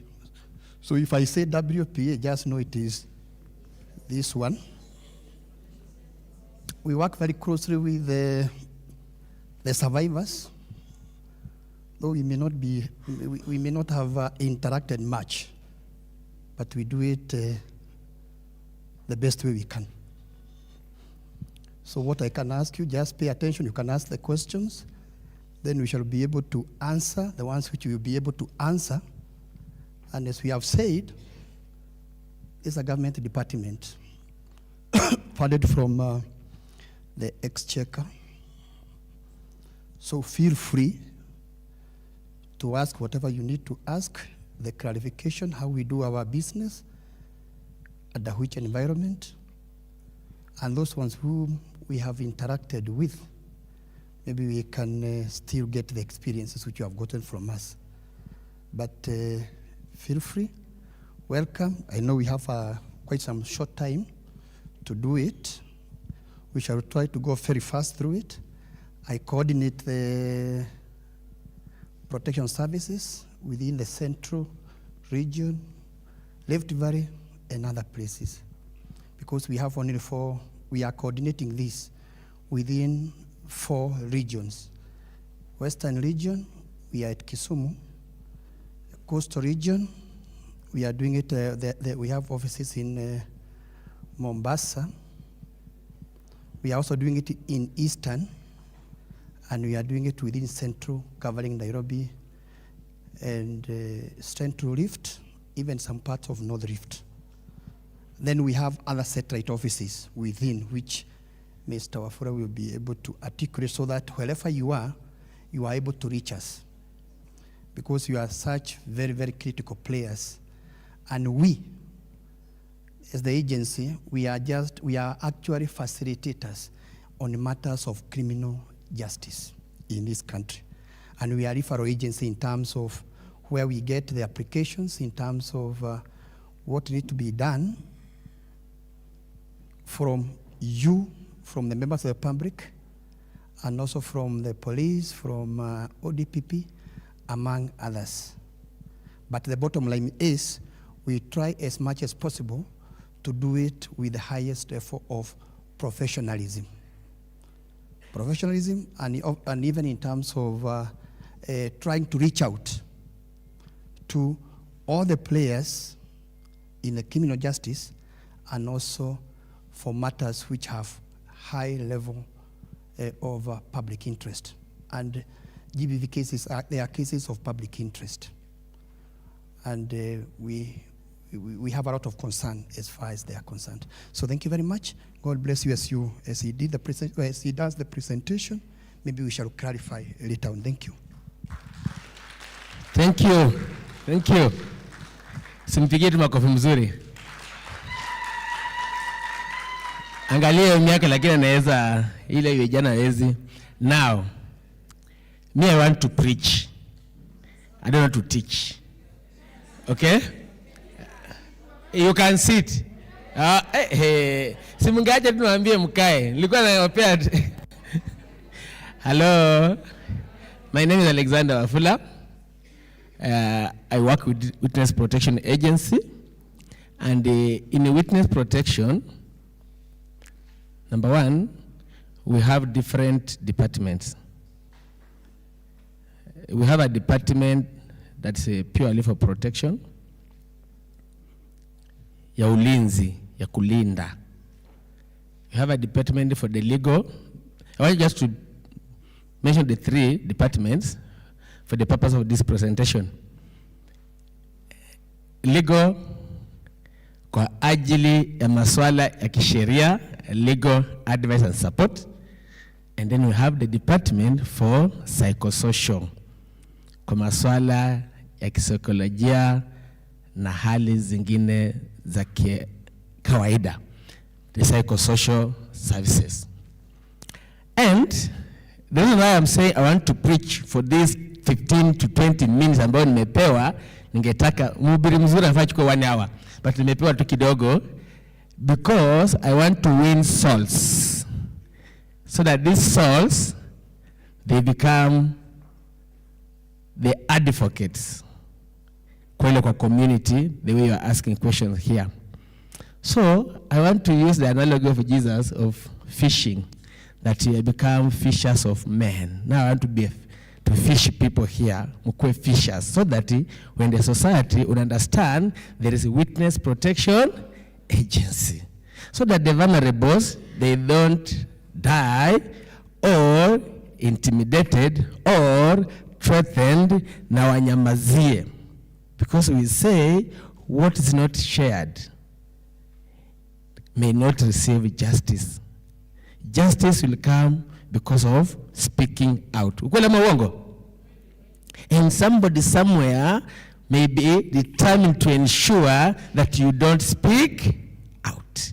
So that's why witness protection comes. And that's how our logo, our motto is, ushahidi bila hofu.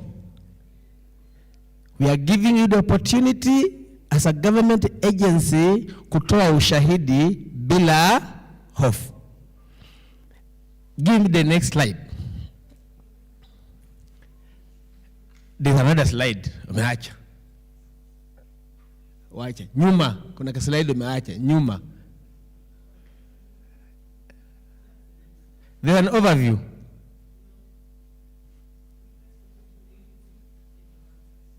Okay. There's an overview ambayo skip somewhere. I don't want to go there. In the overview, there's I had prepared a cartoon, but I want to explain this. In water protection, we are covert by nature. Tunafanya maneno yetu chini ya maji, sababu tunalinda ushahidi. And then there comes somebody, you now, nikia kukubiria nika convert, unaamua kukua overt. Or for example, you and the program tumechukua kukuanda ulinzi wetu, now you decide to become overt. Because when we convert you and become one of us, we protect you, you are supposed to be covert. So wewe unakuja unajitangaza unasema mimi ni witness protection, witness protection program. Mimi nalindwa na serikali. Hello? So you become overt. Na sisi tumeconvert ukue covert. Utakuwa umetufanyia justice ama no? Utakuwa unajilinda? And therefore, we are saying that even for the purpose of this presentation, tunachukua injili, tunapeleka injili nje, na unapopeleka injili nje, unaamua cooperate covertly. So hii injili yako iingie na ifanyike na yule mwenye anataka kukua Saul. Okay? Those who want to become Saul, kupersecute, si ndio? Wajipate koti na wafanya wakue Paul. Umenielewa kweli? Umenielewa?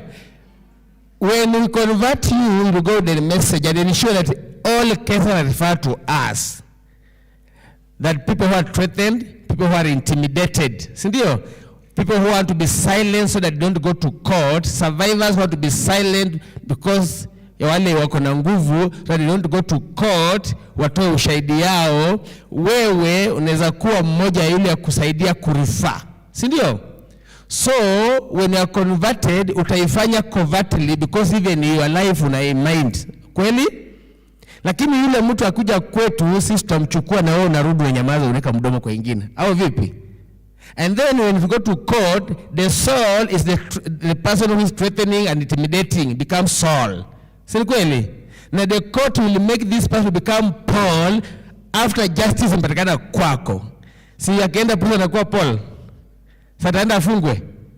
Hello? We are established with the Kenyan Constitution. Article 50 of Kenyan Constitution 2010 imeestablish witness protection. Inasema kwamba the agency ita provide guidelines, framework, procedures ya ku give special protection. And therefore, we offer special protection to Kenyan people who have a case in court, who are threatened and intimidated. Under the legal framework, we have an act, Cap 79, Witness Protection Act. Next slide. And then, that's the act ambayo may establish witness protection. We have regulations. We have witness protection regulation 2011 that came in force in August 5th, 2011. We have the rules of 2015 that applies to proceedings at court. Nitakuelezea what are some of the role we play in court. We have the Children Act, Cap 141, and the Children Act 2022. It's very clear about the protection. Every child has a right for protection. Si kweli? Yes, and there we have. Where there's protection, the special protection comes to witness protection. The police may protect you, but will give you protection that uko chini ya maji na wewe unaenda kotini ukiwa umetulia. Una face yule jamaa mnafesiana. Si ndio? Hata mfesiana ku have other mechanism ambayo unaweza kufesha, lakini unaongea mpaka anasema wa na huyu ametokea wapi? Hello? Wengine anaogopa, anaanza kusema sasa hapa nimemalizwa, because they thought after they have done whatever they did hautatokelezea. Na wewe umetokelezea na umetokelekea ukiwa kwa ulinzi wa serikali. Yaani hata wewe uko comfortable na umetulia, unasema sasa it was your time to do the violence. Si ndio? It was your time by that time. Today is my time to speak. Hey, mtu wa karatasi amefika.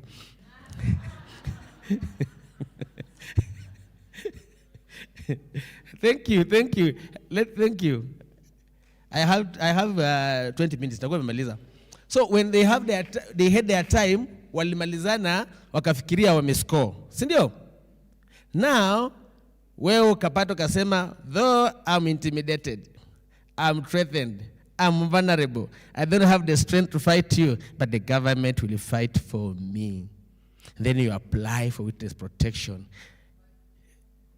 The procedure ambayo inafuata, we come for you. We say, okay, you have a case in court, yes. You are intimidated, yes. You are threatened, yes. They want to block you not to appear in court, yes. And then we said, you know our motto?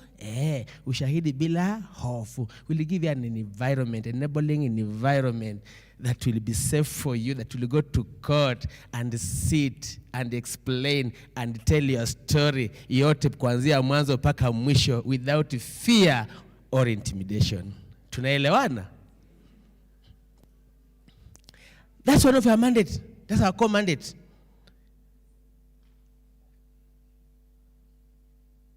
When you have or in possession of any information, when you are facing the potential risk, and when you are ready to cooperate with the prosecution, nataka underline hiyo, you have potential risk, you are intimidated, you are threatened, na umefanyiwa mbaya, na umekosewa, umeumizwa, ama mtoto, ama mtu mzima, alishare some cases ambazo, and then you are ready for cooperation.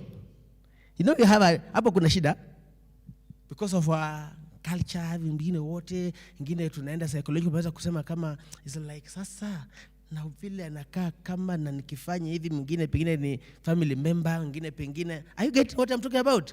So like, I'm not ready to cooperate. For if you are not ready to cooperate, our program kama witness protection ni voluntary.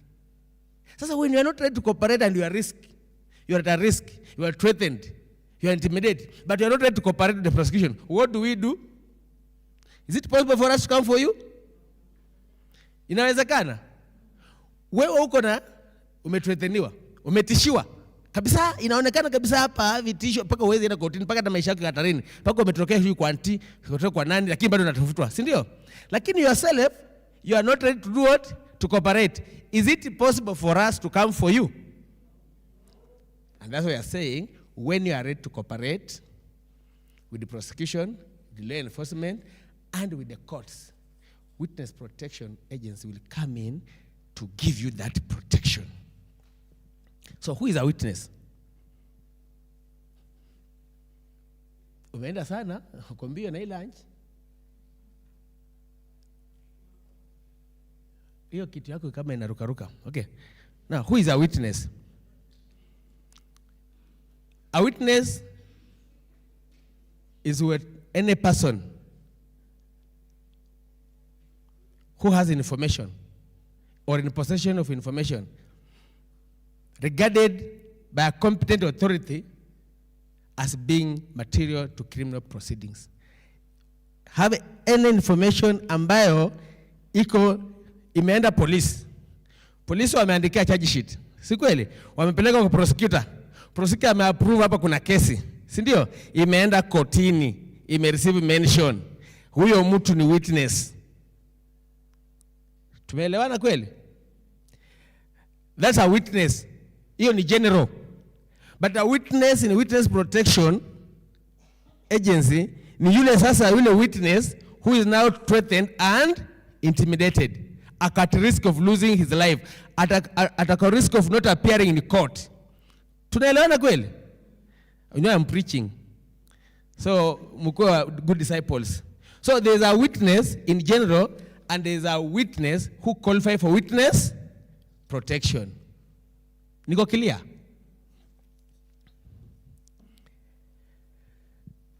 We focus on 3 areas. And or before even focus on 3 areas, our intervention stages are 3. We can intervene before, during, and after testimony. Before, meaning, umekuja kwetu, umeapply, nitawapea email ya kuapply, umeapply. After you have made an application, we come for assessment. That's before going to court. You are threatened and you have a case. I have an OB number, and the case was taken to court. So I'm trying to insist that ensure that that case inaenda kotini. Hiyo case imefika polisi na polisi wame-disseminate to the next level. Tuko pamoja? Before we'll come, assess, and then we agree on some things, on how we can operate. Then during court, lunch imefika. Ambia mtu bwana asifiwe. Lunch imefika. Then during court, we the Witness Protection as an agency, as your protector, we will accompany you to court. Tunaelewana kweli? Hutaenda peke yako, tutaenda na wewe, utakuwa chini ya mabawa yetu. Sasa sisi ndio tunakufunika. Wewe sasa hata kama ulikuwa hauna hata shilingi ya sasa wewe umefunikwa na serikali. Hello? Then after the testimony will be with you. Psychosocial services, psychosocial intervention and support. Hii yote pia bado kuna psychosocial intervention.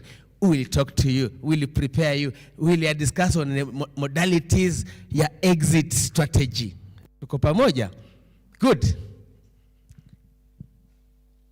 3 areas that we focus: physical, psychological, and unfair treatment. Physical, psychological. Threats, most threats in physical. Most intimidation ni psychological. Kweli ama uongo? Okay? Threats, tutakuua. Tukuona ukienda kotini, utatuona. Hata mtoto anaambiwa, I have a case that I'll share later kama nitapata time. Mtoto ameshindwa kueleza tu hii mimba ni anko. Hii mimba hii ni anko alinidefile. Lakini anaambiwa thubutu utoe kwa mdomo yako, ulikili. Na anko ni dada ya mama, ndugu ya mama. Na mama hana bwana alimfukuza. Bwana pia huko alinidefile. So mama aliniacha bwana yake akanidefile mwenye alikuwa ameoleka na mimi. Tumekuja kwa nyanya. Anko naye tena ameona tu amenidefile, mimba imepatikana, amenitishia, siwezi ongea na mtu yoyote, siwezi sema na mama yangu, nikisema tutaenda wapi? Threats, intimidation imeingia psychological. We will come for you in collaboration with the other criminal justice system agencies. Will come for you and will receive help. We say that we consider 3 things: your witness, you as a witness, your evidence, the fear and threats involved, and then it equals to protection. Kuna kitu nimesema hapo? Wewe witness, mtu. Fear ama evidence kwanza, ile uko nayo. Credible evidence. Sio kufikiria, credible evidence. Yenye hata ukisema nasema roho yangu imetulia. Yule ama psychosocial officer. Yaani ukiongea tu ile ukweli yako tu nasikia karoka, relieve. Sema hata kama nilikuwa nataka tu watu wasikie, dunia isikie. Na vile nimeongea tu dunia imesikia, roho yangu imefanya nini? Imetulia.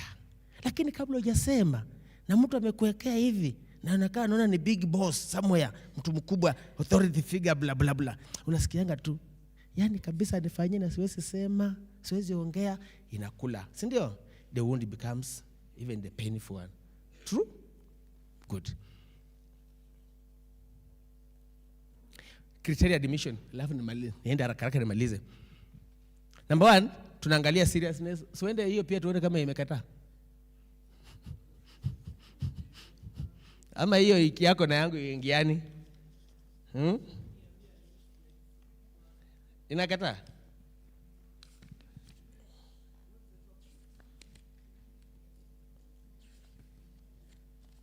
Yako imeenda sana. Ama wacha tu nitafika hapo.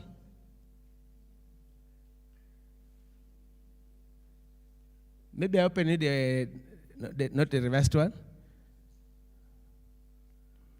Sababu ya time, wacha to continue tu. Let's continue. I have 10 minutes. Criteria admission. Number 1, seriousness of evidence. Very key. Nature and importance of the relevant evidence you have. Very important. Then the ability of other viable protection methods.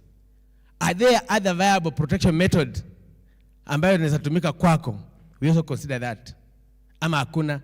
The ability to adapt to the program and these measures. I want to insist here, because if you go there to preach for become the fishers of men, are you able to adapt to the program measures? Because nimesema tukichukua lazima kuwe covert pia wewe. Tumeelewana? You also become covert. Meaning you also operate underground.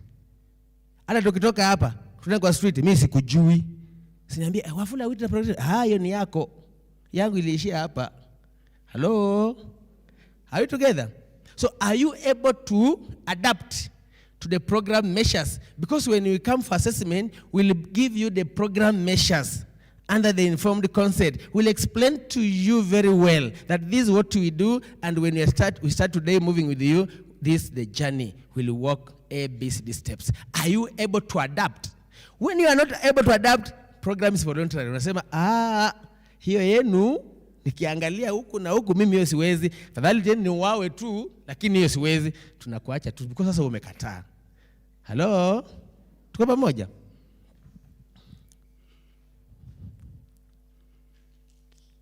Then there's urgent need of protection. It's also another criteria. Then other matters.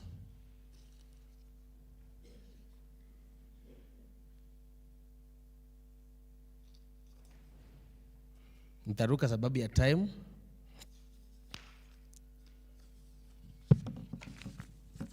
Time mbaya. The application into the program. We have the referral, and the referral can be any person. Yourself, you can refer yourself. Unaweza jirefer kwetu. You can refer yourself to the program by writing to Director Witness Protection, Director WPA, WPA director@go.ke.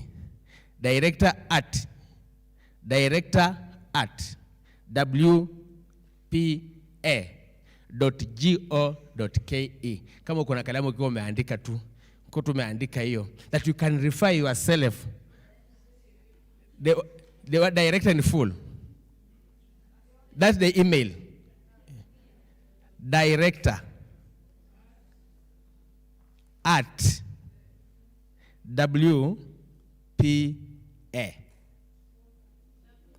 All lower case, yote ni ndogo.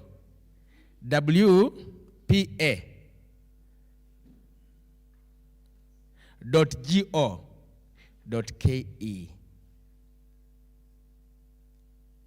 Unaenda unaandika vitu zako, unaeleza your case, unatuma. Hii ingine tuachie, tutakurespondia. Welcome. Nirudie.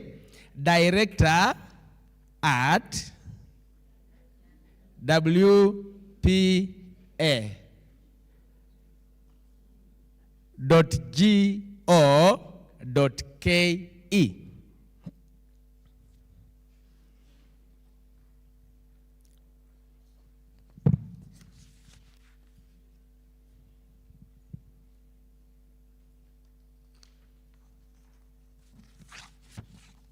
Umeandika? Now, our measures, witness protection measures include but not limited to the following: physical and armed protection. Kuna kitu nimesema hapo. Nimesema physical and meaning when we are protecting you, when we are escorting you to court, when we are moving with you, those who will be doing that work, they have physical protection and armed. So you are safe. Unakuwa a VIP. Tell the jirani yako, in witness protection you become a VIP.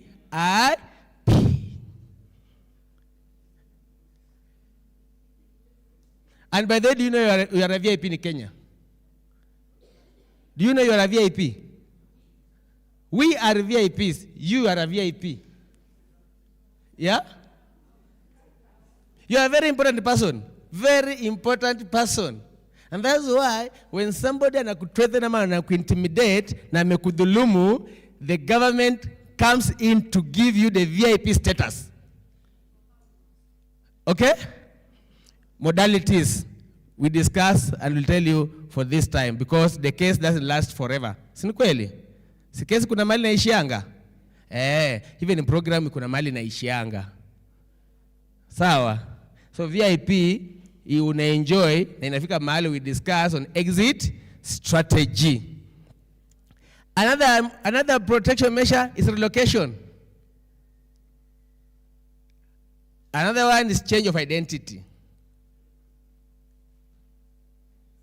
Toa hiyo kwanza. Another one is any other measure necessary to ensure safety of protection. You know, I have talked about change of identity. Na ulijua nitauliza tu swali. Najua sasa mimi nataka nipunguze maswali. Change of identity, aje we change your identity. So unajulikana kama Judy. So change your identity, tunakuwa tu Karo.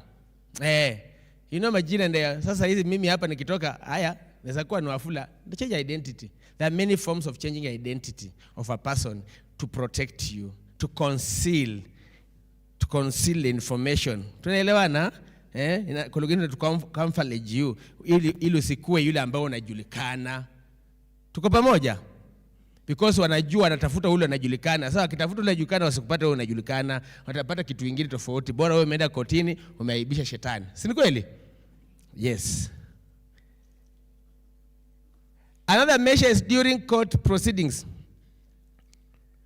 During court proceeding, we do most of our cases, almost all our cases, so long as the case imekuwa registered na tumeapply for protection orders na court imekubali protection orders na iwezi kataa, there's what we call in camera proceeding.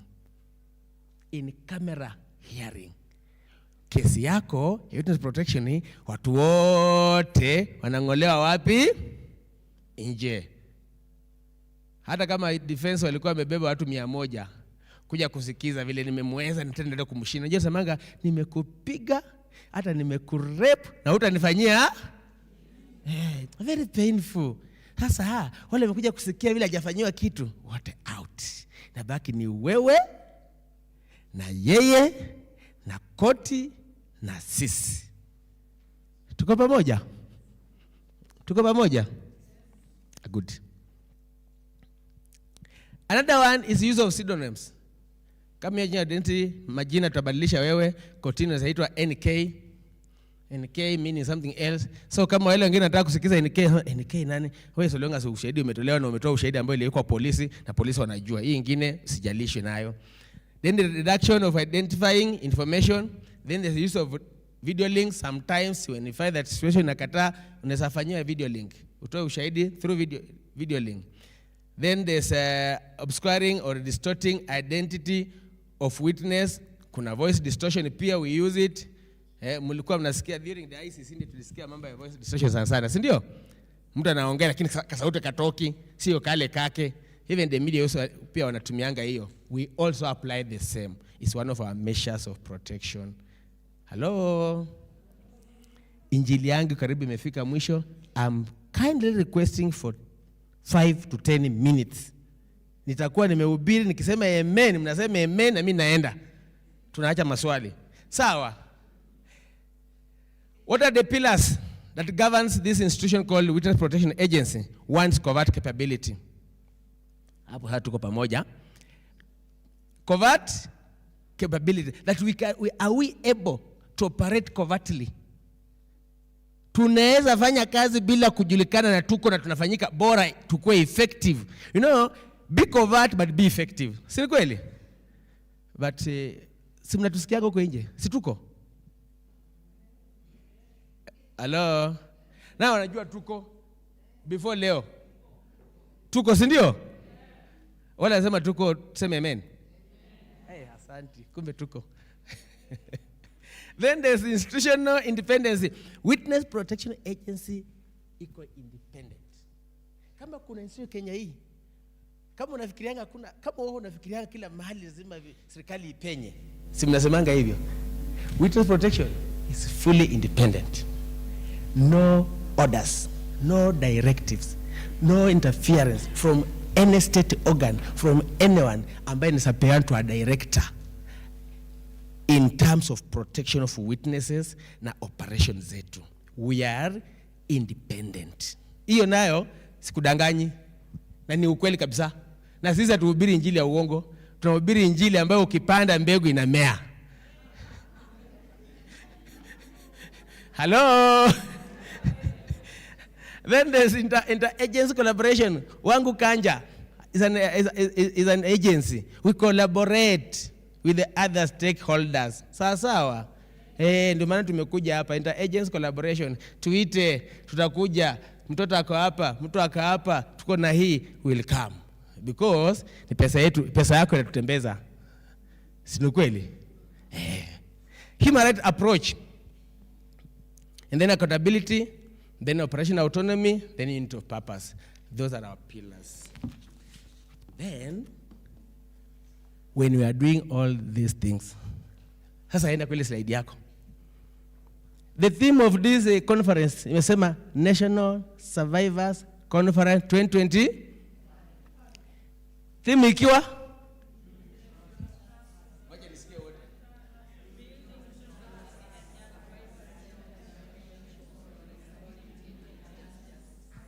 Aki mko na sauti mbaya. Sauti mzuri. Hello. Simweke sauti aggressive. Building survivors intervention for what? For what?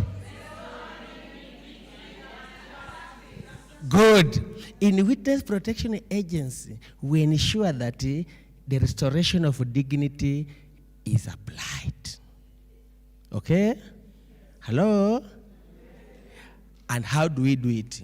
Through psychosocial division. When you come, you are wounded. Si kila mtu anakuja kwa wounded. Trauma inaua. Si kweli? Trauma inaua. When you come, you are wounded. When you come, you are undergoing through loss and grief. And we say that a wounded person, a person who is undergoing loss, a person who is traumatized, they have a lot of emotional reaction. Si ni kweli? Some have fear and anxiety. Iko tu fear ule mtu bla bla. Have shame and guilty. Iko natembea na wao, especially sexual violence. Si ni kweli? Wako tu wanatembea nayo. Wengine wako na anger and frustration. They are frustrated. Wako na a lot of anger na kuna mahali of course anafikiria ni mdogo iko pale. Other people have depression and sadness. Wako tu depressed. So kweli? Hello? Others have lost trust. Others feel worthless, dirty, and nobody in society, neglected, rejected. Ukweli ama uongo? Hello? So when you come to witness protection, first we work to restore your dignity by ensuring that your safety and security is given, by ensuring that the physical protection is given, by ensuring that relocation and identity change is given, by ensuring that threat management is complied. Tuko pamoja? 2, we also ensure that we enhance your participation in trial. Vile nimeeleza pale, tutakuprepare for court, tutakupeleka kotini, tutakueleza, tutarefresh your statement. Uiongee mzuri, tuone kwamba uko sawa na relax. Hata ukiuliza swali umerelax. You know, there's nothing good like you are being asked a question that you know. Si kweli? Yani you answer with confidence. So you are there seated, umesimama the other side, somebody is asking you, hebu niambie, vile uliona, ilikuwa ni mimi, and you know he was just ni tupumbavu ni yeye. Naambia, nasa ilikuwa ni wewe. Hadi defense lawyer anakuja ndio kuchallenge, ndio akutoe kwa ukweli. So unafanyanga hivyo? Na wewe unajua ukweli. We make sure that the confidence is stored. And we also empower you. I'm very fast. Then, we also ensure that we restore dignity and justice through psychosocial support. Huyu jamaa kompia ashafika huko. Good. We ensure that emotional healing and trauma. You'll go through counseling services, counseling support throughout the protection, throughout your time in the program. Wakati umeingia, during court, after court, during exit, you receive the psychosocial, so that by the end of it, to may rebuild survivors' dignity, to may rebuild identity, to may rebuild self-worth. Si hapo ni sawa? Nimemaliza, msikuwe na wasiwasi, na chakula ipo wangi, wewe acha kunipigia makofi, sijamaliza mzuri. Nilikuwa na kuenjoy. We also ensure survivors' legal strength and confidence, and we also support your long-term recovery. Sometimes we do what we call after testimony follow-up. We follow up to ensure wakati ulitoka, wakati umefika, uko sawa, umerudi kwa society, unafanya mambo yako, no any other intimidation, no other threats. Una rebuild. You go back to that in the Bible, there's somewhere Jesus told that man for 38 years at the well. Alimwambia namna gani? Ile mwanaume alikuwa kwa 38 years kwa well na alikuwa hana mtu wa kumsaidia. When Jesus came na akamsaidia, alimwambia nini? Pick up your mat and so we ensure that pick your mat, recollect yourself, na umeanza maisha mapya. Hello? And then in conclusion, nipe conclusion nisome basi. Weka conclusion nisome. Apo. In conclusion, I say this. Witness protection agents is a pillar in the criminal justice system for survivors. And by ensuring their safety, addressing the emotional needs, and facilitating meaningful participation in the legal process, the WPA transform fear into, situsome na nyinyi tu pale, hata kama ni lunch. Chakula yendi mahali, aki woye, Into trust. Aya, they transform fear into and silence into. And therefore we say, without emotional healing and safety, survivors cannot tell their stories. Yet without their stories, justice cannot be done. That's where our mandate as witness protection agents comes in. Makofi kwa witness protection. Amen, amen. Pastor, wacha hii kanisa tuende break alafu turudi. Tuende break. So allow us, because of time, we had requested for the hotel to push our lunch to 2. So we'll take a break, go for lunch, it's 2:10. Let's come back at exactly, what time? 2:50, sindio? Tujaribuni 40 minutes, tafadhali. Let them write this contact. Let's come back at 2:50. Give that contact slide before, just a minute. Give your contact. We are coming back. We are coming back for questions. We are coming back. Yes. We are coming back for questions. For me. You are coming back for me? Yes. Turn the lunch bus. Okay, let's take our meal cards hapo nyuma. Ni hapo? Yes, let's pick our meal cards behind and then go for lunch. 2:50. Janet, timekeeper. 2:50 watu wakue hapa. Who's the other timekeeper?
they smoke cannabis. Doctor say make a pop one of this. Make me fly like say I'm Aladdin. Come bring some kind melodies. Oh, mama, myself no do pass like this. So many things inside of my jeans. I slide down the beatings, the beatings.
Are you sure?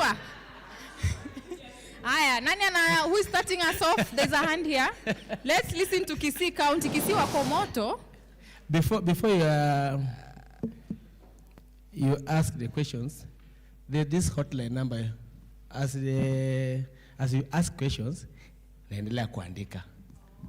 We are liaison office, Kisumu Law Courts, Embu Law Courts, and Milimani Law Courts in Nairobi. Okay? Yes. So, utapata, I think what's missing there is Mombasa. We also in Mombasa Law Courts. You'll get us there. Okay. So, usiseme ati walisema covert hata paka ofisi zao tujui ziko wapi, ndio hizo nimekupea. Now you can continue the questions. Okay, thank you. Let's get the first question. Thank you. I'm Lynette from Kisii. Kuna penye sikuelewa vizuri. Your name, please? Lynette from Kisii. Kuna penye sikuelewa vizuri where your protection ends. Penye inaanzia nilielewa, but penye inamalizia sikuelewa. Tena kuna hiki kitu yenye ulisema mna protect mtu hadi koti anatoa unaweza change identity yake, sawa, lakini mkasema kuna penye inafika watu wengine wanatolewa nje, mnabaki witness na huyo mtu mwenye ameenda kusema, na nyinyi pia na maskari na court. Aya, akisema washapatana hao watu wawili wanajuana, si huyu mwenye amekuja mwenye ameshikwa ashajua ni huyu amemsema. So after that kuna visitation, maybe akienda huku kwa jela, si atakuja kusema ni fulani akuja kuandama huku nje, na utapata ni kama protection yenu imeisha. Anafanya aje sasa? What next? Thank you, Lynette. We have another question from Busia County. Thank you very much, Wendy, for the opportunity. I'm Tobisto Sundwa from Busia County.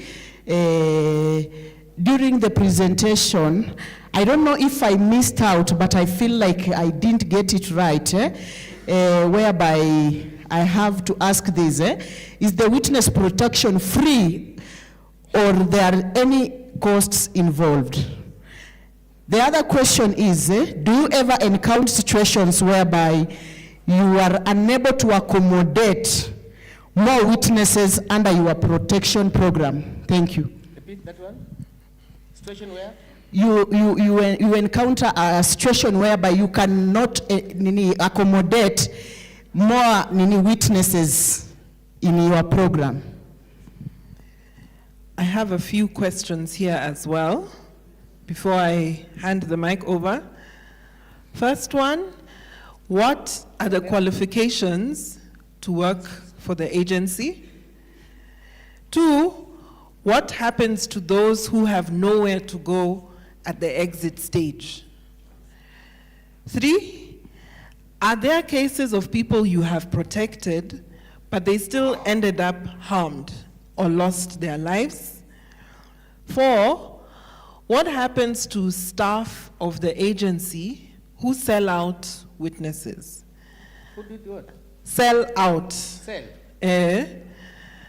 They give away information about witnesses, especially to an accused. Sell out. Do you have safe houses that you take families to? And finally, do you cater for the deaf and persons living with disability holistically across the chain of care? Thank you, thank you. Any other person? Yes? Okay. Asante sana. Ninayo maswali kidogo ya kuuliza. Shirika la Witness Protection kwa wengi ni shirika ambalo halijatambulika vile. Mimi nimekumbana na shirika hili takriban karibu miaka 6-7 hivi. Lakini shida yangu moja na shirika hili ni kwamba na jinsi ulivyoelezea ni kwamba lazima niwe mimi ni shahidi kwa kesi fulani. Lakini wale ambao wako katika ukumbi huu wengi wanaweza kuwa wametishiwa kwa njia moja ama nyingine, sio ya kwamba wao ni mashahidi, lakini wao ndio wanaoendesha ile kesi. Kwa hivyo wanakuwa ni threatened kwa sababu bila hao hii kesi haitaenda mbele. Kwa hivyo swali ni kwamba kwa watu kama sisi ambao tunashika wale survivors wengine, especially for the young ones na wale ambao wako vulnerable within the society, ikiwa mimi ndio nimemshika mkono na mwambia tuingie hapa, tuingie pale, lakini maisha yangu ndio yako hatarini, mimi pia naweza zingatiwa katika ule mpango wa witness protection ama niko kivyangu? Swali lingine, nimesikia kwamba shirika lenu laweza hata kumtoa mtu katika ile nchi anamokaa ama ile sehemu anamokaa apelekwe kwingine mbali na mahali ambapo anajulikana, ndiposa asiweze kumbana na shida ama janga kwa wale ambao wanamtafuta. Swali ni kwamba kunao wakati ambao inaweza fika na huyu mtu arejeshwe katika hali ya maisha yake ya kawaida, ama ikifanyika hivyo imetendeka, sasa mimi sitaendelea kuwa Sami Mugita, nitaendelea kuwa lile jina lenye mmenipatia kule kwenye nimeenda, na niendelee na maisha yangu kule. Asante. Asante sana. Thank you. There was a hand here, then we go to Margaret. Please keep your questions short and direct. Yes, my name is Beatrice from Siaya County. Now, in a scenario where I've witnessed the culprit amefungwa maybe 7 years, he serves and then come back. He plays it cool and pretends to be good, and then at the end of it, ananifanyia kitu mbaya, maybe to my child, anaua. Now, nani atakuwa blamed? I've been protected, nimeenda mahali, nimerudi, I've testified, and the culprit has been jailed, and he has finished his jail term and come back and has done this. Are you to be held accountable for this or me? And I've reported, maybe after he has threatened my siblings, and at the end of it has done, and the outcome has been seen.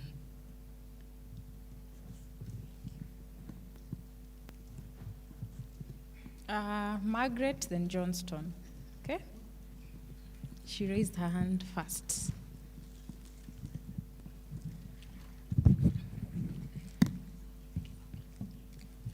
I'm Margaret Kerema from Nairobi.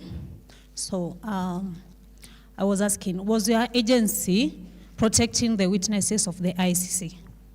If yes, what do you have to say about the disappearance and the rumored murders and disappearance of the witnesses of the ICC? Pardon? I did not get you about the last one. Sorry? You are last about disappearance of? What do you have to say? What do you have to say about the rumored disappearances and murders of the witnesses of the ICC?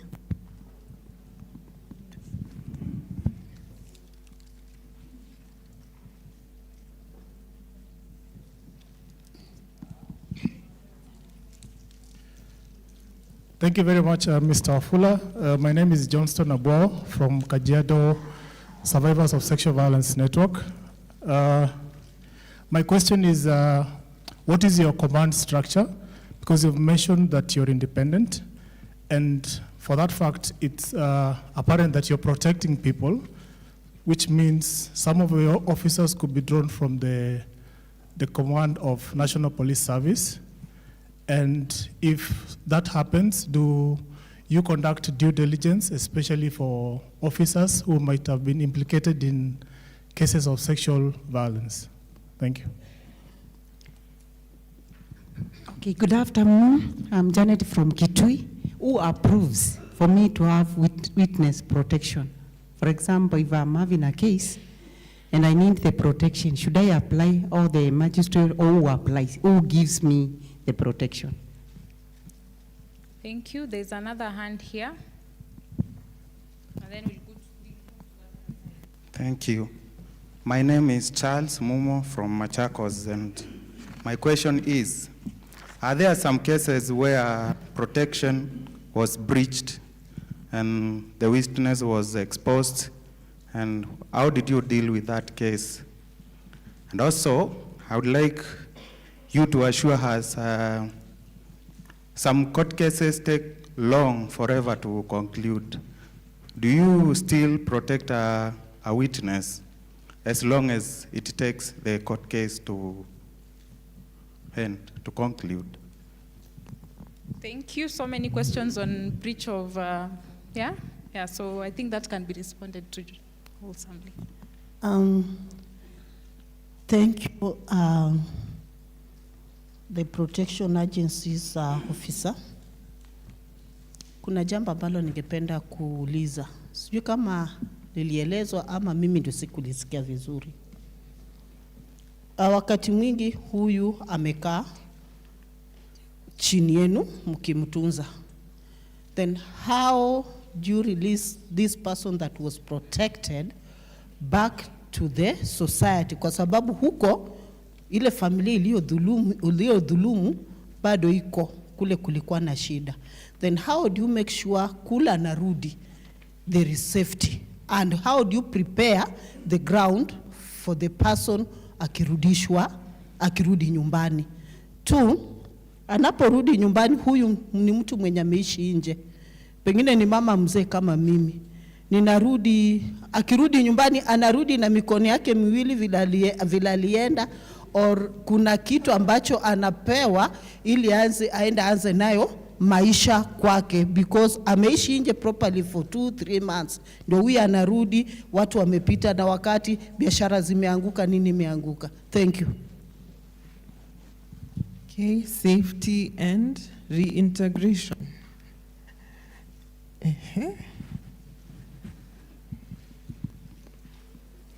Ni Lydia Msungu from Trans Nzoia. Tunawapata aje? Mmetupea namba, yes, but tuelewe kwamba huko kwa ground kuna watu kila siku wanashikwa, kesi zinafanyika, watu wengi wamekuwa threatened. Hao watu wakitaka kuwafikia, kwa sababu kuna wale hawajui penye mko, mnafanya mobilization mpaka kwa ground? Thank you. We have a hand here from Meru. Okay, then that side. My name is Irene Gasheri, Meru County. Swali langu ni, what are the parameters that you use to approve for witness protection? Because you've given us the email, and mtu akiapprove, mnaangalia nini ndio ajua atakuwa protected? Thank you. Thank you, Aileen. I'm Frida Kuteha, Nairobi County, Embakasi North Sub-County. Okay, late last year, tulikuwa na kesi ya survivor, ameenda kureport kesi police station. Venye alienda kureport, aliambiwa akuje na eyewitness. Yet, hiyo time akiwa sexually abused, hakukuwa na eyewitness. So, ilibidi withdraw kukosa kuenda, so hakufuatilia. But nilikuwa nataka kusuggest, tukikam kwa kesi ka hiyo, if you guys can do an awareness about witness protection, how you guys can be venye tunaweza wafikia at a community level. Thank you. We take another one on this side? Or there's another one there? Okay. Pauline. Sawa. Asante. Majina ni Pauline Chao. Taita Taveta County. Mimi nataka kuulizia, kuna huyu mzazi mmoja ndo yeye kila kitu, yuko na watoto na ni witness, mmempeleka huko mahali mmempeleka. Ataenda na watoto wake ama watoto watabaki watalewa na nani? Thank you. So that side. Good afternoon. My name is Maureen Rispa, survivor, Embakasi South. So my question, one of it, somebody have already raised one of my question there, so I'm not going to repeat myself, but my other question is, in a case whereby witness, maybe I may feel like anaogopa like ataki kukua witness tena, is there any possibility like anaweza withdraw ama kuna venye mnaweza at least mpatia counseling so that at least asifeel ni kama ku withdraw case ndio safety yake peke yake, but there are some other measures zenye zinaweza kuwa put in so that iweze kusaidia witness, so that hata pia yule perpetrator pia aweze, not the perpetrator but the survivor aweze kupata justice. Yvonne, it seems we have so many hands. We do. There's another How do one we go here. about this? There's another one here. There's another one behind me. 1 minute, 1 minute, 1 1 minute. minute, and we are going to time them. Yes. 1 minute. Ukipitisha tunachukua tu mic. Okay, Mkoto from Kakamega County. Swali langu kwa ofisa ni kwamba niko na kesi ya defilement, nimeripoti all the procedures nimefanya, now niko na askari ambaye inafaa nitembee na yeye. But yeye ndio anapikia simu perpetrator ya kwamba leo unakujiwa. Because hako na katike kenye anapata from the perpetrator 5,000 daily. Now this case napeleka mpaka kwa OTPP. OTPP anapeana authority ya kwamba askari alete file haraka because nimetumia another station kwenda kushika the perpetrator. Anakasirika, anani SMS, akinipata ananimaliza. Now we transfer this officer to another county. Tumemaliza hiyo maneno kweli? Si itasambaa? Mikakati gani mko naye? Bwana Protector, nakuuliza hivi. Umesema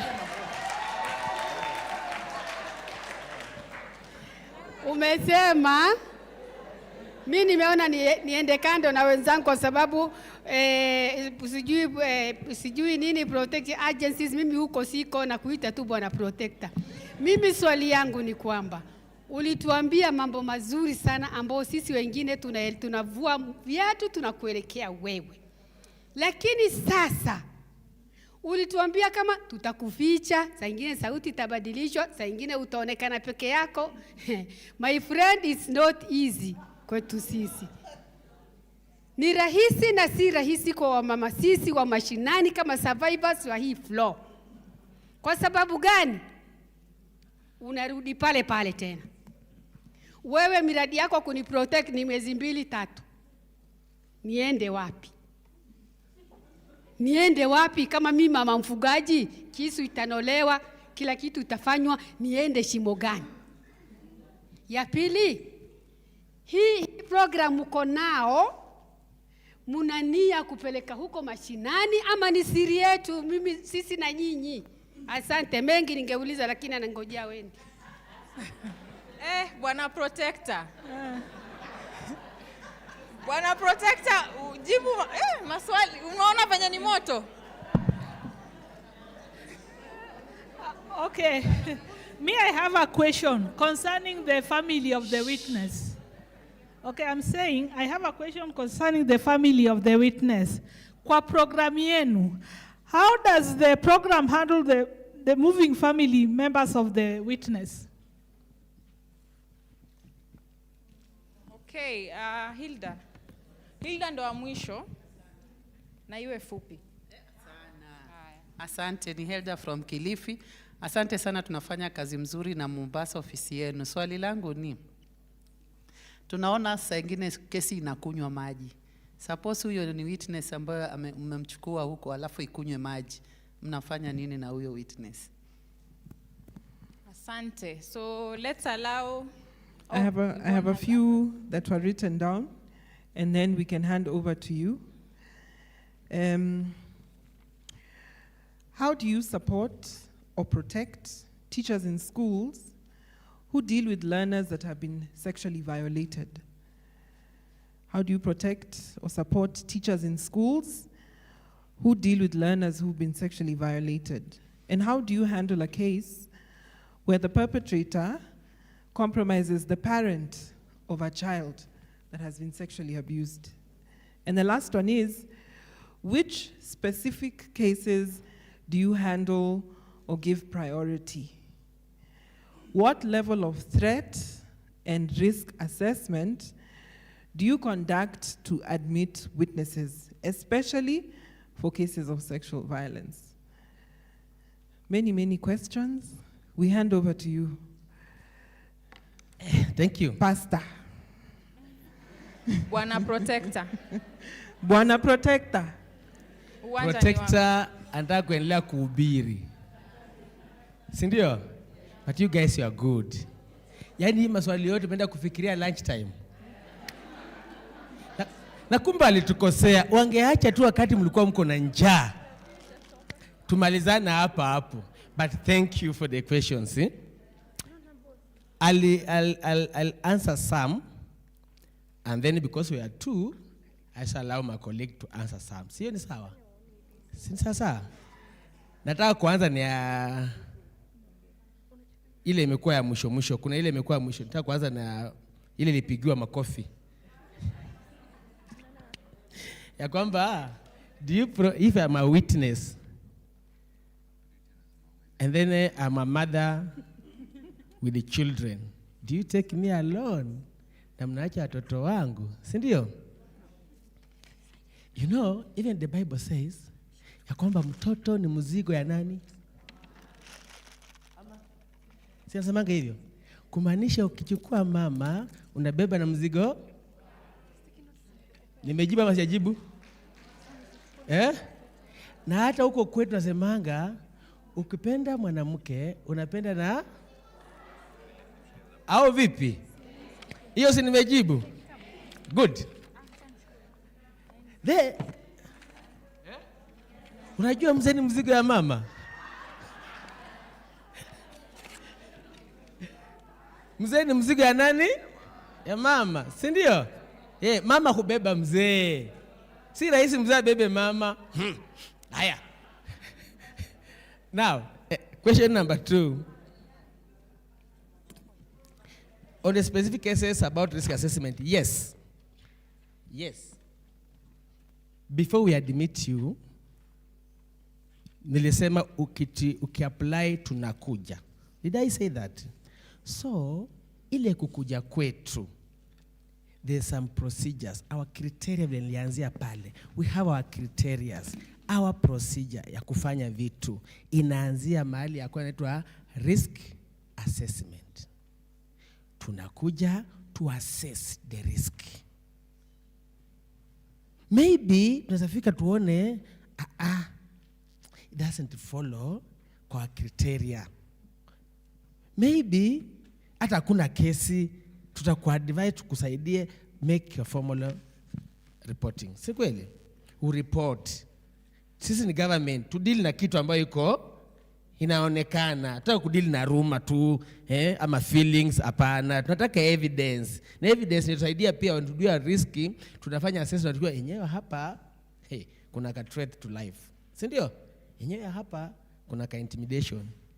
Yenyewe huyu mtu ikiachwa hivi, inakunywa maji hata kabla hajafika mahali. Hello. Hiyo si nimejibu? Mimi ni mzuri na kwa tu mfupi. Then supporting of teachers who deal with the minors who are assaulted. Teachers, for us to narrow down to a witness. That minor who is assaulted sexually, the teacher has a responsibility ya ku-empower. Si ndio? Ku-psycho-educate ama ku-educate. Si kweli? Na kusaidia mtoto akuwe the defender of the child, apeleke mtoto iripotiwe police station, kesi ikue. Who will come for the child? Who will protect the child? Kesi yake isikunywe maji. Sio kama nimejibu hiyo. wewe kama survivor ama wewe kama defender and you have a case, na yeye pia anajibu na ile nyingine ilijibiwa, sisi wenye tunasaidia, there's a gentleman there. Wewe if you empower na utuletee uturifaie, sisi tutachukulia pale na wewe utasimamia pale. Sisi we take this person yenye risk yake inakunyesha case maji. So teachers follow under the same.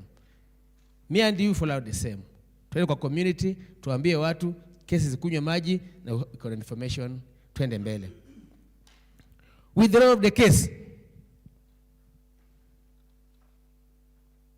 Cases can be withdrawn at any time, at any stage, kotini. Simple. The owner of the case, who is the victim or the survivor, anaweza amua withdraw the case. But case za watoto, no. That one is a no goes on. Si ni kweli? Yeah. But now, when a case has been thrown by the court, ama by the prosecutor, ama court imetupa case, we will have our client who is the witness. We will continue with our witness and do our processes, complete our processes. Once tumekuchukua, tumekuadmit, you are under the protection, case ikiwa withdrawn, we'll complete our processes.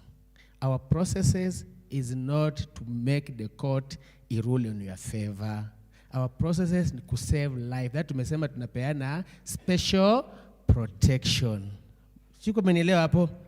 So our processes to make sure that you are safe, your safety itaendelea, and then pia na connect na ile ilikuwa reintegration anatoka namna gani.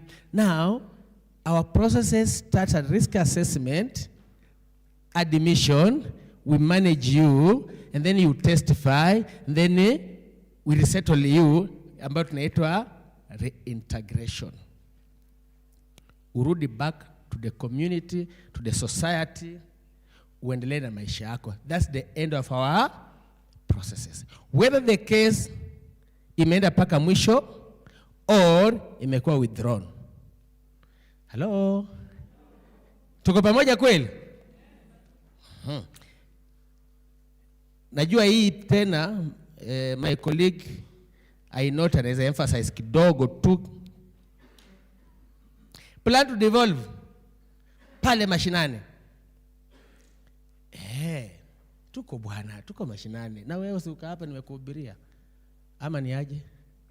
Na siku hizi si lazima naweza kosa kuwa pale Lamu, ndani pale kisiwani. Si ndio? But ukichukua director to witness protection and you have a case, Lamu kisiwani kuna police station. Lamu kisiwani kuna mahali kuna ODPP office. Si kweli? Na wewe umeweka kesi na unatishiwa. Na kabisa unatishiwa. Cyber. Director to protection application blah blah blah. Pengine hapo station amekataa kusikia kwa mfano. Si ndio? Lakini kesi iko wapi? Pale. Si wewe bwana nimekuhubiria umeokoka, si ufanye vile nitakana. Si ndio? Si ubiri useme Yesu ni Bwana. Si ni kweli? Na tukuje sisi tuseme Yesu ni Bwana. Sasa I think nimeanza hiyo. Nimejibu. Police officer interfering with the case. Napigia, wanakuja kuchukua bla bla bla.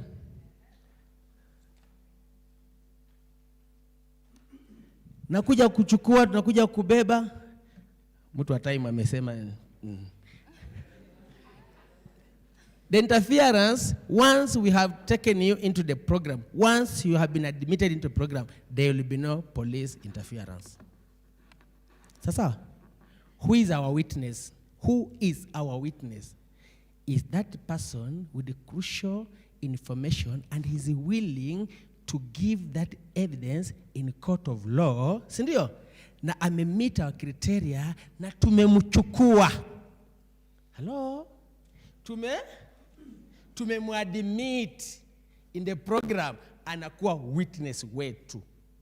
We have witness protection client. Okay? But not all witnesses, because we have many witnesses. Si kweli? Who are not threatened, who are not intimidated, or who have not been admitted in the program. So police wakiinterfere huko, sisi hatuko. Lakini ikikuja kwetu, be rest assured, no interference.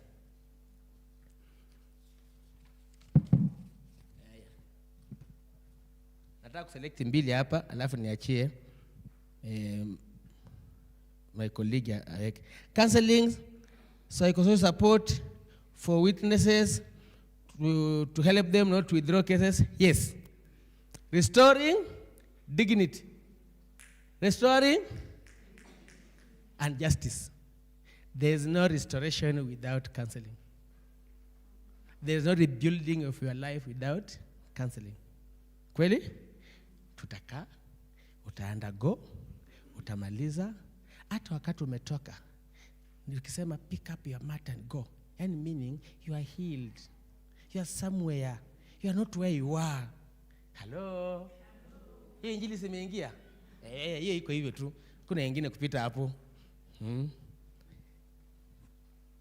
This of relocation of household and family nimeijibu pale juu. Awareness about the program ndio hii tunafanya kama hii. Ukiwa na forum wewe tuite, tutakuja tupeana awareness. Tulisema pale kwa one of our pillars tulikuwa na stakeholder engagement. Ama ulikuwa unasikia njoo mko mnasikia? Mimi niko hapa under stakeholder engagement. Tuko hapo. Si tuite basi tuhamasishe watu. Na wewe kama nimekuhubiria umeokoka, si uhamasishe watu. Hello. Yes, amen, moja imesikika. Ubarikiwe sana. Parameter for approval, na achia my colleague atajibu hiyo. Mobilization kwa ground. Yes, as we create awareness, hata wewe utakuwa part of mobilization. Hii ingine ya compensation, taachia my colleague atajibu hiyo. Reintegration process, hiyo nitajibu. Alafu, how long do you protect? Hau ule ni mzache ni mwachie tu moja, nijibu hii ingine.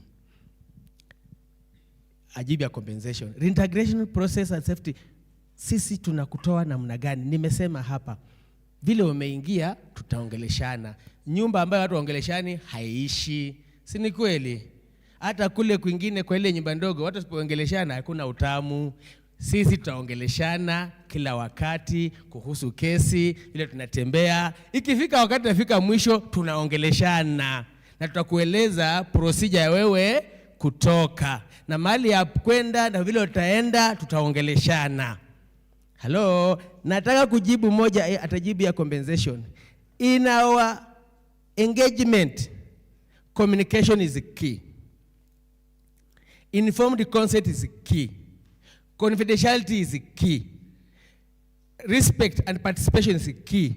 You will participate in the program. You will be part of the program from the beginning to the end. Utajua unaenda wapi. When the end comes, because programs sio permanent, ni voluntary and not permanent. Permanent means tutakuchukua tuishi nayo kabisa. By the way, pia ile ingine ya ICC cases kupotea atajibu. Once you have testified, there's a process we call after court testifying, we do another assessment. Tutaenda tufanya assessment ingine to determine the level of threats. We have the intelligence team in our organization. Have the protection. Ingine na ingine ukikuwa ndani utajua mengi. Sasa watu wa covert, mtaka tu wapene kila kitu hapa na ni covert. Si ingine tuachie tu hapo. There are a lot of things that we'll do that for the last, is it 10 or 13 years, actually? Is it 10 or 13 years? 13. That for the last 13 years of existence, hatuja kumbana na the negative after people testifying, after people being in the program, hatuja kumbana nayo. Meaning, so far we are doing our work well. Kuna mtu ameconvert hapo? Ama nimeweka a lot of questions. Anyway, and then on the same nikimalizia alafu akuje. There's a time Jesus wakati the son Jesus amezaliwa, then tunaambiwa akaambiwa chukua mtoto mkimbilie wapi? Misri. Then after some time wakarudi, si ndio? Program like that. You will come, utoke, si ndio? After some time wakati kila kitu imekuwa imetulia, you will go back to another area. You may not go back to the exact place, the mama alikuwa anasema, but unaenda mahali ingine depending na advice na procedure laid down by the Witness Protection Agency. Na ziko serious about it. So nitakomea hapo. Dada yangu protector.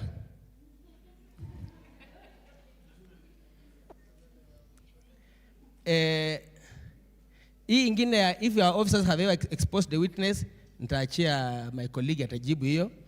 And then dada yangu protector, nataka kuhakikishia kwamba we do our work professionally and we are professionally established body and we know how we do our work.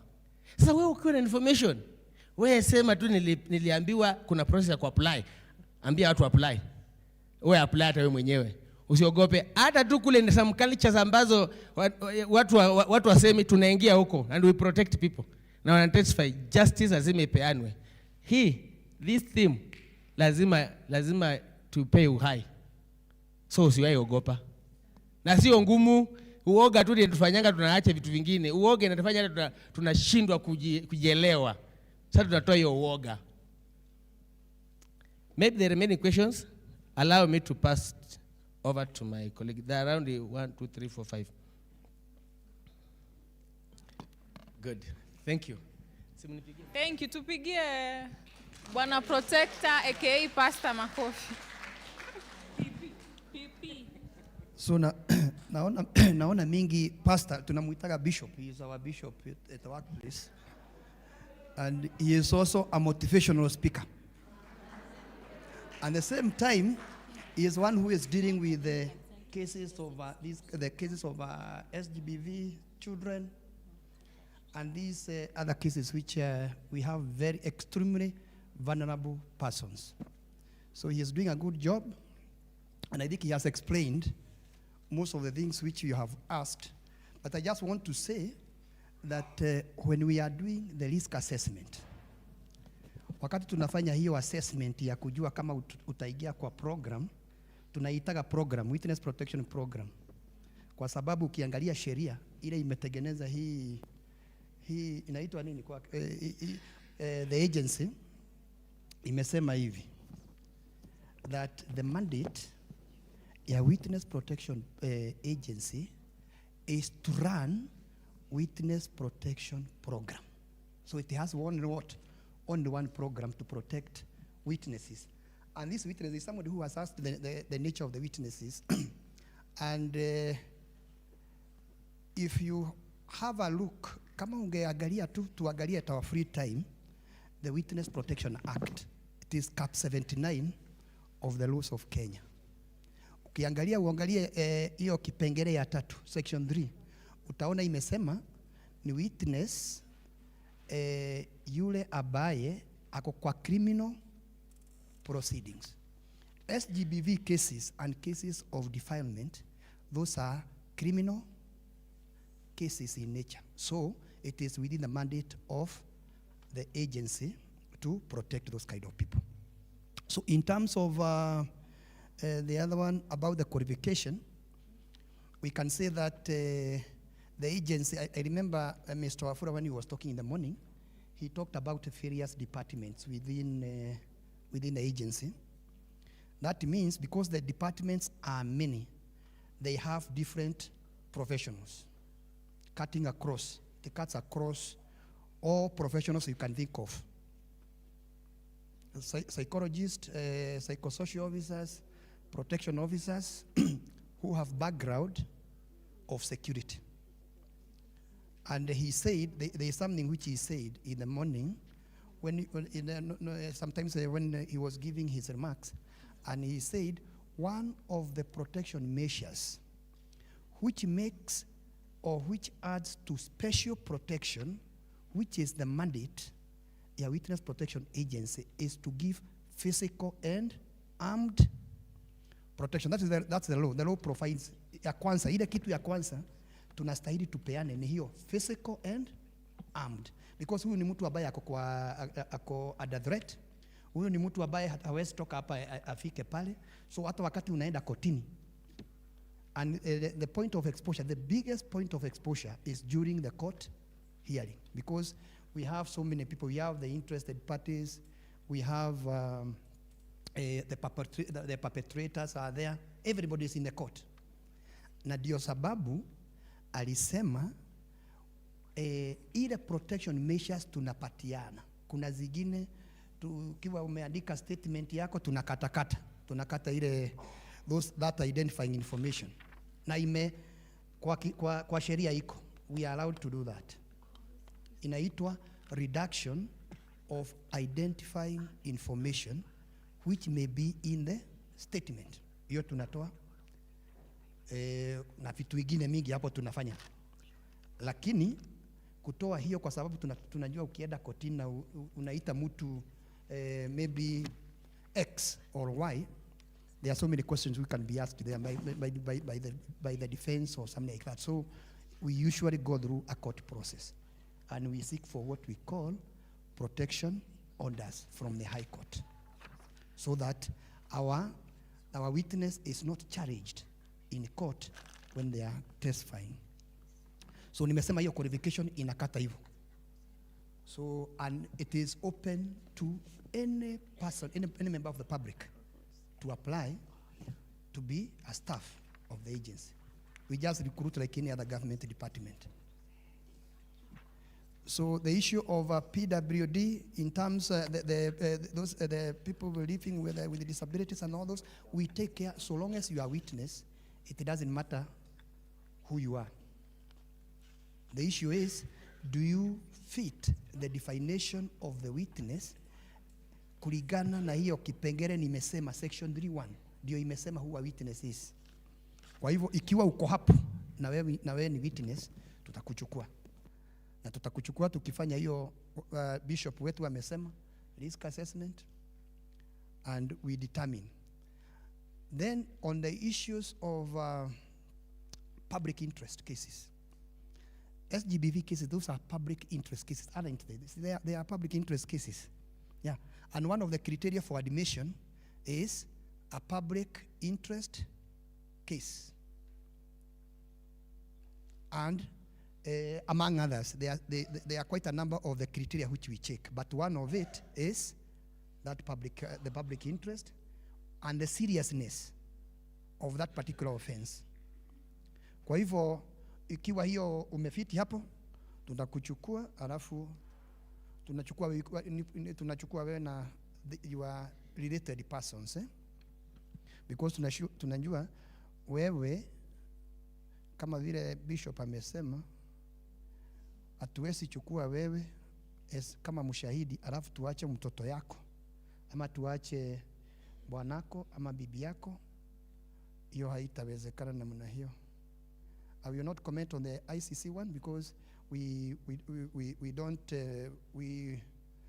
those people, he has said, anybody who has been in the program, we have never lost. Mark that word. We have never lost a life of somebody who has ever been placed in the witness protection program. Maybe the story which we are hearing, maybe those people that were not in the witness protection program. But we have never lost anyone, or nobody has ever been injured while in the program for the last 13 years. So in terms, is there anything which you have not answered?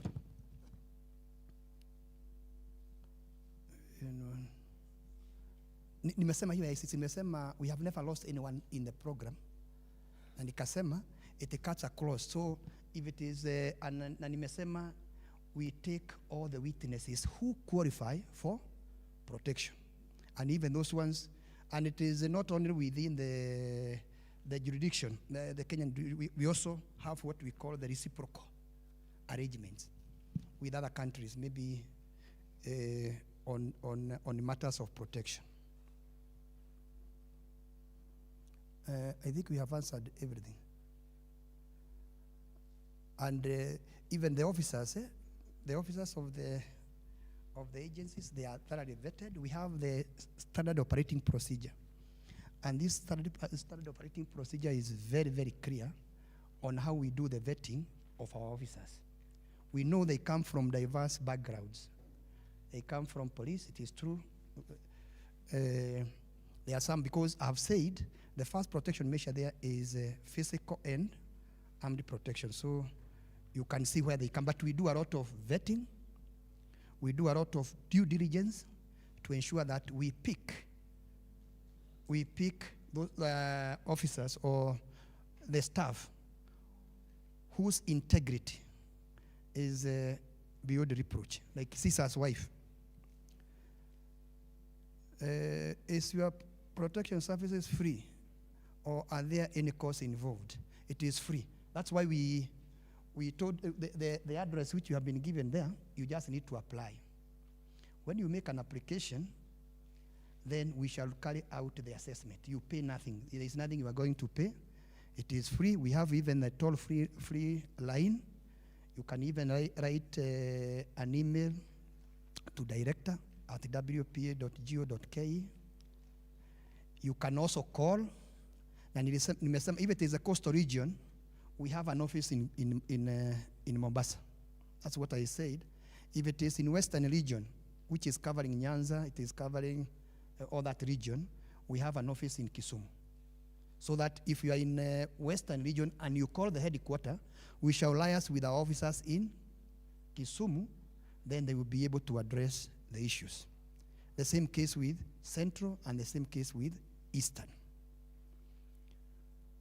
So the services are free. This is we said that this is a government agency funded by the Exchequer to give that service. We give a service, and that service is protection services. So the government comes in to support, even to support those witnesses. So the last one, do you ever encounter situations where you are unable to accommodate more witnesses under your program? No. I can say no because the threshold of accommodating these people into the program is based on their safety and security. So the government cannot say, no, since we don't have this, then we will stop there, and you are still at risk. So accommodation in the program is as long as the threats or risks to your life or to that of your family is at stake. Thank you.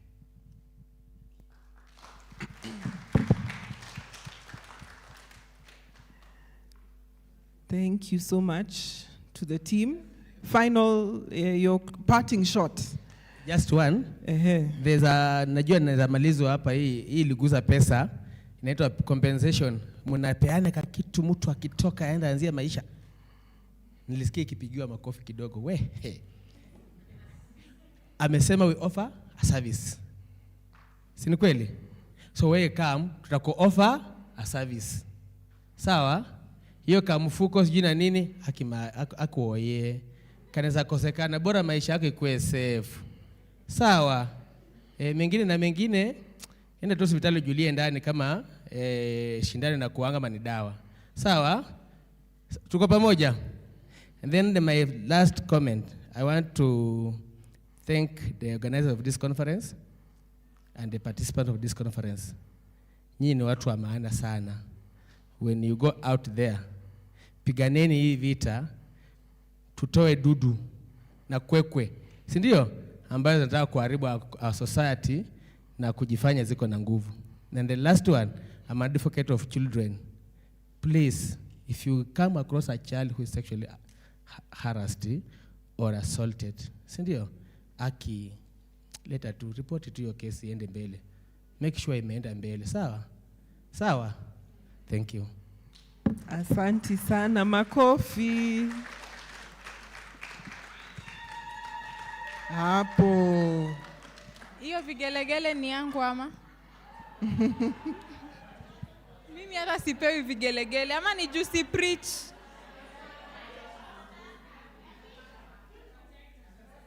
Oh, ni a protector. Itabidi nimefanya bidii. Hata mimi niitwe Madam Protector.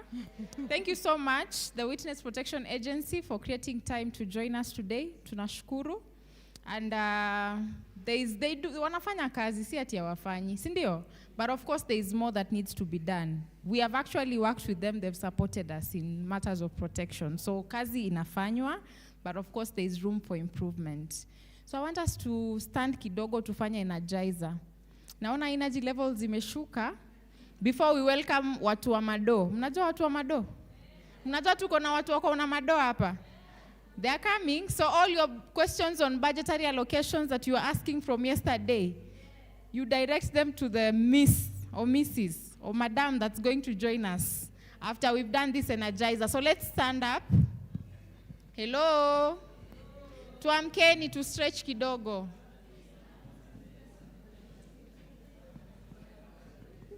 Get ready, get ready, get ready, get ready. Get ready, get ready, get ready. Start jogging. Get ready. Get ready, get ready. Jog. Ready. Are we all standing up? Are we all up? Some people are still seated. You're all on your feet. So do we know the song of I will make you fishers of men? Do we know that song? Fishers of men. So, hello. Yes, if you follow me, you will become fishers of men. So I want us to do this. These are the instructions. Sawa sawa. We have female and male participants in this room, both duty bearers and rights holders. Sindio? So for female, it's an F. If you hear a word that has the word F in it, you're going to sit down. And the ones that have M for male are going to do the opposite. Opposite of sitting is? Thank you. So acha tuone watu sima imeshafika kwa tumbo ina digest. Hello? Tumepeana instructions. Rosanna Kashor, West Pokot. Kichwa imefanya nini? Kichwa inauma. Pole, pole, pole. So we start. Are we ready? We are going to start now in 1, 2, 3. I will make you fishers of men, fishers of men, fishers of... Watu wameshaharibu. Thank you so much. We forgot the instructions. Hello? If you can hear me, clap once. If you can hear me, clap once. Please stand for those who are seated. I know for the some are not feeling well. Lydia, stand up. Elizabeth Jarua, stand. So we are saying, if you hear F, you sit. Yes? And the men, you're doing the opposite. That means you stand when you hear F. When you hear M, you do the opposite. Sindio? Tuko sawa sasa, tuanze. I will make you fishers of men, fishers of men, fishers of men. I'm seeing there are men and women in one body here. Let's do the last one. Let's do the last one. Atuskizi. Tumesema, we are saying, I will make you fishers of men. Women are supposed to sit when they hear F. Men are supposed to stand.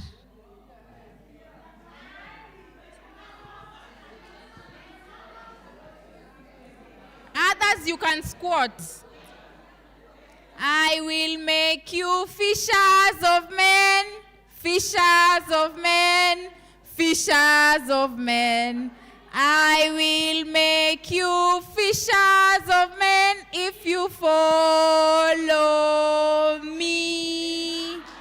If you follow me. Anyway.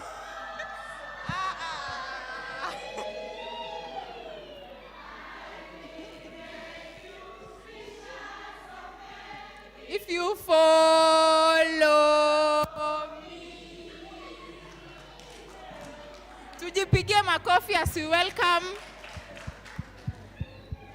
Madam Rosemary. Sindio?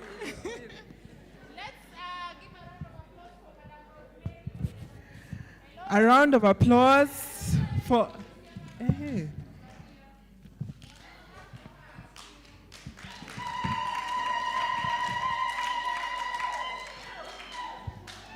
Thank you.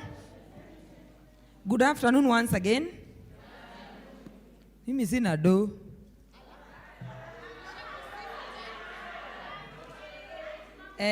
Organizers of this conference, our very able survivors, duty bearers, invited guests, ladies and gentlemen, good afternoon once again. I have a voice, a bass because of do. Sumesoma niko na do. My name is Rosemary Mwangi. I wear two hats. One, I'm a champion since 2010. I'm not self-declared champion. I was recognized by Coalition on Violence Against Women Kenya because of fighting for the rights of women when I was working in Nakuru with the National Government Administration. I'm a long-serving Assistant County Commissioner. Mimi ni afande, so maswali msiniulize hivi. Takondolea macho vizuri. Two, currently I'm serving. Na mnaona mimi sina uoga, naweza wanyanyua wote. One by one, nje. Uzuri tuko now, secondly, survivors. Secondly, survivors. Well, me, I cannot mention that because of where I sit. Tafadhali tusimention hiyo because it can jeopardize my work. You know, I'm in government. And we support government. Now, secondly, I'm currently serving at the National Treasury. So, pesa. And one thing that makes me happy from yesterday is because all the duty bearers present, represented by the various MDAs, ministries, departments, and agencies. Hakuna mtu hajasema hana funding. True of us? Duty bearers who are here, sio ni ukweli. We allocate funds kabisa. If you misappropriate, musiseme treasury haijapeana. So with those very few remarks, I'll introduce treasury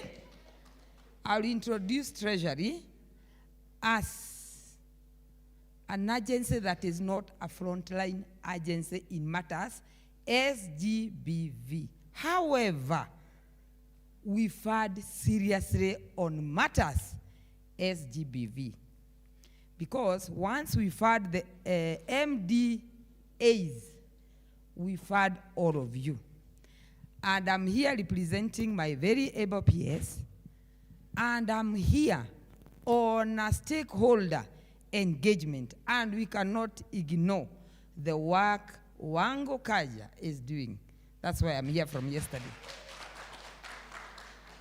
And if you have noted, I'm not just going out, I'm not just seated. I'm listening carefully and following each and every conversation, so that when I go back, if you complain that you are not funded adequately, we'll have a sitting with the MDAs to ask them. Our mandates are 3: budgetary, planning, and of course oversight. Because hatutawapatia pesa. If you misappropriate, hapo tutaonana bumper tu, na tutawatumia watu wanaitwa nani? Auditors. So, don't make the survivors suffer saying treasury is not funding. And you'll not pose any questions to me. If there are any questions, not unless salamu ya PS wangu, my variable PS, my CS, all are complimentary that MDAs are funded, MDAs ndio wanakataa na pesa zenu. Back to the podium. Auntie wa Kabisa. Mado amejam. Well, I'm delighted this afternoon to share with you. This will be like 5 or 6 slides. I'll share the notes with our organizers of this conference. But this is something that you can understand clearly. I'm a trained teacher, so I'll not have any stress of kusonga-songa na mincing my words. Pole pole tu, mdogo mdogo tu na nichanganye lugha vizuri so that tuelewane. So that when we meet out there, if there will be any question, tusasaidiana kujibu. I'm interested in the area of GBV and I'm a Gubaro student. Gubaro student pursuing a PhD in GBV. Hakuna amen kwangu? Bwana asifiwe. So I'll be delighted, God willing, on December nikiwalika graduation yangu tupigane na GBV. Mnaonaje? Kwani naweza shindwa kuangushia hata kodo? So Bwana asifiwe sana. I'm interested. That is how interested I am. And I think by the time I was being sent here, they knew as a very good ambassador wa SGBV, I would deliver. Bwana asifiwe tena. Because Bishop ameenda.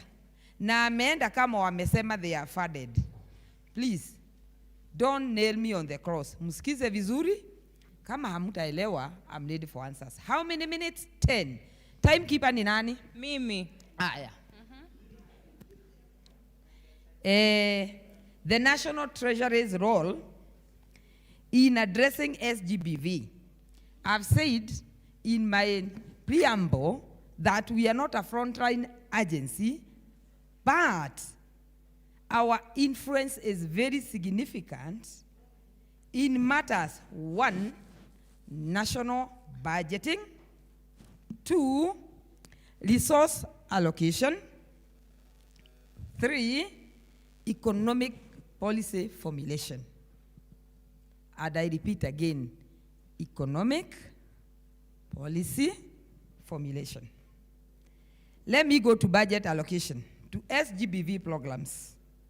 We do this through MDAs, as I've said, and especially too, the Public Service Gender and Affirmative Action, MOH, NPS, or the National Police Service. And if you are here, and you know we do it, you say amen. Where are those members? Gender, ama walitoka. Even children's offices, we fund you. Say my amen, madam. Because we fund you. Yes. If there's any doubt, I will clarify. Then, we also support shelters, safe houses, and GBV recovery centers through Ministry of Gender and the county governments. True or false?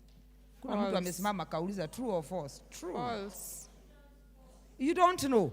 Oh, we need a sensitization because you may be crucifying MDAs, all treasury, because you don't know. And you know what? Every other thing can be vandalized on a bad day, but you cannot vandalize books because we have a culture of not wanting to learn. Imagine all these things ziko. On a touch of a button, you'll Google and see what you do. And, niwachanue kidogo. Next time when you are invited for a forum like this one, I understand your questions are very, very varied. You are really empowered. And I thank whoever prepared you this way. I like the charisma in the survivors and the duty bearers. But I would encourage that we go back to our books. Books are very good. Books are very liberative. And we learn every day. I've learned a lot from yesterday. And I can't wait to go and give a back-to-office report on what I heard from all of you. So I would encourage this. You've told me you don't know, but I'll give you an exercise. When you go home, back home, Why is Madam CEO? Why is Madam Mwangu Kanja? Because as a teacher, I would give a recommendation. Because of these disruptions, take us somewhere near coast, where people will not be going back to Nairobi. As an officer, I realized yesterday we are disrupted. Ukimaliza session, unaenda. Hata hawa IPOA, hata yule wa DCI jana, na my colleague wa NPS, hawageenda kama tungekuwa Tana River kwa yule mrembo, tugetulia.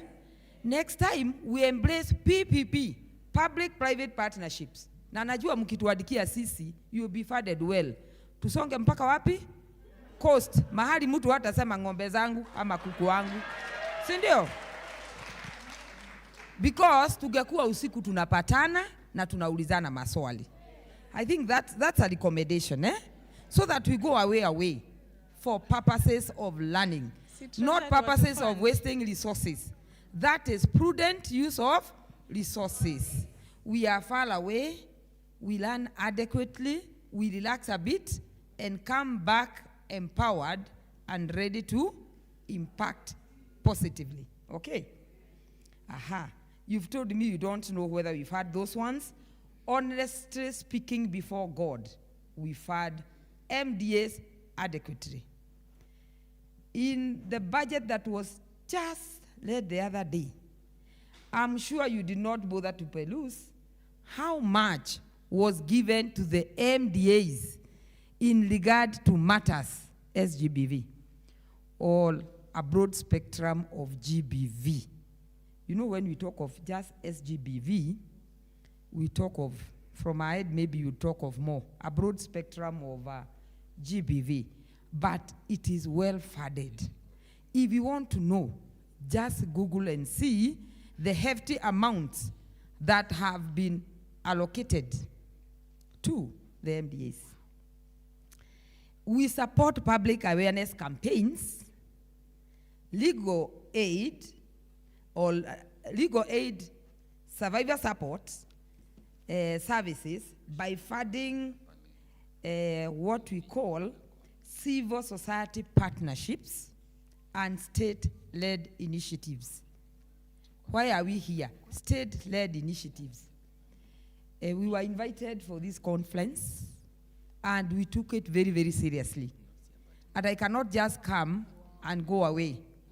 I will not just go back to the office and fail to give a back-to-office report, because the PS is taking this matter of SGBV seriously, because funds have been allocated. I'm here to listen. Are you comfortable? Are they getting to the intended use and recipients, which is very, very important? Are we together? Aha. The other one, apart from now the budgeting, we have the public financial management that we call PFM at Treasury, because ours is more technical.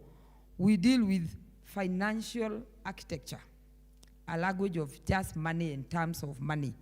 So if you hear me use that jargon, it's not pride, but there's no shortcut to terms accounts.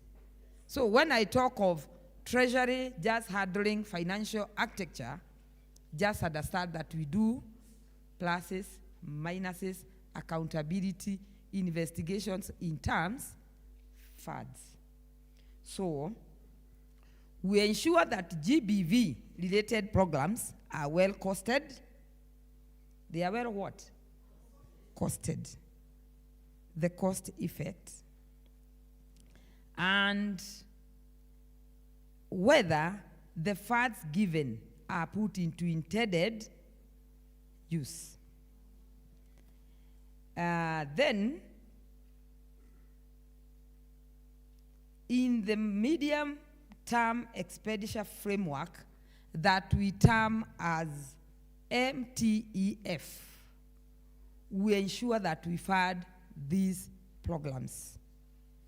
If there will be an issue of MTEF, abbreviated in your notes, then once you research, this can only take you a week to understand these technical terms. It's not as difficult.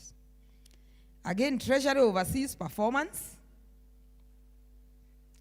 and budgeting. What is this performance? We've given funds, we've projected a budget to a ministry, a department, or an agency. Our main role is to see performance. From yesterday, I've seen performance. On a score of 1 to 100, I can witness on behalf of our able peers that at least 70% of the duty bearers and the MDAs present from the time I came yesterday at least had some truth that they have some funding, even if it is not adequate. Because all of us are saying it is not enough. It is not enough. All of us. That is something that I noted. But they've been given. The other thing is on all SGBV initiatives that run across the country and even overseas. We do a lot of funding on that. The third one, because there are 6, I'm on the third one. Mainstreaming gender in public finance. This we do by promoting gender responsive budget called GRB, gender response budgeting, to ensure that the needs of all vulnerable groups are considered in planning and budget process. An assignment that I'll give to all of you. You go and study the planning process, because these 2 days and the 20 minutes we are given or 10 to present cannot be enough for all this. But in planning and budgeting, we mainstream gender in public finance. So that's why we are here. Because if we attend and we don't say whom we are and why we are here, tutakuwa kama ile gari ya mwizi yenye haina namba.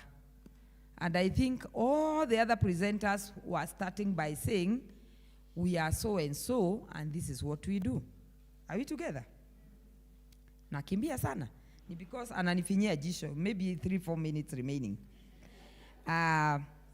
So we fund vulnerable groups. You know, we also fund the PWDs, even those affected by issues SGBV. We support other sectors to integrate gender and SGBV priorities into their fiscal planning.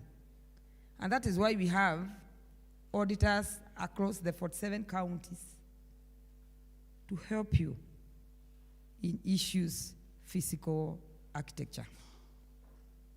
Number 4, mobilization of donor and development partner funds. For example, the UN Women, World Bank, among others. Si munazijua? So you are well equipped. Najua, when I mention of UN Women or World Bank, these are not new terms to you. So we support in mobilizing funds, because Treasury also believes in PPP, public-private partnership. And that is what we have this afternoon. Because the grouping here, the composition, is just about public-private partnership. Number 4, I expound a bit on that. We also coordinate with the partners to ensure transparency and effective utilization of SGBV, extended funds, and other related funds. So that we do. And if you ask me how, I'll explain. Number 5, support to COG, or county governments. Since SGBV is also a devolved concern, e.g., just the way health, because you cannot separate SGBV from health and social services, we support the county governments in this devolved concern. I will not call it a devolved function. I'll call SGBV a devolved concern or issue.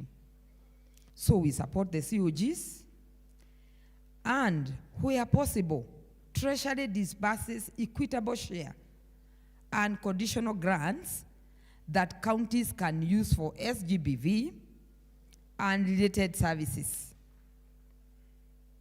I may add this way. Treasury may also guide counties on fiscal discipline, yani money discipline, and integrity of SGBV. What do we mean by integrity of the same? This is money directed to this devolved concern. So you should not divert that funding to any other, because it is allocated for that concern, that devolved concern. We also assist the county governments or guide them into integrating this SGBV into their CIDPs. And I can see we have representatives from the county governments. You are present. When we talk of county integrated development plans, CIDPs, Treasury, maybe through our fiscal architecture experts, guides the COG on how to integrate the same in the CIDPs. Number 6, and the final one, but not the least, policy and planning integration. We participate as Treasury in the development of national frameworks. For example, the national policy on elimination of GBV by ensuring financial feasibility and resource planning. We also support implementation of Kenya's commitment under international frameworks like the Beijing Platform for Action and SDG Goal number 5. That is on gender equality by ensuring domestic resources are allocated. Can you remember the SDGs? Yes, Sustainable Development Goals. There are 17. So goal number 5 on issues gender equality, we support in that. We support implementation of the same. Now, in conclusion, we can therefore say primarily financial architecture and oversight is needed for effective SGBV response by line ministries and counties. And this is crucial for long-term sustainable SGBV interventions. As I conclude, I will say this. I hope I have a minute. I will say this. Let us invest in knowledge management that we call KM. If you meet on the streets, I'm really interested in KM because of institutional memory. Do you see what Wango Kanja is doing right now? Na asanteni sana kwa this foundation. You are trying to bring survivors together. Kila survivor kona story yake, si ndio? Let us pick these stories. Let us look for a funding where we'll get all these stories, because you get knowledge, a lot of knowledge management emanates from storytelling, from reading books. We put it in a database that with a touch of a button, we can tell where the perpetrators of SGBV are in this country. Is it possible? It is possible if you have a consulted effort, if you engage fully in PPP, and then you write very good proposals. You table them before the MDAs. And if that is not possible, we can still meet and engage and identify people or donors who can fund such a move, because we need knowledge management in matters SGBV. We don't want to see a society whose fabric is torn, whose fabric is neither here nor there. We don't wish to see a society where us as parents are IDPs, internally displaced parents, internally displaced by masomo, vile nimeenda Gubaru. I could be an internally displaced parent in my own home or family. You could be internally displaced. Right now we are here. Maybe you came on Monday, we came yesterday. We are all internally displaced parents. Parents are busy with social media jioni. Even here, I don't know whether it's this madam or madam who was complaining, kila mtu wako kwa simu. Because we are internally displaced parents, come back home. Hello? Come back home. Do you know why we are losing it? And where we are losing it? When I was growing up, I met my grandmother. We could have stories. Sai tuko na time ya storytelling at home. Si hata sisi walika yetu tuna watch Neema, naita kwa nani huyu mtu? Neema. Me, I would request as a recommendation. Wakati watu wanaona hizo vipindi zao za kina Neema, media inalani kitu ya SGBV. Because all eyes iko kwa TV. And whether you like it or not, your eye will capture that. Are we together?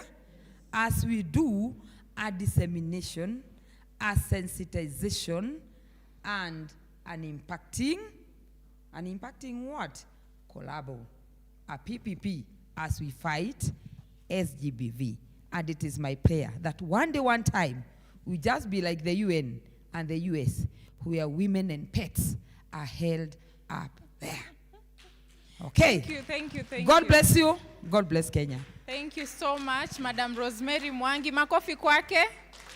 Sasa, Madam Rosemary, umesema maswali hakuna. There's a hand somewhere there. Salamu za PS. Salamu za PS. Salamu ya PS na my able CS. Because, munanipe salamu. Na mkuje mkunywe chai. Unajua muone salamu mahali tunapeanaga pesa. Na wakati mwingine mkisikia budget munakuja. We are very friendly at the National Treasury. So you can also see I'm friendly. Yes. Pesa. Aha, God bless you. Any question that I can take up there? Here. Very nice greetings from Jen Yes. Vike. Yes, Yes. Jen? Yes, my brother, my neighbor, Wajana. Sister. Aha. I have the mic. Oh, and engage more men in this fight, eh? Yes. That was my neighbor yesterday. Niulize swali. Good evening, everyone. Good evening, my sister. First, I would like to appreciate the good work you're doing, the Treasury, and I'm happy to hear some of the things that you're doing. I'm very happy with this conference that I've learned something. One thing I would like you to take to the PS. I would recommend when doing your budgeting, if you can allocate something small for the Survivors of Sexual Violence Network in Kenya, here in Kenya, and support some of our activities, I'm sure it will help us. The funds will help us run our activities smoothly, especially in supporting the survivors. Also, I would recommend if you can have something small, like you do for the CHPs, for the coordinator, conveners, and the sub-county lead from the network. Thank you. Wow. Thank you. Some questions to my neighbor. Neighbor, from the National Treasury, I would wish to see, this is a recommendation, I would wish to see if you do a review, especially on the SDG number 5, because we are almost like 10 years since the establishment of the SDGs, and see on this SDG number 5, where are we? Have we made strides? Are there things that we can be proud of, or things that we can be able to say, these are milestones? The question is, one, counties keep on crying about late disbursement of funds. A few weeks ago, there were information in the news that the National Treasury had released in excess of 400 billion, which were pending monies to the county government. Now, the issue is you are releasing this amount of money late into the end of the financial year. And then counties we might not be able to spend this amount of money before the close of the financial year, 30th of June, the 30th of June, which was Monday this week. My question is, if this money is disbursed late into the day, would it still be able to do the intended purposes? Counties have been flagged to be extravagant spenders. You've told us in your presentation that you oversight county spending. Yet, most of the time, we do not see the stick, or you do not wield that long stick and say, this is extravagant spending, or this is spending for the purpose that it was not intended for. Lastly, the issue of supplementary budget. Supplementary budgets have been known to be like the elephant in the room. We go for public participation, we pass budgets, and we see that we've pushed for that particular item that we want to see implemented in the budget.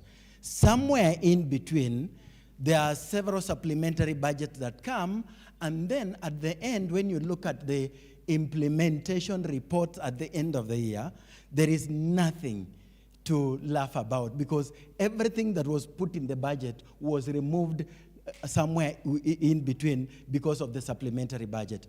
Can we now do a policy whereby supplementary budgets also go through public participation? Thank you. We can take two more. I see there are two hands, one on that side, then there's one here. Okay, thank you for the good work you are doing. I'm really happy. Mimi naonanga tu treasury na uoga. Lakini leo umeleta hiyo urafiki karibu. So, I just have a question. During the month of May, there was a public participation on GBV and femicide. And the people who presided over it, viongozi wa hiyo kitu ilikuwa Ministry of Interior, DCC na watu wake in uniform. It didn't go well. We were locked out. Na tumezoea hizo nini za GBV zinafanywa na Ministry of Gender, sijui hizo zingine, but sijaiona Ministry of Interior ikiwa pale. Wale wase wanakuja pale na sura ngumu kama zile zikuanga kwa maandamano. Then washa mobilize watu wao. Ukiuliza, mi kwanza I was scrutinized kabisa ndio niingie. Na uliza umetoka wapi, Mkuru kwa Njenga. Meeting ni ya watu wa Embakasi Central. But mkipanga hiyo public participation, mlikuwa mmesema Embakasi, hamkusema Embakasi Central. Embakasi tuko na 5. So I was asking her, where should I go? Siwezi enda Kasarani ama niende huko Dagoreti. Then they were just saying that, you know, the county commissioner, jana walikuwa meeting usiku akaambia the DCCs wa mobilize only 200 people per center because of logistics. Sisi tunanyanga public participation bila kulipwa. Nyenye muliwafund mkawaambia waandikishe watu 500. Tukatolewa nje na yeye huyo DCC, yeye chini yake kuna machiefs, kuna manyumba 10, akiambia chief mobilize watu, ana mobilize wale nyumba 10 wake wenye hata waezi ongea, wenye waezi fanya nini. So mimi I'm just asking, are you the one, the treasury, who funded the Ministry of Interior to carry out the public participation on GBV and femicide? Na kama fund, does it mean GBV imetoka kwa State Department of Gender ikaenda kwa Ministry of Interior?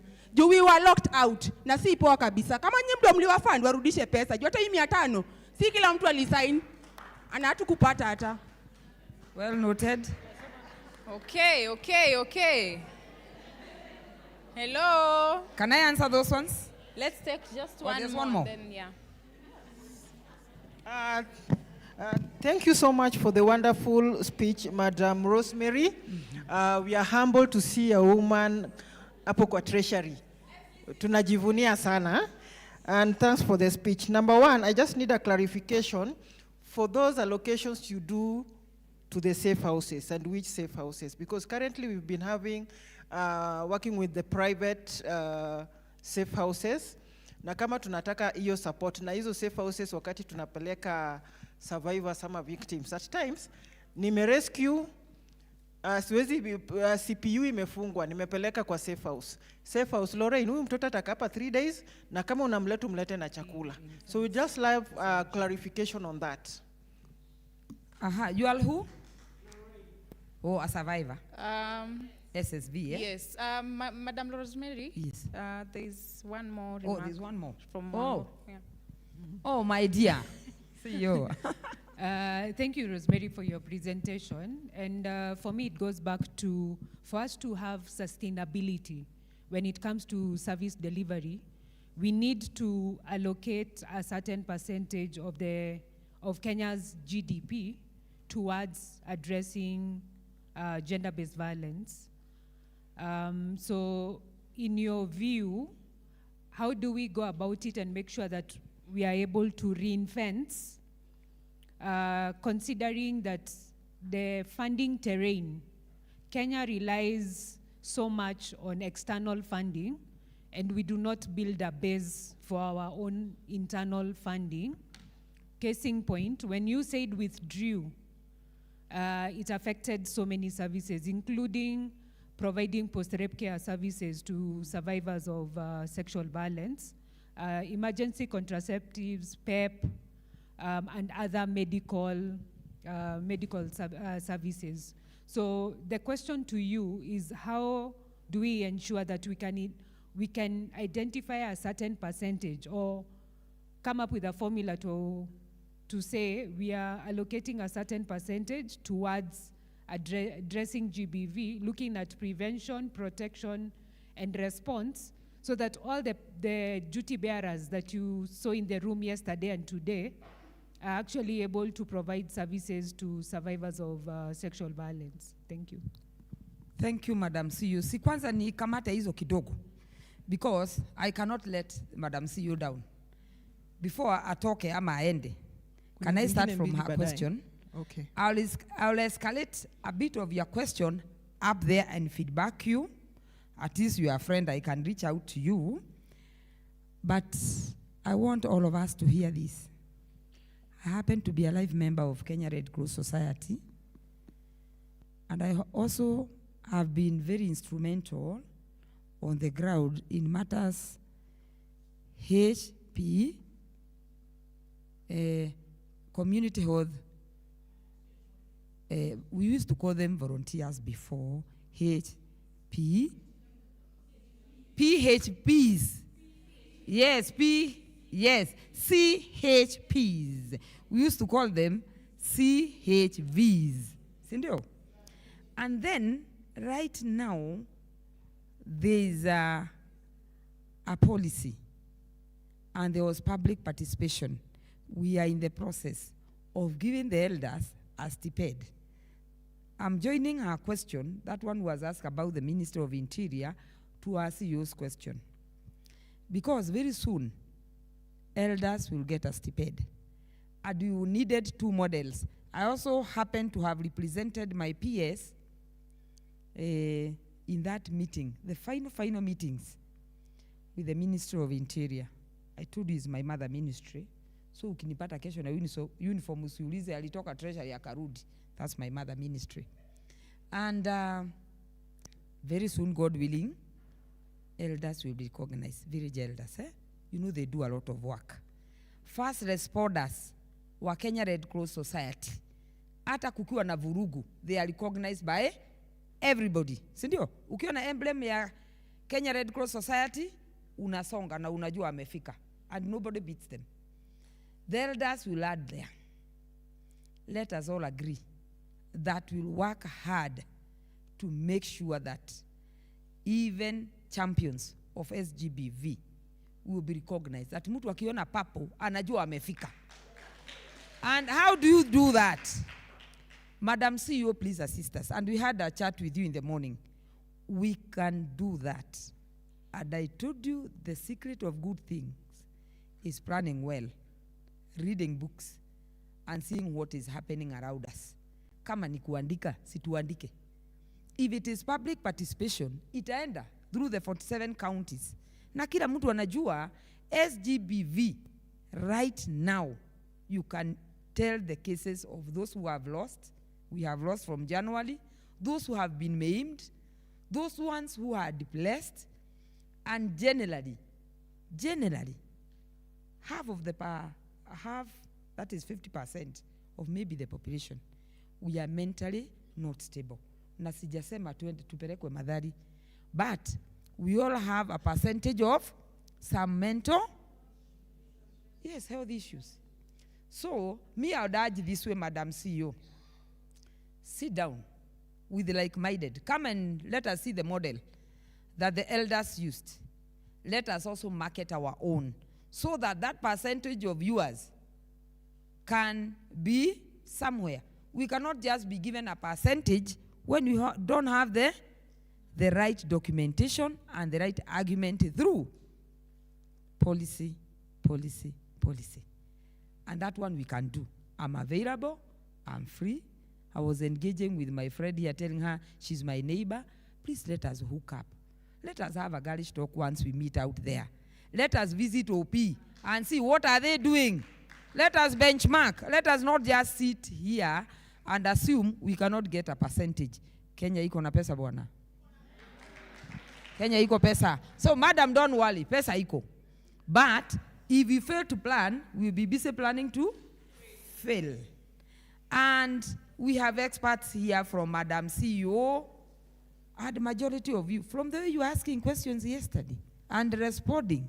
Mimi nimetoka hapa nikisema, before the elders are paid, do your paperwork properly, tuanze kusonga Kenya mzima na public participation. And we'll be there. We'll be there dressed in purple, telling people, don't do it. And next time, let us engage the Ministry of Education, because teachers handle our bulk of the children. And there's a triangle, the teacher, the pupil, and the parent. You see, that's a very good percentage. Let us address them. The other person that should not miss here is the Ministry of Interior. Kuna colleague wangu hapa, an assistant county commissioner or a DCC present. Maybe, I'm assuming, maybe they are here. So, when you are sorting these groupings, tupigieni simu, tutawachanua. Sort for this one.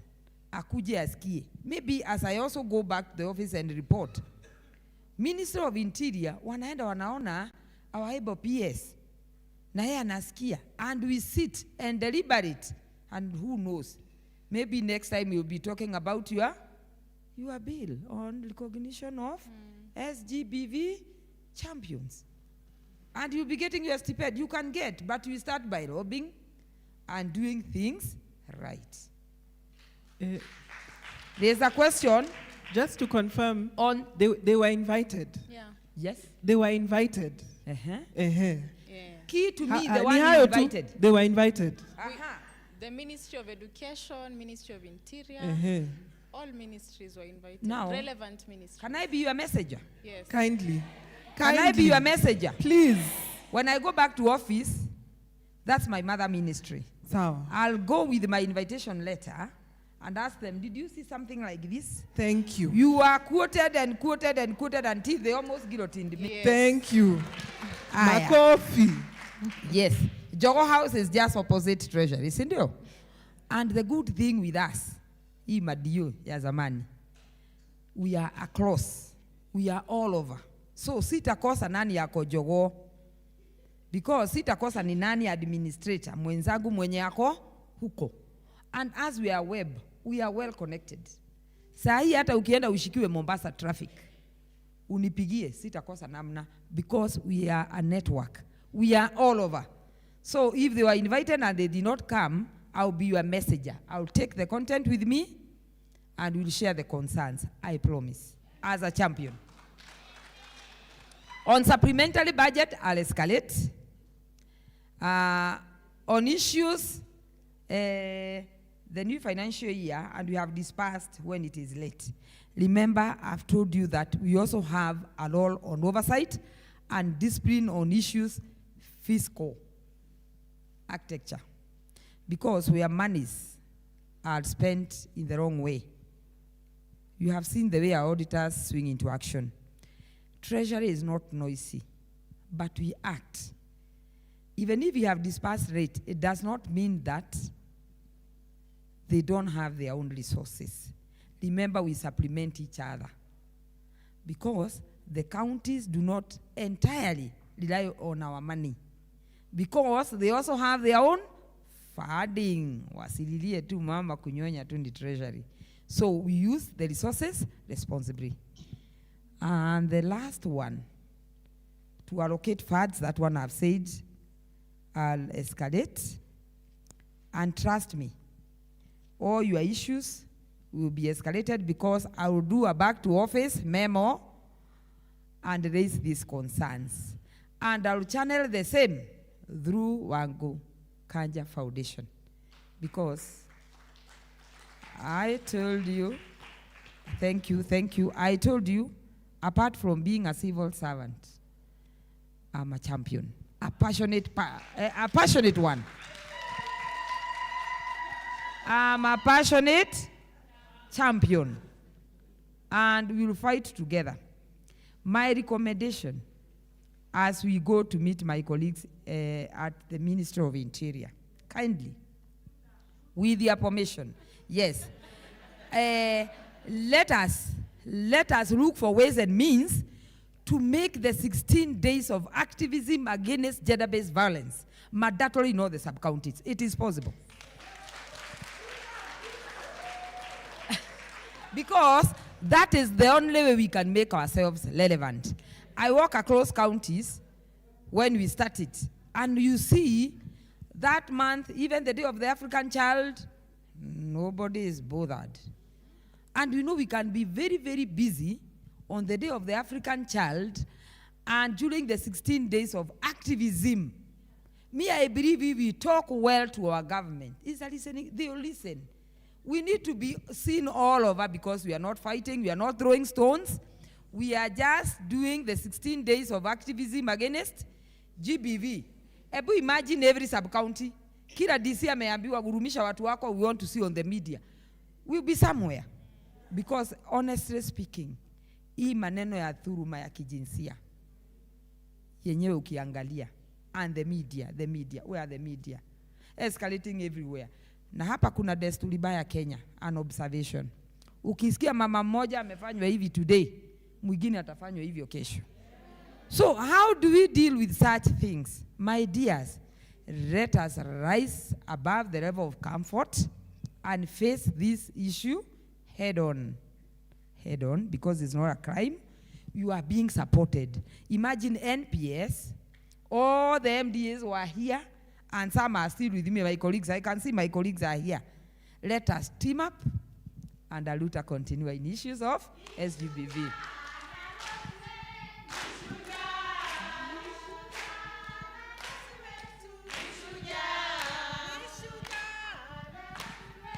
Ni shujaa na Rosi wetu shujaa, ndio maana tunasema ni shujaa, ndio maana tunasema ndio maana tunasema tutams, ndio maana tunasema tutams.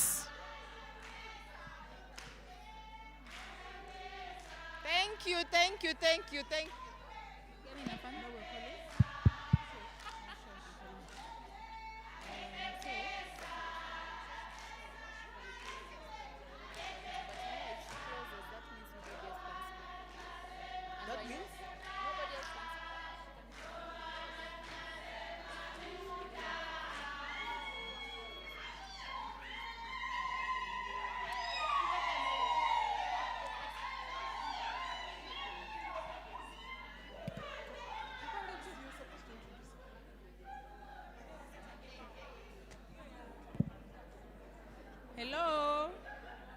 Hello.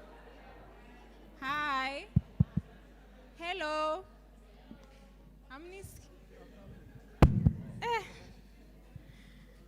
Sawa. Morali hiyo moto ibaki tu hivyo.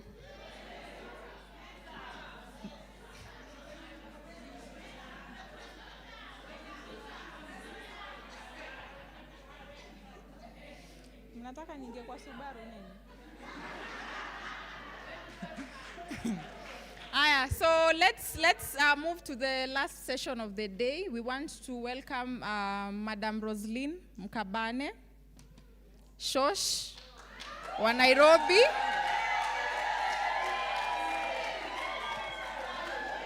She's the SGBV coordinator. Aya, mnamwimbia pia yeye? Si mtamwimbia akishuka?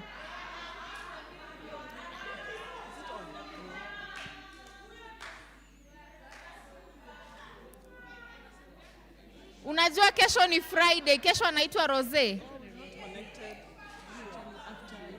Yes, ma'am.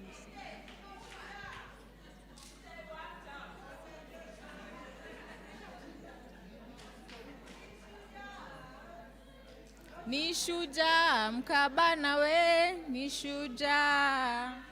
Simalize. Ni shujaa. Ni shujaa. Ni shujaa. Ndio maana tunasema ni shujaa. Ndio maana tunasema ni shujaa. Thank you. Let's listen to Madam Roslyn Mkabane, who's the GBV coordinator, Nairobi County.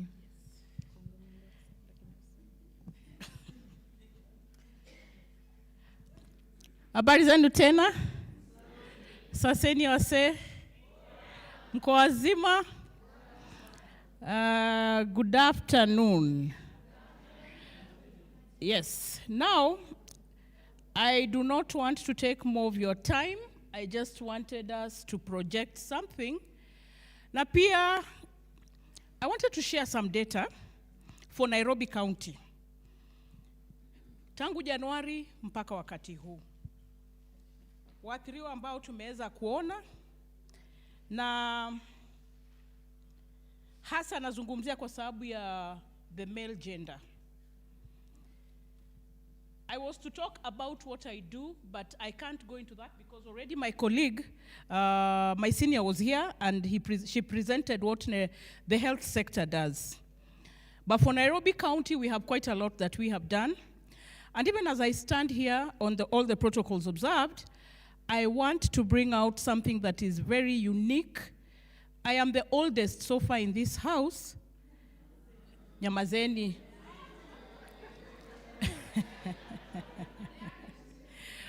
And 21 years ago, I was working in Mbagathi Hospital, and then something happened at the facility. One of our senior officers had been sexually harassing student interns within the facility. Anawaita kwa consultation room, kwa wale wase wa mtaa mnajua na wadaradara, alafu anawaitisha ndio so that he can be able to write reports for them. So God willing, I meet this lady somewhere, and she comes to Mbagathi Hospital just to find out what is it that we do. And the day she accidentally comes to that facility, I had had that case, and I had had another case of where 6-month-old twins had been defiled by an uncle. And they were brought to our facility, and ule aliwaleta alikuwa amewafunika. So I had this notion when nikiwa hospitali mtu akija amebeba mtoto amefunika, I was always very keen because either wanatuletea maiti or I just wanted to know what is it. Kwenda kufungua tukapata mtoto mmoja alikuwa amepasuliwa vibaya sana huku na huku. It got me thinking, what do I do? And then someone told me there's a lady called Wangu Kanja.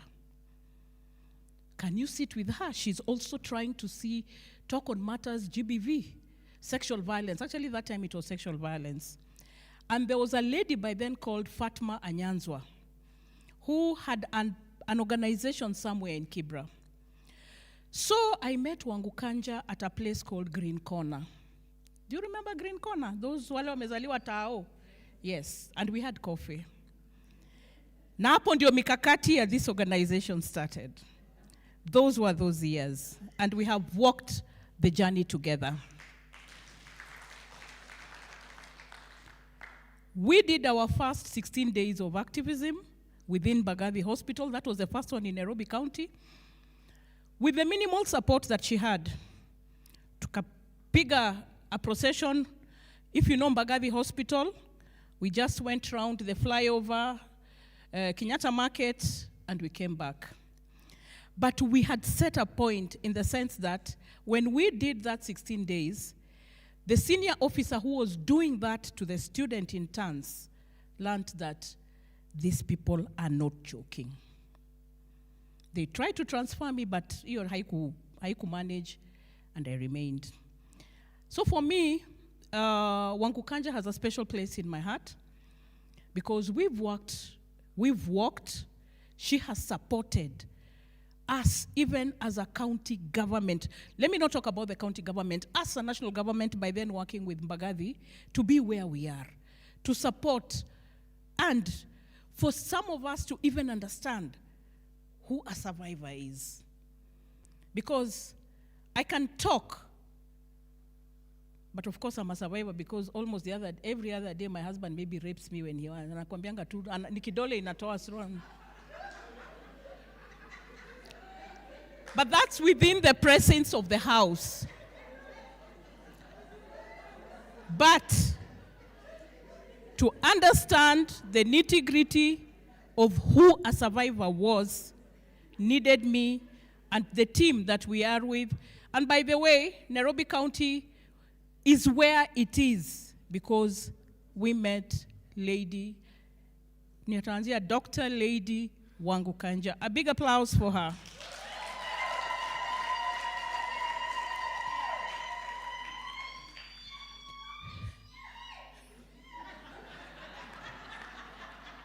Akiwa Bukusu, Waluya.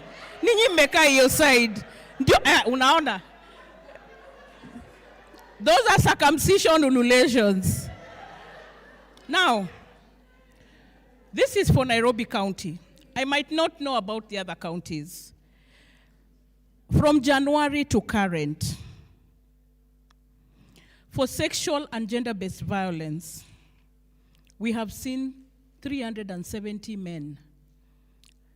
I'm talking about those who have come to our facilities.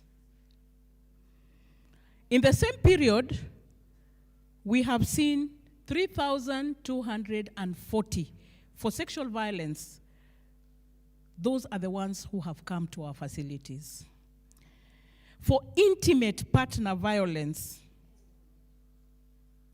we have seen 236 cases.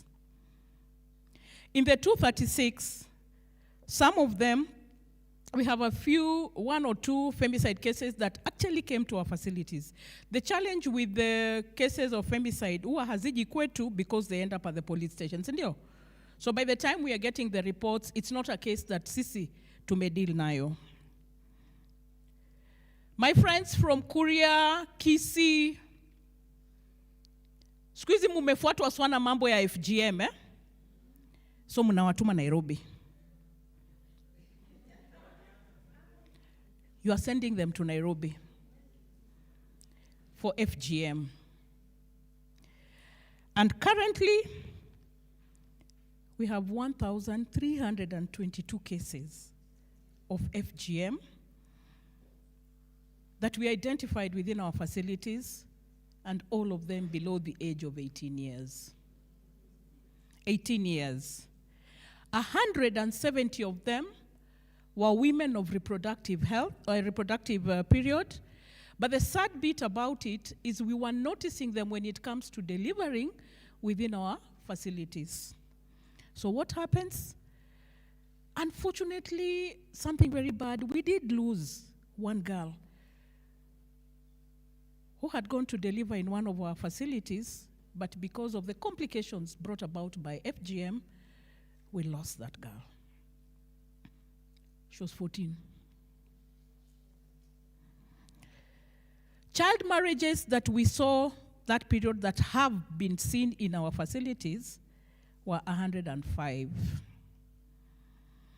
The joke of the child marriages, I'm using the word joke, is because when our young girls come to our ANC clinics and we ask them, we would want you to bring your partner, mazee ule msee, jo, siju kanta atakubali ni kam na hii clinic. So unamuuliza ni nani? Si nani tunakuanga tu na hii class moja. Ndio buda mtoi. So most of the cases that we have of hizo child marriages za mtaa ni wenyewe kwa wenyewe. Pia the Romeo and Juliet cases. So in total, we're able to see 4,683 cases for female and 540 cases of male.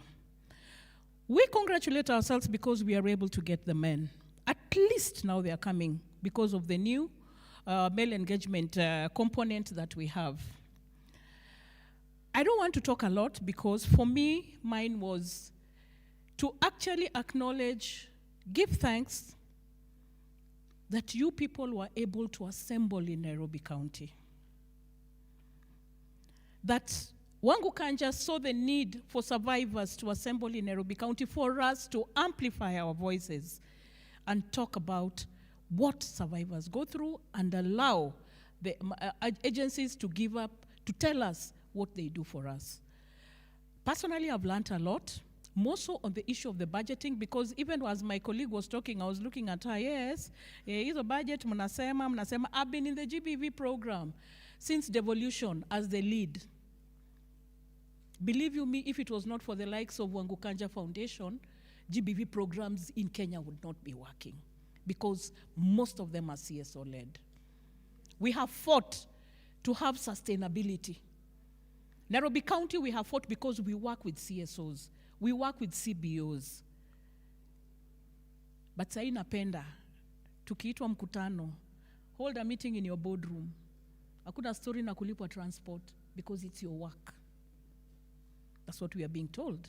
And it's good, yes, because I'm on a salary. So how do we ensure that even at our level, we are also able to maintain whatever, to ensure that survivors get the best that there is? They are seen where they are supposed to be seen within our facilities. We fight to ensure that the services they are given are accessible, affordable, and of high standards. I'm standing here because survivors of sexual violence have done a petition in Nairobi County. Because our facilities, some of them, are charging. The petition was given to our governor. The petition has been given to our county assembly. The petition was given to me. The petition has been given to all my senior bosses. And every time I sit, in fact, I was feeling bad sitting next to someone who kept asking me, hujatupatia feedback ya hiyo petition. Nikamwambia, we are here on a different level. Hizo story tusianze. Na bado ananiuliza tu. But because of that, something was done. The facilities that were doing that, because tulikuja tukapata zingine, whoever were there, wanaona pesa kwanza, hawaoni huduma. But that has been worked on. I don't want to go into details, but in one of the facilities, it has been worked on. We have presented the same petition, we have given it to the county assembly, and we have been able to guide and say, yes, we understand that counties need to make money. They need to have funds to run the same facilities, especially now with limited donor funding. So for cases that are not sexual violence, they will pass through the social worker's office and they'll be assessed. But assessment does not mean, as long as we know that it is a GBV case.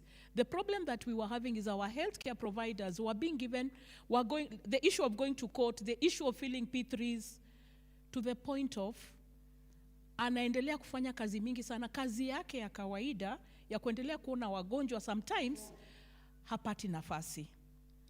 So the facilities felt we need to charge these services because the clinical officers or the medical officers are taking so much time to see. Of course, you know what it entails to see one survivor? It's not less than an hour if you really have to provide good service. A clinical officer in a facility that is not a level 4 or 3, utapata ni ye peke yake ndio anaona wagonjwa. So mwathiriwa akija, it means then wagonjwa wengine watafanya nini? Watachukua muda kuonekana. But for us in Nairobi County, we are working on integrated services. Tumesema huduma za SGBV zionekane katika kila kiwango cha facilities, so that it is not only the Mama Lucy's, the Bagadis, or the Mukurus that are seeing survivors. But if a patient comes, it is across board. And that's what we are working with, even with the national. And that's why we have Tumaini clinics to work with. So we have, currently we are at 50, and then we also have mental health integrated facilities. Nairobi County tuko nazo, we are at 27. When Liz was talking in the morning, she talked about an assessment that was done at the county with 10 counties on just to gauge the services ambazo tunapeana kwa waathiriwa. Nairobi County, we were number 2. I kept asking why. Because as far as I'm concerned, hatuwezi kuwa number 2. We are supposed to be number 1. But we learned. Laikipia, eh? Laikipia, you are number 1. Na sijajua kwa nini. But Laikipia County was number 1 in the provision of GBV services within wherever they are. So the competition is good.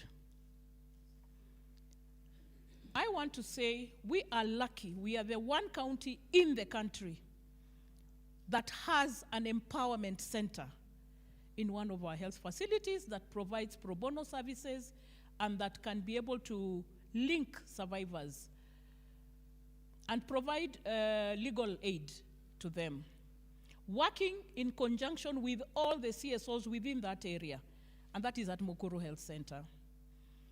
ActionAid has also come up. They want to support us to do what they are calling a GBV situation room. We went to Mombasa the other day to see it. And I'm trying to look at what they have as a GBV situation room, but we thought we cannot replicate exactly what they do. But one thing I loved about Mombasa is they have what they are calling a van. They have a GBV mental health van that actually can be able to go around, do outreaches, and link survivors or even pick survivors. Today, as I left you, there's a partner who wants to purchase an ambulance, a standby ambulance for GBV survivors in Nairobi County. It's a tall order. I hope atakubali, I mean, whatever is happening, and we will be able to get that. But in the meantime, let's work with the structures that are there. Let's reach out and talk to us. Let us know mahali tumekosa. This forum has really audited health. In fact, when we were sitting there with Liz, we were telling each other, tumemulikwa, tumesifiwa, na tumeona makosa yetu. So from here, as we move, we know what we need to do to intervene in provision of health services, good services, not just services, but standard services. And please, survivors, you are the same team that has the peers. Link our survivors to our mental health facilities. Let us see them.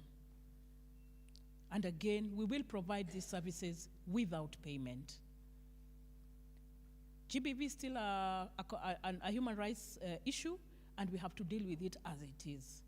We will support survivors where we can with dignity packs. We will provide with sanitary pads, both for boys and, for male and female. And we will also be able to now link those who need cash transfers and empowerment, or those who need to be linked to TVETs. That's where we are at.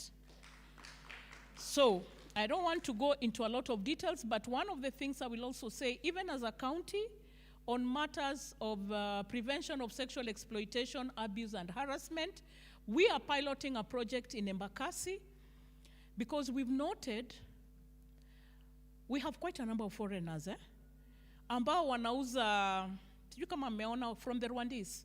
They are selling tea, kahawa, na ngumu, na mandazi. But the challenge is they are being misused. For you to be told to be on a certain street, ndio uweze kupata watu wengi. So we thought with support from World Bank that we can start off these services and see how we can be able to ensure they are not sexually exploited, despite them not being Kenyans, and they're just out to earn a living. And for a foreigner to come to our country, there must be a problem. They are not doing it because they want. So how then do we ensure that they are not sexually exploited? So that is one of the programs that we are currently running with, and just seeing what is the best way to be able to do this. We will continue with capacity building. In the morning, there was the issue of the first line support to us as human rights defenders, gender defenders, and the community health promoters. We will be able to provide, we are still doing it. From Tuesday this week, we've been having a training with the National Police Service gender desk officers. And even as I went back, I told them, the survivors, we have a network, we are having a meeting over this. And the beauty of it is that the NPS boss who was here yesterday was actually also there. And he has also given the sentiments that you raised in whatever forum that we talked about amongst the police officers. But let's look at them also as human beings. Si mnawaelewa? Yeah, because one of them literally told us that after maandamano, mtoto wake aliambiwa shule, mamako ni karao na ndio wase waliwa Ojwang, usikae na sisi. So now, that's the type of stigma and trauma that we are going through. So when you have one of them, talk to them. They also need support. In fact, I was surprised that they could, mi sijazoea kuona karao wakilia, ndio naonanga tu wakiwa sura personal. So I didn't expect that from them. But yes, let us support where we are. We need them in terms of our gender desks. And then also we are partnering with organizations like SHOFCO, KWCWC. We also have Maisha Girls here to support us in terms of shelters. And we hope that we will do our best. But our best might not be the best to you, but to Saidie. And as I conclude, please feel free to come to Nairobi County, come and see our Tumaini clinics, what we are providing, and what we do. I want to say this. We were called to one of our facilities. A girl who had been staying she ran away from Nakuru because she used to be raped by the brother and the dad. She ran from Nakuru, came to Nairobi. She was living at Globe Cinema. But when she came to live at Globe Cinema, she was living like a boy to avoid any defilement case, any more rape or defilement. She was then 13 years. Amekuja amekaa Globe Cinema for 2 years without the other chokoras knowing that she was a girl. And then one chokora wondered, sisi tukienda kuoga, mbona kujangi kuoga na sisi? So one of them followed her, because this girl used to wake up very early. By the time wenzake wanaenda kuoga, shaoga. So this one boy went and followed her, and so kumbe nakuanga dem. Akaita wase wengine, they raped her. 3 of them. She took off from the same site and now went to Kangemi flyover, again as a boy. At Kangemi flyover, akakuwa, tunaitanga kuwa, kubebea watu mizigo. She did that, continued carrying mizigo for people. And then one day she carried mzigo, and then someone asked, ule alikuwa membebea mzigo, kumbe was someone who runs a home for boys. So wakazungumza, akamuuliza, mbona uendi shule? This girl akamwambia, I would like to go to school, but nilitoka home, sina wazazi. That's the story she played. So this guy told her, no problem. I have a home somewhere in Githogoro, kuja. Akamchukua, akaenda naye kwa home. As a boy. Mnanisikia? Went there as a boy. She managed to be a boy in that home for 1.5 years. Wake up in the morning, do her things before everybody does. And then one day this coordinator of the home traveled outside the country for a meeting for donor funding. Brought in someone else who was very keen. For a boy, this boy is too neat. The way he does his things, the way akiambiwa yeye ndio ako duty, hiyo siku watu wanakula chakula poa, nini, there's something. So this guy kept following up to this girl, anamfuata anaenda namwangalia. Same thing when this girl was going to bathe. This guy noticed again this was a girl. And he raped her. So the case landed to us because ule mkubwa alikuwa amemtafutia funding ya kwenda kusoma nje. So we needed to do a medical examination. So she was brought to our facility for checkup. I'm sorry na Mama County.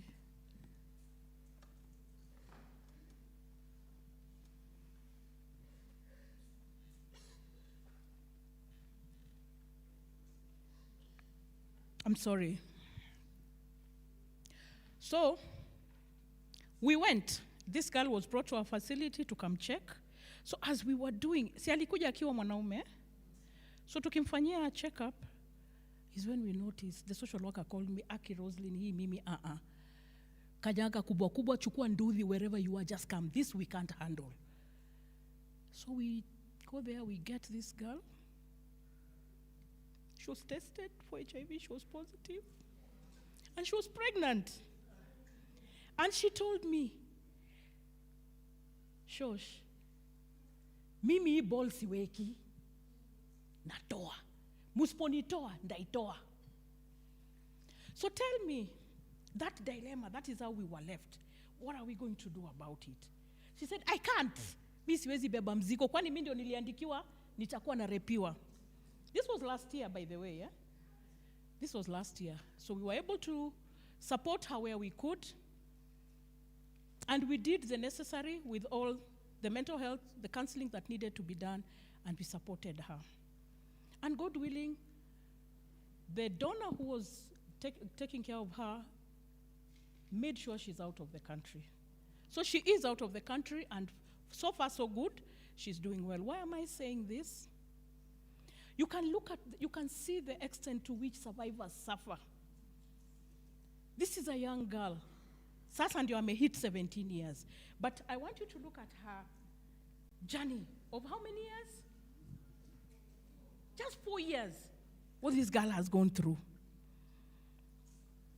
We have a lot, and we will work. We have a directory for Nairobi County, and this is something we are sharing with other partners. It is work in progress. We want partners that we work with so that when we are doing referrals, you can be able to do what? To just call. So just share. It is divided into different, we have the GBV county leads, we have the children's services, and you can see our Lois. Lois, our, currently at National, was still our children's officer at Kasarani. So it is work in progress. We have most of the partners we work with, and we continue to ensure, just again, we have divided it in parts of, we have the healthcare services, tuko na psychosocial support, tuko na economic empowerment, tuko shelter and security, and legal service. This is a document that is still, that we are supposed to be updating every year because organizations change. So anytime you feel this is something we can share for those who are in Nairobi County, we've also shared it, I think, with Kakamega County, and they have also come up with such a document. So ladies and gentlemen, thank you very much for allowing me to speak. And at this juncture, I want to wish you well. Those, I know we'll be meeting tomorrow with some of you, but on behalf of the County Government of Nairobi, I just want to acknowledge the services that you people have been able to come to Nairobi, and I hope tumekuwa vizuri as I call upon the CEO, Dr. Lady Wangu Kanja, to come in and do the closing remarks. Karibu sana.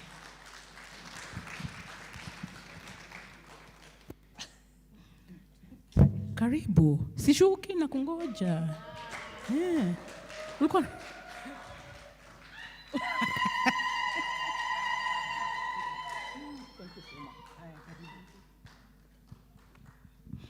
Thank you, Roslyn. And thank you for working with me 20 years later. We are still working together. Yeah.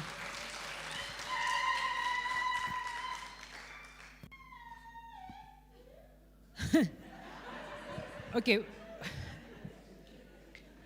I want to say something. And I want to contextualize story ya Roslyn ndio niwasaidie ku understand the life of a survivor, the reason why a person can be predisposed to numerous rapes if the right intervention is not given. Kwa sababu kuna mtu amemake pale comment kwani alikuwa amerogwa. Nini laana, amesema laana ama kuroga. So one, if you go through a violation and you do not get the right support system or mechanism, there is a likelihood of it happening again and again and again, mpaka sele kuna mtu atakuja kukata hiyo cycle. So my request to you is try as much as possible to convince people to seek mental health support, because it helps. Because most of the time, watu wanatumia either alcohol and drugs and substance abuse to numb their pain. Utapata watu wanaendanga, sisemi watu wote wala wanaendanga shule. Some, they also pick one cause after the other to run away from addressing their pain. People become workaholics. There are too many things that people use as coping mechanisms. So we need to, tukianza niliwambia, let us extend grace to other people. Because today it might be me, tomorrow it might be you. And then change begins with me. Si wewe ni mimi. Mimi nijibadilishe mimi, ndio environment yangu pia ianze kubadilika. So can we extend grace to other survivors? And let's stop making those remarks. Kwa sababu we are also discriminating and stigmatizing our fellow survivors. Tukue wapole na words. Because it's not right. The way you would want to be handled, please handle other people in the same way. So moving forward, let's extend grace to other survivors and let's be compassionate. Because that's the only way we can change our community and where we are at. I just want to bring this session to a close. Na nataka kusema asanteni sana kwa watulivu na kusikiza presenters wetu na pia kuengage na wao. Mmesoma kitu? Yeah? So, do you recommend that into the future we continue having similar forums to facilitate easy conversations so that, because I know we have a list of stakeholders awako manage kukuja. We had Ministry of Interior, Education. We have still quite a long list of duty bearers who did not come. And maybe into the future, we can include the ones that were absent today, so that next time wakuje, but then next time we'll actually physically go to their offices to tell them, unajua public service, we are public. And those offices that we actually sent out invitations to are actually offices that serve us. So if you do not accept our invitation, we need to go and ask why. Because this is a serious conversation that we need to have, that we need to candidly sit down and discuss, but more so, ensure that all survivors are able to access comprehensive care and support, but then the most important bit is working towards prevention. Because I think some of the ministries or state departments that we invited would actually play a critical role towards prevention.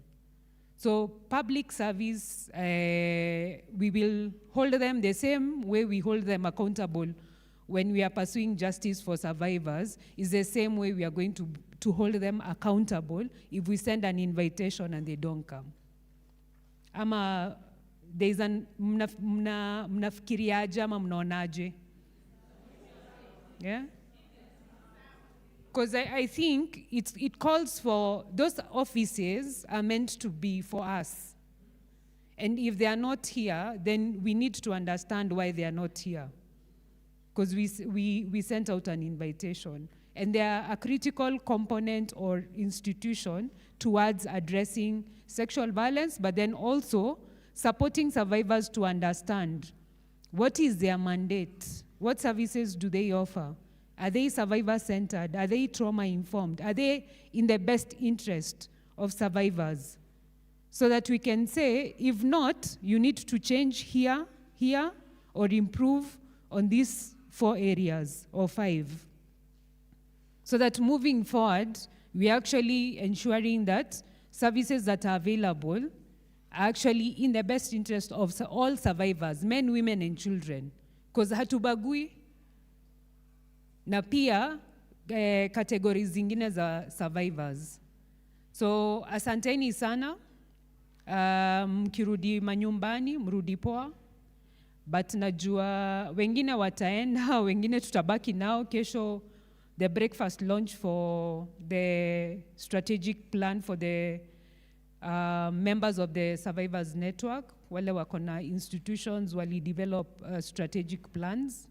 So mneza kana sisi na be encouraged that hata mkiona watu wengine waki-launch strategic plans zao, pia yako ni possible to develop it or come up with one. So we need to work towards ensuring our society is safe and free from all forms of violence. But then the most important bit is to make sure that we are amplifying survivors' voices, choice, and agency. Asanteni sana.